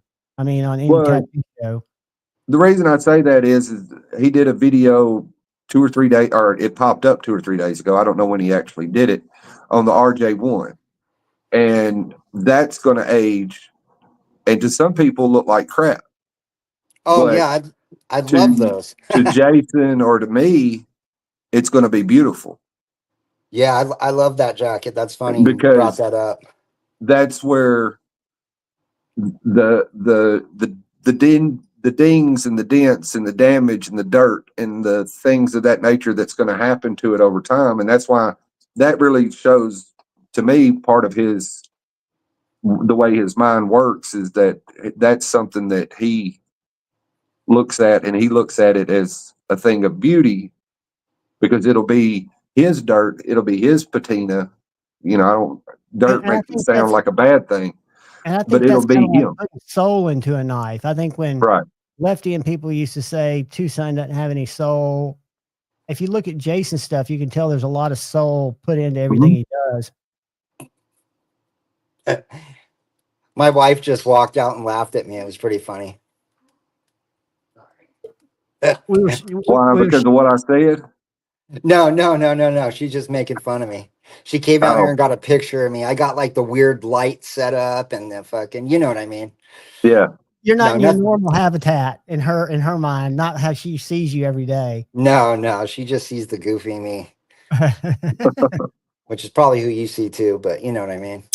No, dude, I was telling that guy today on Instagram that I knew of you when I first came in the community, and I think my first over $200 knife was my gripper. And I hate to say it, but Cole made me see it because he showed it, Tri-State. But I Yeah. still love this knife. And then the gripper, I saw you got one up there. I bought one from Jason. He did some hollow grind on his trippers. I don't know if you can see the grind on that. Oh, is that a All right, drop point one? No, it's a Tonto, dude. That you smoothed it out. Okay. Yeah, dude, it's awesome. I'll show it to you next to this one. Because you did all that by hand, and you even did. You can't see it on my camera because I've got blue, but can you see how your scales are done? You polished them. Oh yeah, I remember now. Yeah, sometimes I take one and just like this one that I'm showing you right now, it's just a black PVD one. And I literally, I didn't even take the blade. I literally didn't even take it apart and I just reground it. In the handle. That's awesome, dude. So It looks yeah, great. I remember thanks. that video that you put up where you slung that freaking blade that went right by your gut and hit the trash can. Do you remember that Instagram video where you're holding that little knife and you're doing something to it? And it got Oh away yeah. from you and it like Oh right in front of your freaking gut and hit the trash can? yeah, I do remember. That was when I was first learning. I think I caught an edge and it sent the knife fucking flying, right? Dude, it was scary. It was scary to watch. And then I talked to you. I think you were on like 2 nights later and like, dude, that was as close to scary as I've been with the knife in my hand that was no longer in my hand. Yeah, it was. I do remember that. It was scary. Jason, do you still have trippers that you grind Yeah, or I have the PVD black ones like this, just the regular compound grind where it's hollow in the back, flat in the front. yeah, I have those, and I also have them in Doomsday Gray.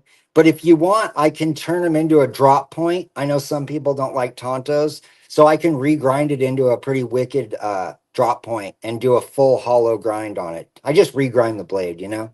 I cut my finger with this tripper, my standard tripper, more than Uh-huh. any other on the drop because it's just so. Yeah, you got it. They got it. I mean, BezTech did a pretty good job on the edges from the factory, you know? Oh, dude, it's just killer. It's got multiple deployments. I love the coffin shaped deployment hole. I think that is. Yeah, I wish the gripper would have had that. Me too. I mean, it doesn't Yeah. bother me that it doesn't. I just think, Yeah. you evolve in your design. And that's just a great little statement because now I've seen it. I've got a couple of your Ultra knives that have that pattern in the weight relief in the handle. It's Yeah, just the kind of a little, new thing. Yeah, a little coffin shaped cutout. yeah, I just But seen a Paul, lot of. DM Jason, What's up? I was just telling Paul Mills in the chat who was asking about getting one of these just to DM you to talk about Yeah. what he wants and you'll work with him. Oh yeah, yeah. Paul's an OG. He's a good guy. Yeah, I know who you're talking. Paul Mills, right? Yeah. Yeah, I know exactly who you're talking about. Nice guy. Is it true, hey Knives and Pizza, that Tanto grind tips are stronger than drop point ones? Good question. I would assume how it's done, if it's done compound, maybe. What do you think, Jason? Well, so like on the tripper, on the stock tripper, yes, that if say that Tonto was a hollow grind all the way through, the unmodified one with the flat grind tip would be stronger because there's much more material behind the edge than if it was a hollow grind all the way through.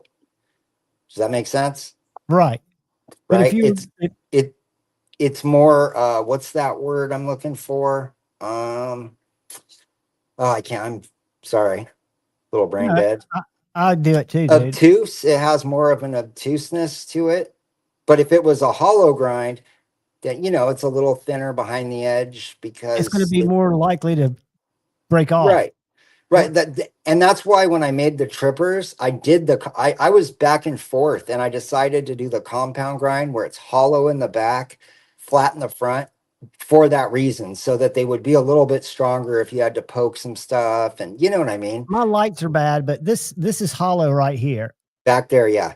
Yeah, and this is flat. But guys, this is one of the pokiest. I mean, this is a Yeah. splinter digger. Whoops. Right. Now that tip is going to be stronger than the ones I do with the reground blades that are hollow all the way through, because I'm literally taking out more material to make that tip a hollow grind instead of a flat grind. Yeah, and you So, can feel that. You can't see it on my camera as well, but it's hollow all the way up. So it's going to be more delicate, I guess you would say. Yeah. Yeah. And delicate's the wrong word, but a little less robust. Right. Yeah. I mean, absolutely. Look at this one. I made this knife as a tester. See the marks? Dude, that's a huge knife. I don't think I've seen you make one. Well, I have seen you make big ones. Yeah. What have you been doing to it? Beating the hell out of it? I used a 4-pound, not a sledgehammer. What are they? Kind of looks like a mallet, but has the steel. It's like what is it? Hold on. Like a mallet? Yeah. Here, like a ball peen hammer or a machinist hammer or this. Looks like a little sledge. I used this to pound this through 4 2x4s. Like from the back of it? Like hammering it down through like a spike? No, through this long ways going like that way. Not splinter, long way. Cutting a grits of grain. What is it made out of? This one is 80 CRV2. I'm telling you, man. And I know Kyle, nobody agrees with me, but I've watched, and I wish I could find that video where Jacob at Very Good Knife Company shows all of his test blades and how well the 80 CRV 2 holds up. I follow this guy, like Pirate Forge or something like that. I think he was on the show Forged in Fire, maybe. That dude, I think, exclusively uses 80 CRV2. And that's why I did the 2x4 test, because I wanted to see if my knife could do what his do. And that guy will chop a couple 2x4s and then take a sheet of paper and blaze right through it. Right after he lost any edge. He didn't roll a bit of it. Right. And I'm like, crazy. And that's why I even did that, because I saw that guy and he's been making knives a lot longer than me. So, I wanted to test one out. So, yeah. But, real quick, I only went through 1 2x4, not with the grain. And then the other 3, I went down. I just wanted to clarify that. Does that make sense? I went 1 straight, and then 3, I just basically did the splinter thing, Right. Yeah. I wanted to be specific on that. That's an awesome looking knife. How long is that? About 9 inches? I'm not good at looking and judging. I'm not either. 10 inches? It's a big, I can tell it's a big boy. Here, I'll tell you. Hold on. I got a little ruler. It's big, dude. I forget, man. So it is a little over, it's about 11 1/4. And the blade is cutting edge from, the sharpening choil to the tip is right at 6 inches. Awesome, dude. I mean, that looks like a worker. And look at the marks aren't even deep. No, and that's just because this is an acid etched and then tumbled blade. And basically just got polished where I sent it through the 2x4s. Right. But if you look at the edge, hasn't been touched up, it's money. And I think a lot of that, tell me if I'm wrong, is probably because of the edge geometry that you put on it and the heat treat, of course. But I'm sure the edge geometry played a role in that being such a effective tool.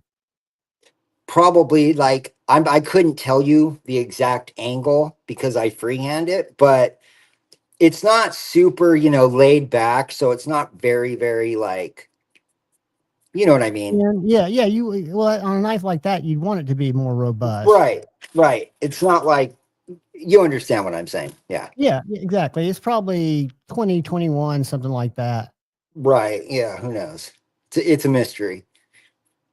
But it cut like a motherfucker through those 2x4s, and it still looks. Yeah, I'm probably just gonna redo it or sell it to someone that doesn't mind blemishes. Y'all look at all these and DM Jason if any of them look good. If someone wants this, I'll do $100, dude, just because I don't want to redo it. That and doesn't.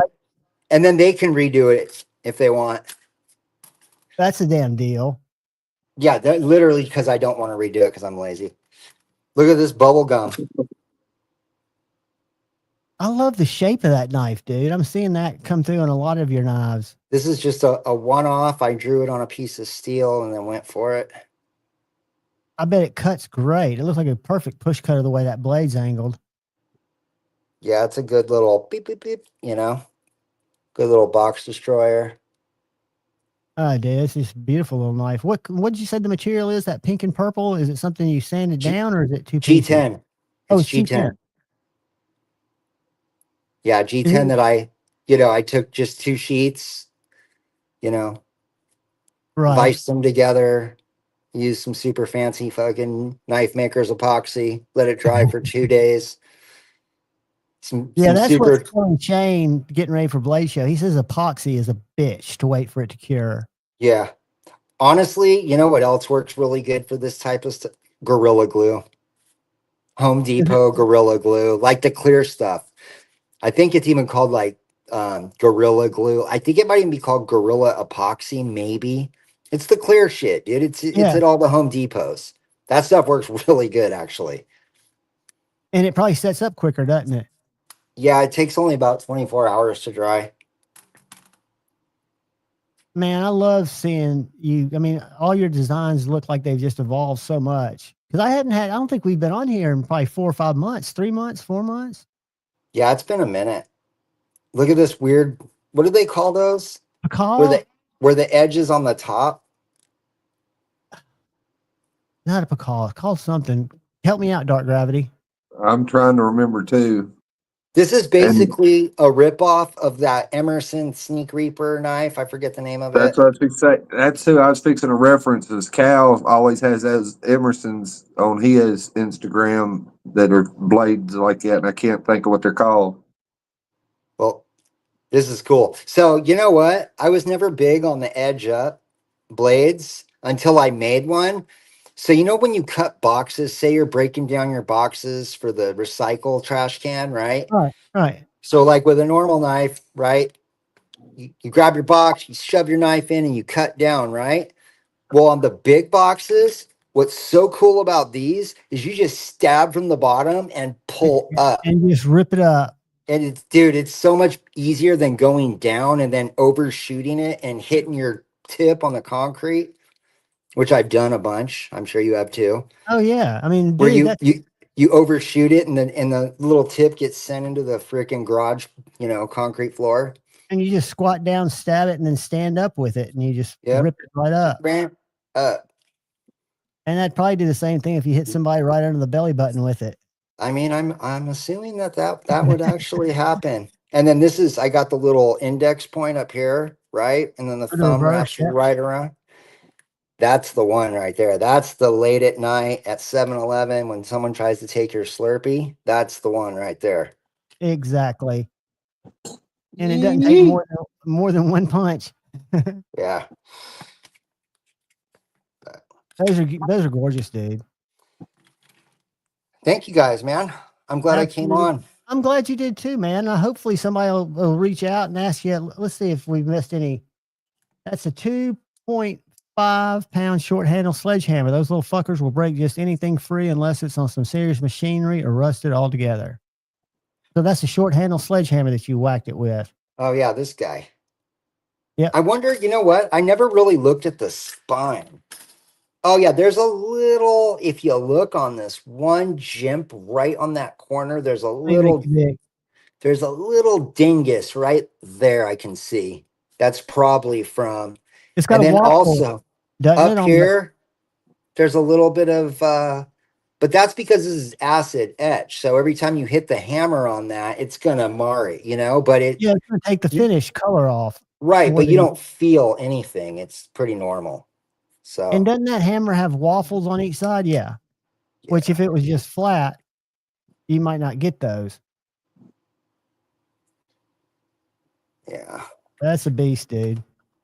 Oh, here, wait, real quick before I go, I'm going to show you one more beast I'm working on for this guy.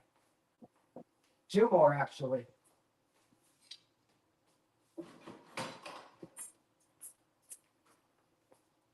I'm going up through the questions, guys, and seeing if I missed it. And I still owe a man hug, and it's coming.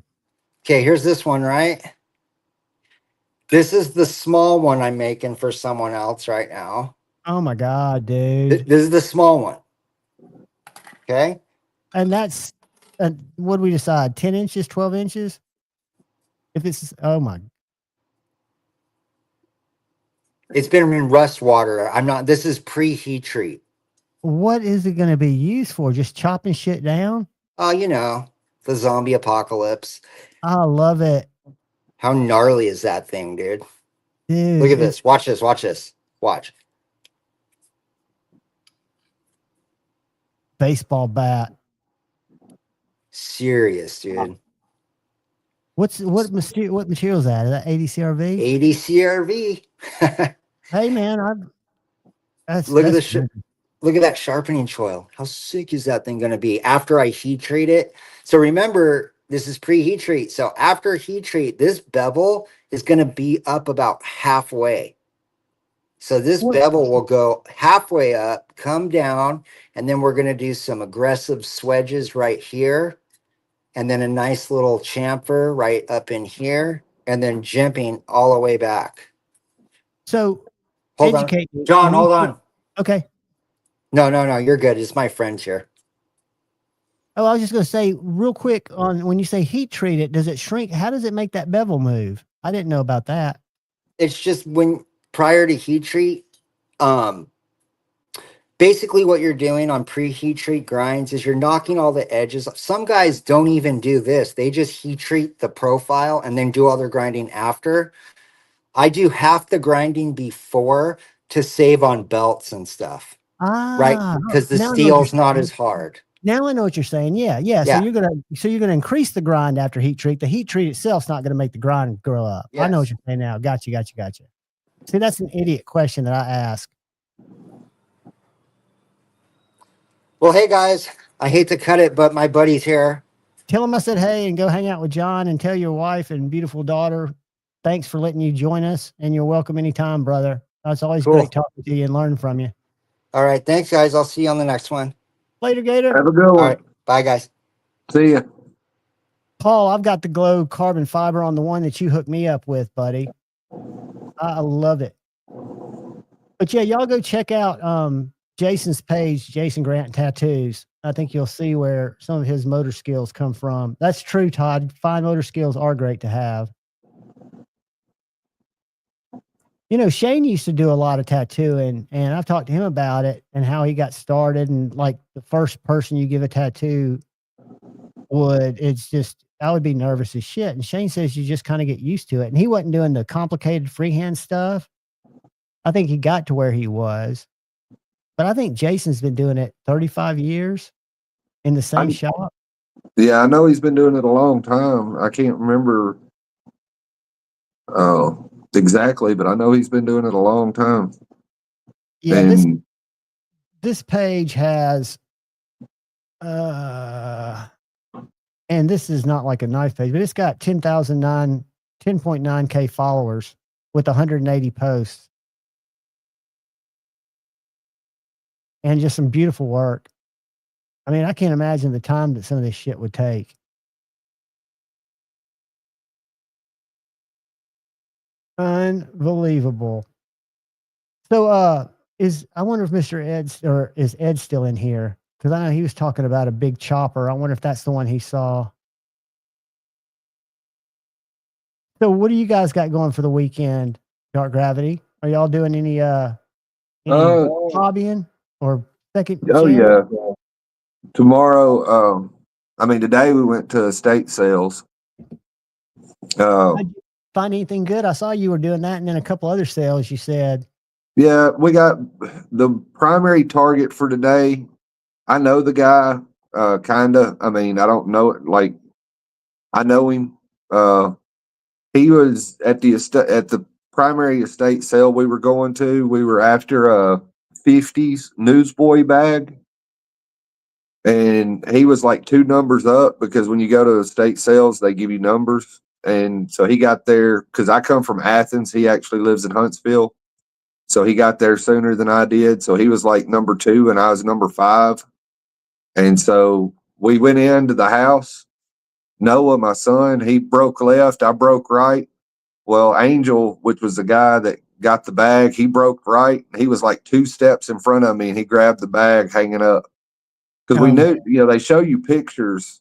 You know what the stuff is before you go in, right? Well, you have an idea what you're looking for. You know what the room layout is. So you're looking for the room that's got the piece, initially for what you're looking for. Yeah, I'm going to Blade Show next week, Friday. Awesome, buddy. Me and Noah's going over there. Ed Harrison hit me up and he was like, "Are you going to go this year?" You went last year. Huh? You went last year. Oh, I know, but I didn't get to see Ed Harrison. Right. I'm and kidding. So he was like, he messaged me directly a few days ago. And so I asked Noah, and Noah's like, yeah. And so we're going to go over there Friday. Awesome, dude. But, call me. We'll rally up. Angel, like I said, he was 2 steps in front of me and he grabbed that bag. I still got a couple of things from there. We went to another estate sale and I knew we were in not my kind of territory when we turned the corner, because the first house when we turned into the street, first house was probably $2.5–3 million. One of them big mansions on the side of the mountain. Yeah. And I was like, yeah, they ain't gonna have shit I want up in here. And they didn't. I mean, they had nice stuff, but I'm not a fancy shit kind of guy. And you're going to find, I would think, the stuff that does so well for you in that rancher from the 60s or the 70s. Oh, yeah. Yeah, I do better with the stuff I'm looking for out in the country. Yeah. The one that had the '50s newsboy bag, and I was able to get a couple of other things. It was one of the old houses on Whitesburg. Okay. Like if you turn off at the hospital on the Whitesburg and you go down, it was down in the 2500 block. Yeah, when you pass Burger King and you pass all that, you're going back towards the south.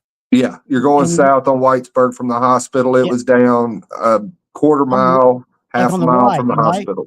Huh? On the right. Yeah. I saw those old houses. Yeah. Those old 30s, 40s houses that's on there, go down the right side of Whitesburg. It's in one of those. What's weird about the real estate over there is those are all being turned into rentals. And I think it's because the hospital system's growing so much. Yeah. You see all these apartments around Huntsville, and I'm thinking, who in the fuck is living in those? I don't know. Because they're they're over $2,000 a month. Yeah, and they're like, what, 1,000 units in each one? I mean, they're all peppered around the hospital now. Well, that and the entertainment district downtown, and they're on Governor's, whatever that's called. I forgot. My mind went blank. 801 Franklin. No, that's not 801 Franklin. It's called Campus 805 or 305. Yeah, Campus 805. All right down that area. I mean, I don't know who's living in them. I know that the cheapest ones are over $2,000 a month. Yeah. And I mean, and they're free for 800 square feet, and you're paying $2,000 a month. It's fucking insane. But if you're young and you're in the medical field, and convenience is more important to you than space and and nightlife and blah blah blah, all that stuff. I mean, yeah, if you're in your early 20s and bringing in bank, yeah, and why in not? Huntsville you are, right? Because in Huntsville, most of the people that are coming here are either coming for the hospitals, for NASA, for something, Yeah, but that's the thing a lot of people don't realize. Them folks that work for NASA, DOD, Boeing, Lockheed, and all them, aren't they? Huh? Are they taking it in the ass now, or not as much? They're coming at, if they're young, coming out of college, they're only making like 60. And But I it's been mean, a pretty long, is it not a, that that's a horrible wage, but when you're talking about living in the downtown of a city, yeah, you the know, cost of that's, living you doesn't know, work once out. Uncle Sam gets done with you, you may be making 65 on paper, but once Uncle Sam gets done with you, that's not what you're taking 40. home. No, it's a lot. It's a totally different And number. you're living somewhere where it's $2,000 a month for a freaking Michael, 800 square foot apartment. Yeah, but what Todd was back to answering Todd or your question. And tomorrow we're going to hit. There's quite a few neighborhood yard sales tomorrow because it's like the first fucking Saturday in a year it hadn't rained. Right. And so, or it's not supposed to. We'll see if it actually does. I mean, I can't. I gotta every cut the rest of my weekend. grass. Yeah, I mean, my yard is. I'm surprised I have one. Uh, but it's like every Saturday we go to hit yard sales and all of them end up canceled because Because it of don't do weather. nothing but fucking rain. Yeah, that's And so we're going to try to hit some of those tomorrow. Like I said, there's some, and talking about, I do better in the country. Like if I go to Huntsville or Eastern Athens, you know, Limestone County, Madison, all that kind of stuff, you right. know, like in between me and you, any of that, I don't do good Just because because everybody's transient. so they've You already know, gotten rid of a lot of their stuff. You're looking for yeah, that thing that's been there for 60 years, and yep, they're getting rid of the house because it's outlived its generations. yep. And that's because, like, if I go, the people in between me and you, they just moved here in the last couple of years, last 5 years. Well, wherever they went, so they didn't have to move all that shit. They got rid of it. And since they've been here, all the stuff they have comes from fucking Ollie's or TJ Maxx or, you know, Pottery Barn or some fucking shit like that. So none of it's worth You're not getting. getting the classic stuff that's been around a house, hanging in a closet with mothballs for the last 25 years. Yep. But there was one that I couldn't go to. A buddy of mine went to it, slept overnight in his truck that was supposed to be over by you in Huntsville yesterday. Did I they had have to something work he really late. wanted? Huh? Did they have something he really wanted? They had a 60s Flying Tigers bomber jacket. Oh my God. Yeah. Like a And legit. so he slept in his truck to get it. He's there. He's the first one in the door. It's not there. And so he goes and asks, and it ended up, it was a private sale. And so it wasn't done by an estate company. It was a private estate sale. Right. And so it was ended up being the guy's daughter. And she decided not to sell it. Now he still got some stuff from the 50s and 60s and was able to sell that. And so it was still worth his while. But But when you got your eye on something and it's yeah. gone, that sucks. Well, now he was able to get some champion sweats from the 50s, and some other, you know, 40s and 50s and 60s military stuff, you know, but the one that was the one. I mean, That's what got him over there at 4 o'clock in the morning or 3 or whatever time. he actually got there at 10 o'clock at night, the night before, Wednesday night, and slept in his truck and was outside It waiting. seems like those nice people would have come out and said, "Hey, man, I know you're here for the." They probably never knew he was there. You're not here for that bomber jacket, are you? Yeah, they probably never knew he was there, but it was. Cause see, I've got this buddy that's what he does is he hits abandoned houses and, you know, different things of that nature. He runs around out in the middle of bumfuck nowhere looking for farmhouses been collapsed since 1900 to dig through. Materials and stuff too. Yeah, he gets crazy stuff, but you know, so that's what he does, and so that's why anytime I have something that I find that's good, but I can't get to it, I always message him and he'll go. But that was the heartbreak. It was too small for me to wear. It was a medium, and I couldn't fit in a medium. But especially a medium from the 50s and 60s time frame.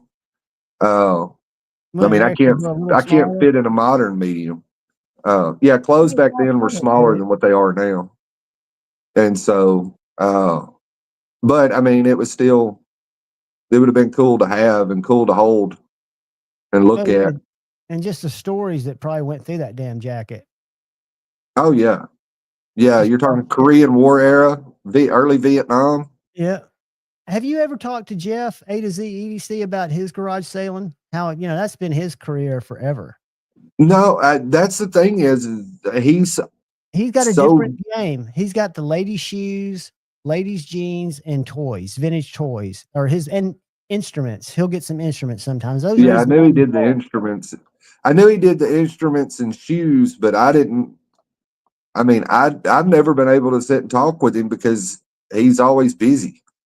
Yeah, he does it for a living, so his is a lot more work than what I do. Well, he was doing a lot more. Now he's working at Gadsden Music, so he's only doing it when there's a sale that he really wants to go to. But he was knocking it out. I remember once he found a set of bagpipes that I want to say he got for $75, and on eBay they went for $1,800. Yeah, but that's not the majority of it. What he'll do is like Dillard's. I don't know if Dillard's is still at Park Place Mall, but they would have a closeout on ladies' shoes. And Jeff would go buy the whole fucking rack because eBay is such a bigger market. You can move it. Yeah, exactly. Yeah. And he had the patience to do it. I mean, I have a hard enough time shipping out giveaways, much less getting in a business where I'm shipping shit all the time. That would be the downfall of me.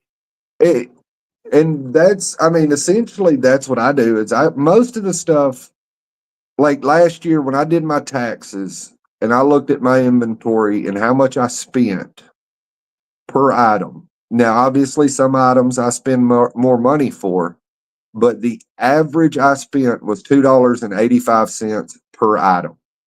And your average return, you don't have to share that, but I'm sure it was. The average return was $34. I mean, that makes sense and it makes dollars. I mean, that's huge. And so the typical item I bought was $2.85, and I made $34. So that's the key to it is, but you started buying things that you just liked. You never planned on reselling it first, did you? Or did you always? I thought you just loved that kind of clothes. No, I've always bought the stuff for myself, but what it is I found a rag house over by the airport, and through work, because we buy rags from them. Mm-hmm. And so they don't want to piss off the company. So Ed, the guy that's in charge of that kind of shit at my work, got me in. And so what it is before they make rags. Yeah. What it is they bring all these bales in that they get from thrift stores and clothing manufacturers. Of course, I'm more interested in the ones that went through thrift stores than I am the ones that went through clothing manufacturers. But I do find new stuff too, and I don't just sell vintage. I sell whatever makes money. Right. And you've done it long enough now to know in what you focus on what your margins are going to be. And like Jeff does, he can go to a garage sale and he's got his eBay app open and he's looking at closed listings. So he's looking at real time market, what the market will bear when he's negotiating with these people. Yeah. And, but I go there and, they crack open the bales, they sort it out and they turn it into rags. And some of it they ship off to other places. I don't know where all of it goes. But what they do is they take all the stuff, like the shirt that I got on, they'll take it because it ain't got any kind of graphics or anything on it. They'll take it and cut it up into rags. And then they sell the rags to places like where I work and other factories and plants in the Huntsville, in the metro area. And then whatever they do, like leather, canvas, plastics, that's what I call, polyester and all that kind of stuff because it has to be cotton. They can't use all these polyester clothes that people do. They just bail them up and send them. From what I understand, most of them end up in Chile or Chile. Right. In a big garbage. They end up in just a big old. You can actually see it from space. But I get to go through that and then take out what I want from there. And like I said, I get everything. You know, if I think it's cool, I get it. If I think it'll sell, I get it. And you've got a good eye for it because chances are, if you like it, somebody else is going to like it too.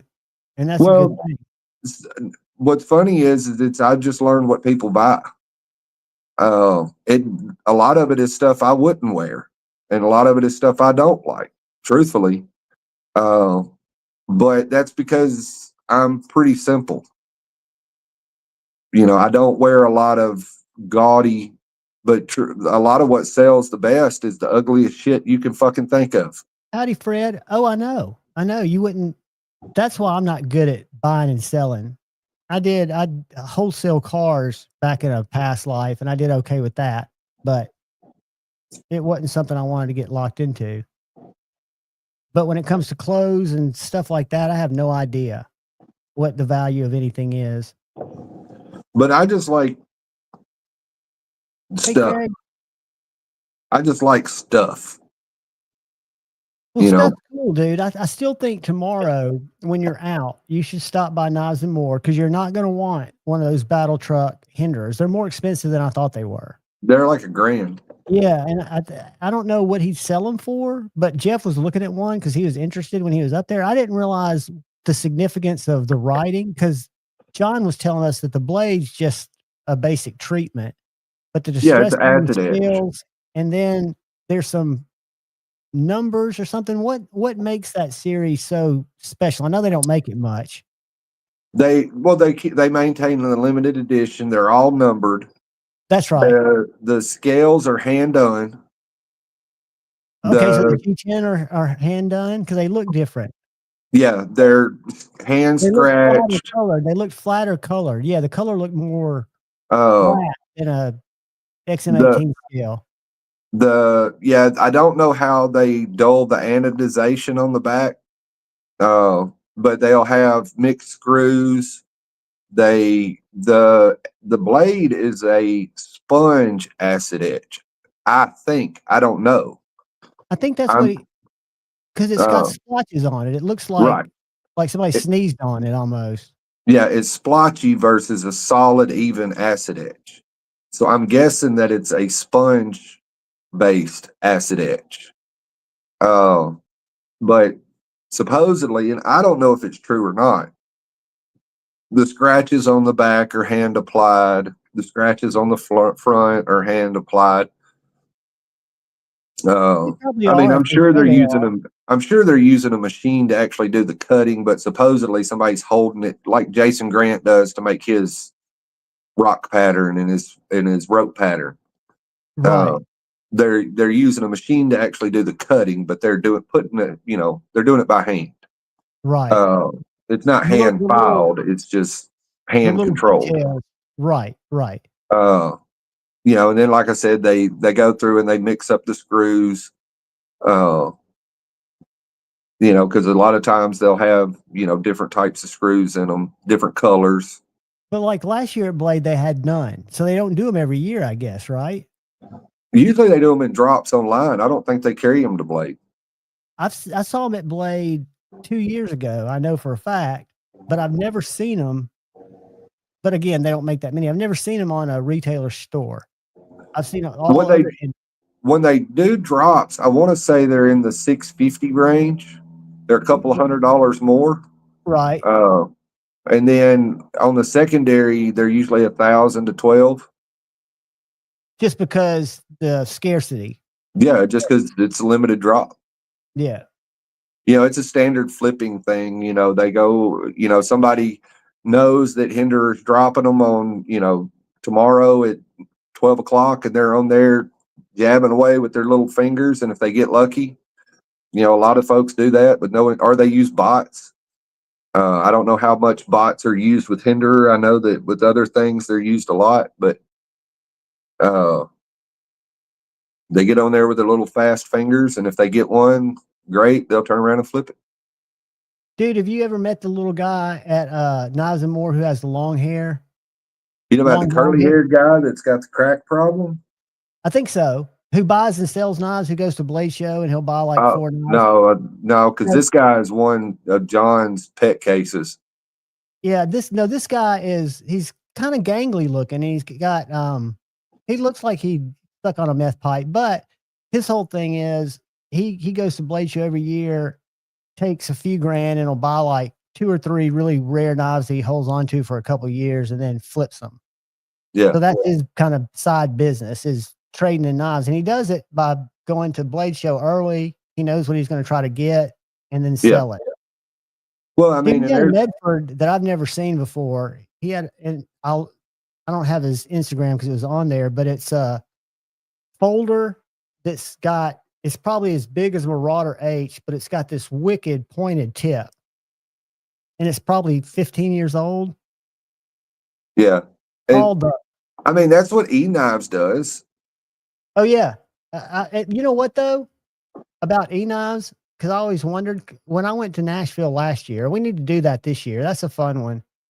But we went to the early bird, me and Jeff, and we almost got in a fight with the guy and his wife because they were so rude. They came up, we were at the front of the line. They said, we were here last night. We've just been sitting in the back hall.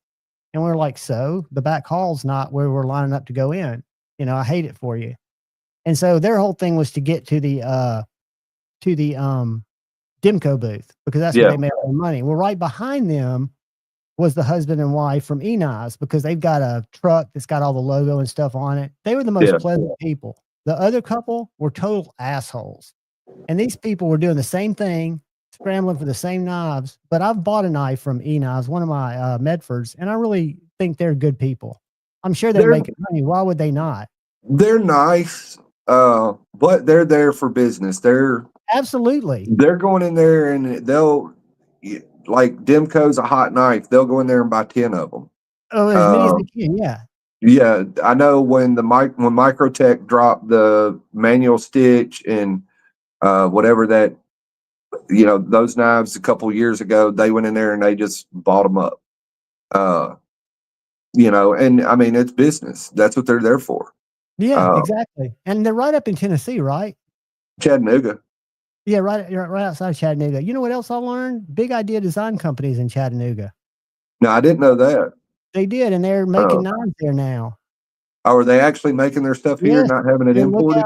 Nope. Well, their folders, they still are, but they're working on getting them all done here. Well, that's cool. I mean, you got to start where you got to start. It's, Agree. It's just like with the guy that used to work for Blade. I can't think. And started the knife company. Shit, it's right there on the tip of my tongue. They started making most of their knives in the U.S. Or Nav, yeah. I don't know why the fuck I couldn't think of Nav. I used to watch him and Zach. That started my addiction. Ben Banners. Yeah, but they've started making quite a few of their little models in the U.S. And I mean, to me, and we've talked about that before. Just do what you got to do to make yourself happy. Exactly. I don't fault anybody and that's what I didn't agree with Greg's last video, where he was talking about when the tariffs were first coming in, and he was talking about these knife designers that are sending their stuff over there. If they want to fix it, they need to just make less and make them here. And nobody can make that business shift. There's nowhere to get them made here still. No, well, he's talking about, Greg was like, do what I did and invest in equipment and make your knives. That's not reality. You can't stop a performa while you try to figure out how to make a goddamn knife, But I saw his point, that he doesn't feel like he's affected by it, but. All right, for a lot of these knives that these guys are having made, or whatever it's fucking called, a fucking 4D CNC thing, you're talking $1 million. For the machine. for the machine. Without the tools that you're wearing out when you run that son of a bitch every day. That's just for Right. the machine. You know, a commercial grinder, you're talking 5, 7, 8 grand for one. Yeah. You know, I mean, it's unrealistic, and yeah, the tariffs are going to suck. I thought they got But settled, or I just read headlines. My sponsor told me not to get caught up in the news. well, and see, as far as I know, I don't know. I don't keep up with it because I buy used shit. I very rarely buy new stuff. Let me tell you how people are getting hammered with it. And I got hammered with it. So mine wasn't bad because Get Good Screw sent me some scales that they're starting to do and a bit driver. And they had to Yeah. put a value on it, you know, when they ship it. So when it goes through custom. So when it came to me from UPS, it was COD and it had a number attached to it, which I was happy to pay. But the UPS guy didn't feel comfortable with me paying. He said, let me take it back and find out what's going on and bring it back to you tomorrow. I was like, okay. And it turns out that somehow UPS or all shippers, because what I found out later is the Hermans are the ones that are getting hammered, people that have ordered Hermans. But that UPS is having to collect. I said, why is it y'all's responsibility to collect my $41? It seems like that would be the person who made the knife and shipped it into the country. Which made me think, why would you burden an American company with that shit? Because I've heard of 2 people who ordered Hermans. They came and they were COD for like $141. Quite a jump.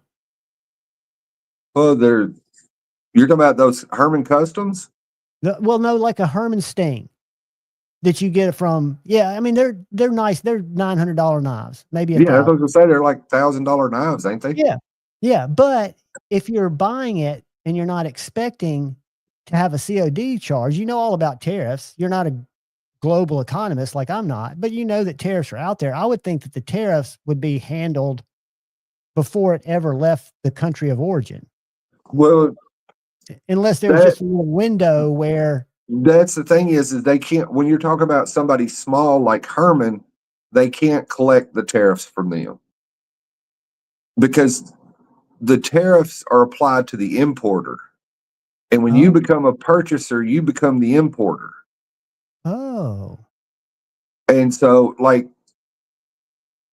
you know, I can't remember the name of the company that does a lot of the knives. It's a big red and black book that you can buy knives from as a dealer. They're the importer. So they have to pay the tariffs when they import the knives. Because if the knife never comes here, it doesn't get a tariff. Right. So you can't go and put a tariff on Herman or a tariff on Good Screw. Because they might send to a country that doesn't because they're not American. Right. They're not, the tariff doesn't apply to them. The tariff applies to you. The consumer. The consumer. Because the intent of the tariff is to keep you from buying so much stuff from there. Right. You know, or to collect taxes on it that they don't get through an American manufacturer. That's really the intent. Yeah. Because when you buy a Chris Reeve or a Hinderer or a Strider or, you know, a Spyderco or a Benchmade or any of those, they get the taxes from those companies. You pay it, but they get it because no business pays taxes. Right. Nowhere in this country does a business pay taxes. That burden is automatically figured into the cost of the item and passed on to the consumer. Right. So the government gets their taxes that way. And what it was is you could purchase an item overseas up to $800. The intent was you on vacation. Like you go on vacation to France and you buy a Chanel bag in France where you can get it at a lot cheaper than what you can in America. Right. You buy your wife a Chanel purse for $800. You could ship it home with no taxes. Well, Temu and Zara and a lot of these companies like that figured that out. So instead of sending it to Amazon, they would let you buy it directly.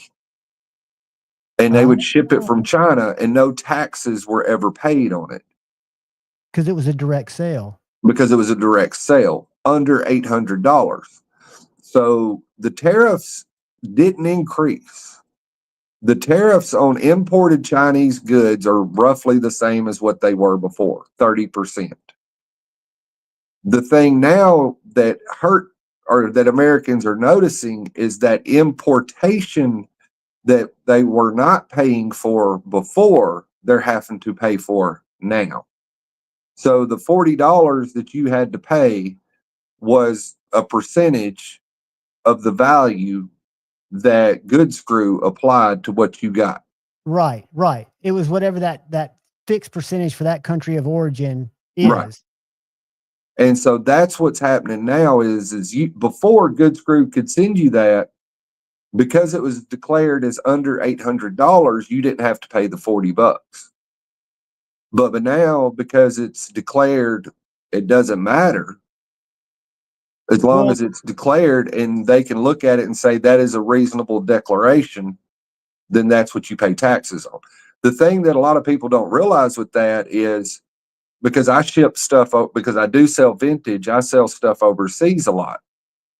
And when I sell something to Europe, I see what that individual pays for that item and what they call a value added tax. And I have to declare the value of that item for that individual and give a description when they buy it. And so then their country that it's going to, whether it's England or Germany or France or Spain, they determine the tax based off of what I put in there. And if I put in there that, like, there's an instance where I can't remember what it was. It was something, and it said that it was worth more than what I declared it as. Because I'm honest with it. I declare it as what I sell it for. Right, right. But I had sold it for like $40 or $35 or some shit like that. And it actually kicked it back to me and told me, no, this is worth like $100. You know, because it declared it as being higher than what I said it was because of the description that I gave. Right. And so I modified the description to bring down the value for them so they didn't get hit with the taxes. Because like I said, it kicked it back to me. So they don't know that I changed it because that's through my shipping service. Louis, that's how it happened to me. The UPS came, and I don't know if your guy was the same. I feel bad for the UPS drivers because he said this is happening all over the neighborhood. People ordering clothes. You know, he said, I'm having to ask people for money that I've been delivering to for, the last 10 years. Yeah. What Hall say when you talk to them? You don't have to type it. Now, because of me, it has a disclaimer on their website. Good, because you would have at least known, but to get surprised, because I was surprised with mine. I didn't expect to have to pay it. And I know the guys because Rob Nerdy Knives told me about one of them. He was not expecting his $141, additional charge when his was delivered either. Now, you have the right to send it back and you'll get a full refund. Yeah.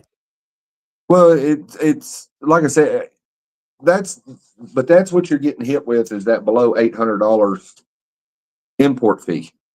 Well, do you think, and it's not just China. It's coming from all these countries. Do you not think it's going to, because to me, I always thought tariffs, again, I'm a simpleton. I always thought it was like a negotiating tactic. It is.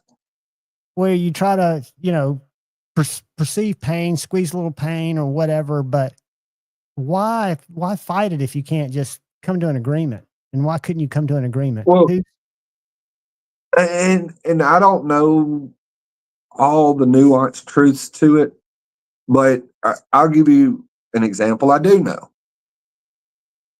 In the United States, I can go right up here to French's and buy a pair of Wrangler jeans for $27 and some change plus tax.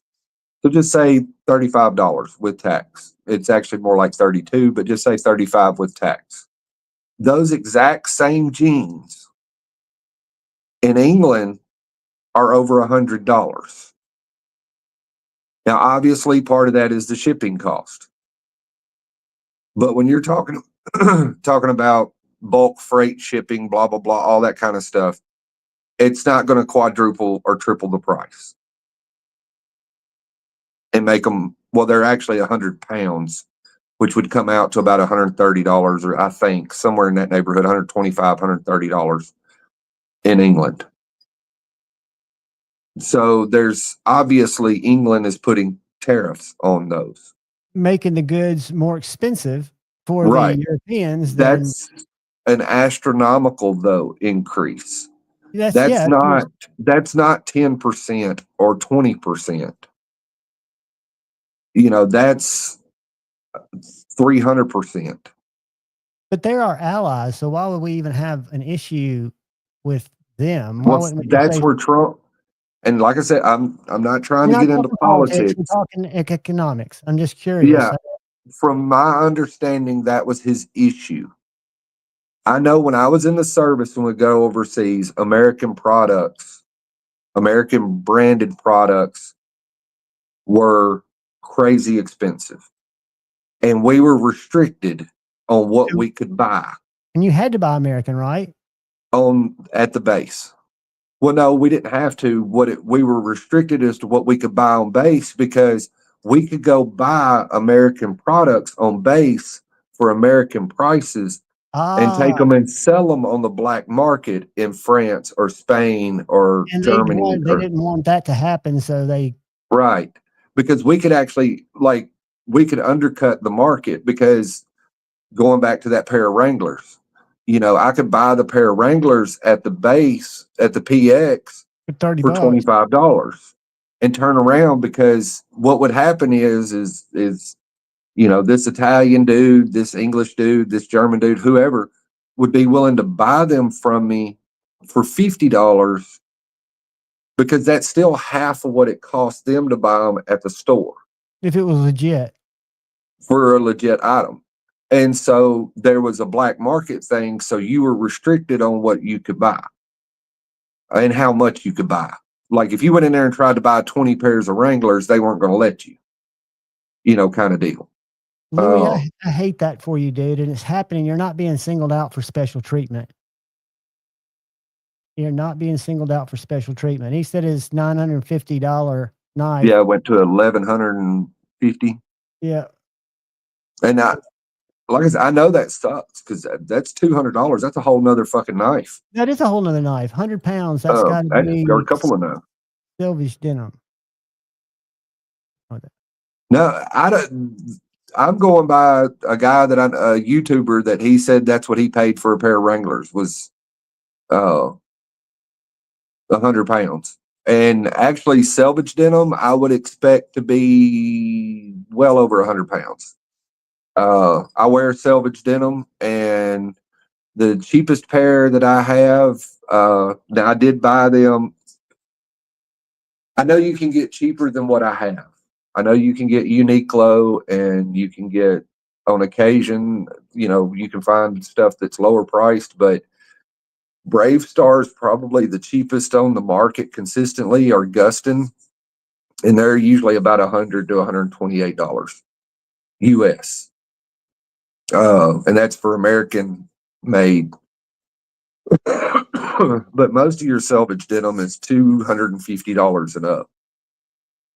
Wow. And I would imagine it'd be roughly the same in England. Because sugarcane, 175, 200, Naked and Famous, 175 to 400. And that's agricultural goods and everything, right? I mean, or do some things have, like, well, you don't have to do it because it's agricultural or something? Not that it matters. It's just. Oh, I don't know how all that works. I don't know all of it. Like I said, I just know I'm going by what Jeffrey's bringing up. I'm just going by what I can't think of the name of the YouTube channel. It's a British dude that I watch that does clothing reviews, and he doesn't do the same fucking huckberry shit all the goddamn time. What is selvage mean again? The word selvage in denim? Selvage denim is based. It's the way it's denim made off of vintage shuttle looms or antique shuttle looms at this point, probably, and it's has a self edge. The best thing I could say would be to Google it or to go on YouTube and look up selvage denim or It's what just a is selvage denim. much stronger No, fabrication. it's just made the old fashioned way. Now you can get it super heavyweight. You can get 20 ounce, 21 ounce, 25 ounce, up to like 40 ounce. A standard pair of jeans, like a regular pair of Levi's, is anywhere from 12 to 15 ounces or 12 to 14 ounces. Wranglers are 14 and oh, well, actually they're 14.75 ounce. Lee is in that 12 to 14, just depending on what they are. But with selvage denim, you can get from 9 ounce, which is some of your summer weight, all the way up to, like I said, 40 ounce. Naked and Famous makes a 40 ounce denim. I bet that But shit's most strong. Oh yeah, it's heavy as fuck. It's ridiculous. Jeffrey's right. Don't go down the denim rabbit hole. You think blade steels are complicated. Oh yeah. Yeah. I tried a bunch of different selvage denim. Right now I've sold most of it off. I've got 4. I've got a pair of grease point workwear, 2 pair of double RL, and a pair of Brave Stars. And the reason I have, the grease point workwear, I would like to get a different cut, but I like the cut that I have. So I would buy more grease point workwear because it's made by like literally 3 fucking people in California. Doing it the old way. You Like can actually artists. talk to the owner when you order your pants. You know, there's a good chance I can't remember his name, but there's a good chance if you call, that's who you'll talk to. Then the double RL I got just because it was cheap. Even though they're one of the pairs of double RL I have retails for like $500. The other pair for like $3. And then the Brave Stars I got when I was learning about fit and all that kind of stuff, and I found a pair that fit me really good, and so I kept them. But you can tell a difference if you lay them on a bed and you're looking at them in a big way, I bet. Well, you can look at them and tell the difference to some degree, but most of your selvage denim is going to come raw. Or I won't say raw, it's going to come unwashed or untreated. I mean, it may be washed, it may be sanforized, things of that nature to prevent shrinking, but it's going to be dark and you have to earn your fades. I can't. Are you reading Luminize? He grew up in Rustlers, then he wore Levi's, now he's in Wranglers. And see, that's the thing is I love Wrangler. Wrangler is ridiculous. You can't wear it and sit on leather due to the color staining the leather. You don't wash it for the first 6 months, then you have to soak it in a tub. That depends on I like vintage fades, Jeffrey, and so I don't do the deep whiskering or the high contrast fades as they call them. I like vintage fading, and so I just about wear mine like I do every other piece of clothing I have. Because of my Just let them wear normally? Yeah, I don't wash my clothes all the time like everybody else does in general, but that's because I have to wear a uniform for work. And so if I wear something for 2 hours, I'm not going to wash it. And wear it out. No way. Yeah, and wear it out unnecessarily.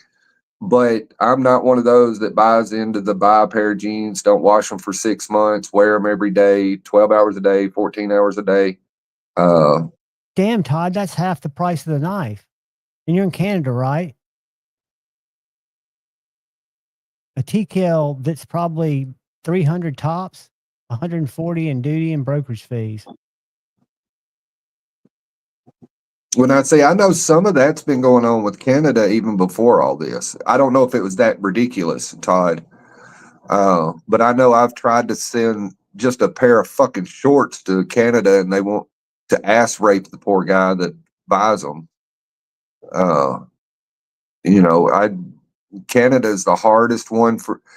It's weird. They're our fucking neighbor, but they're like the most expensive shipping for them because obviously I don't pay it. I mean, I can ship stuff to Japan, Thailand, Germany, freaking Czechoslovakia. A lot further away. Yeah, than Canada. And the shipping, because it shows me what they're paying in shipping. And Canada's fucking shipping will be higher than sending it to damn Ukraine. Because I sell a lot of military shit to Ukraine. I don't know if it's actual government employees buying it or people buying it for themselves, but they buy a lot of military stuff off of me. But yeah, the thing with what I guess you'd say somebody brought up earlier with the heritage American workwear, whatever you want to call it, Japanese denim, they call it all kind of stuff, Americana. Be very careful because it gets just as expensive as knives a whole lot faster. Because, like I said, a basic pair of jeans, you're going to spend $200. Flannel shirts, $200 to $400. Denim shirts, $200 to $400. I mean, you can find some that are in the $100 to $200, but I'm just saying, typically, average, you're going to spend about $200 per item. For a jacket, you're going to spend $3 to $4. The RJ1 that I brought up that Jason did a video on earlier this week, I think it's $450. But every bit of that stuff is made by, I don't want to say individual makers. Obviously, I do know of a few individual makers that it's literally like that dude and that's it that makes stuff. Like you call them, they get your measurements from you. They literally hand cut with a pair of scissors the pants out of a slab of denim and sit down in front of a Singer sewing machine and sew it together for you. Like I said, Grease Point Workwear is kind of that way. He does have a couple of ladies that work with him. He used to do it by himself. When I got mine, he was actually by himself, but now he does have a couple of ladies that work with him. It's either 2 or 3, I can't remember. But there's other guys that I know of that literally will sit down and sew you your pants. You send them a message on Instagram. But most of them are a little bigger than that, but they're small mom and pop family businesses. So you do typically pay up because of that. Hey guys, it's said faction time. I want to read you something off UPS's page real quick. And you have to scroll down to get to it, but it talks about how are shipments subject to formal entry handled versus informal. And then it says for formal entry, merchandise processing fee and duties and taxes imposed by the customs, as well as UPS customs brokerage fees, will be billed to shipper or consignee, depending on the shipment bill term.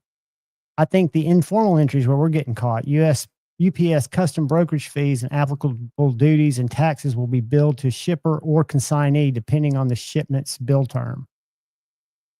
So I guess Get Good Screw and Herman and what was the other one that Louis Hog something. Yeah. That they said no, just send it cash on delivery. I don't understand that language. It's legalese. But Dark Gravity, brother, I hope you have a fantastic day tomorrow. And thanks for hanging out. It's always a joy to chat with you. And we're going to rally Friday in Atlanta. I want to see you and Noah. But Oh yeah, I'll let you know when I get there. cool, buddy. You got any parting words for these kind people? Just have a great night. Buy what you like. Don't Buy what listen to you the like. bullshit. Don't listen to the bullshit. I agree with that 100%. And do this, guys. Go over to said faction. Let's hang out there for a while. Yep, and flick boogers at Stevie. And Maddie. Don't give Maddie any slack. He's a shit stirrer. He's a pot stirrer. He just hides it Yeah, well. but it's more fun to flick boogers at Stevie. It truly is. But guys, look out for the guy or gal to your left. Look out for the guy or gal to your right. Look out for each other. Go forward with love in your heart. Choose debate, not hate. I love you all. Peace.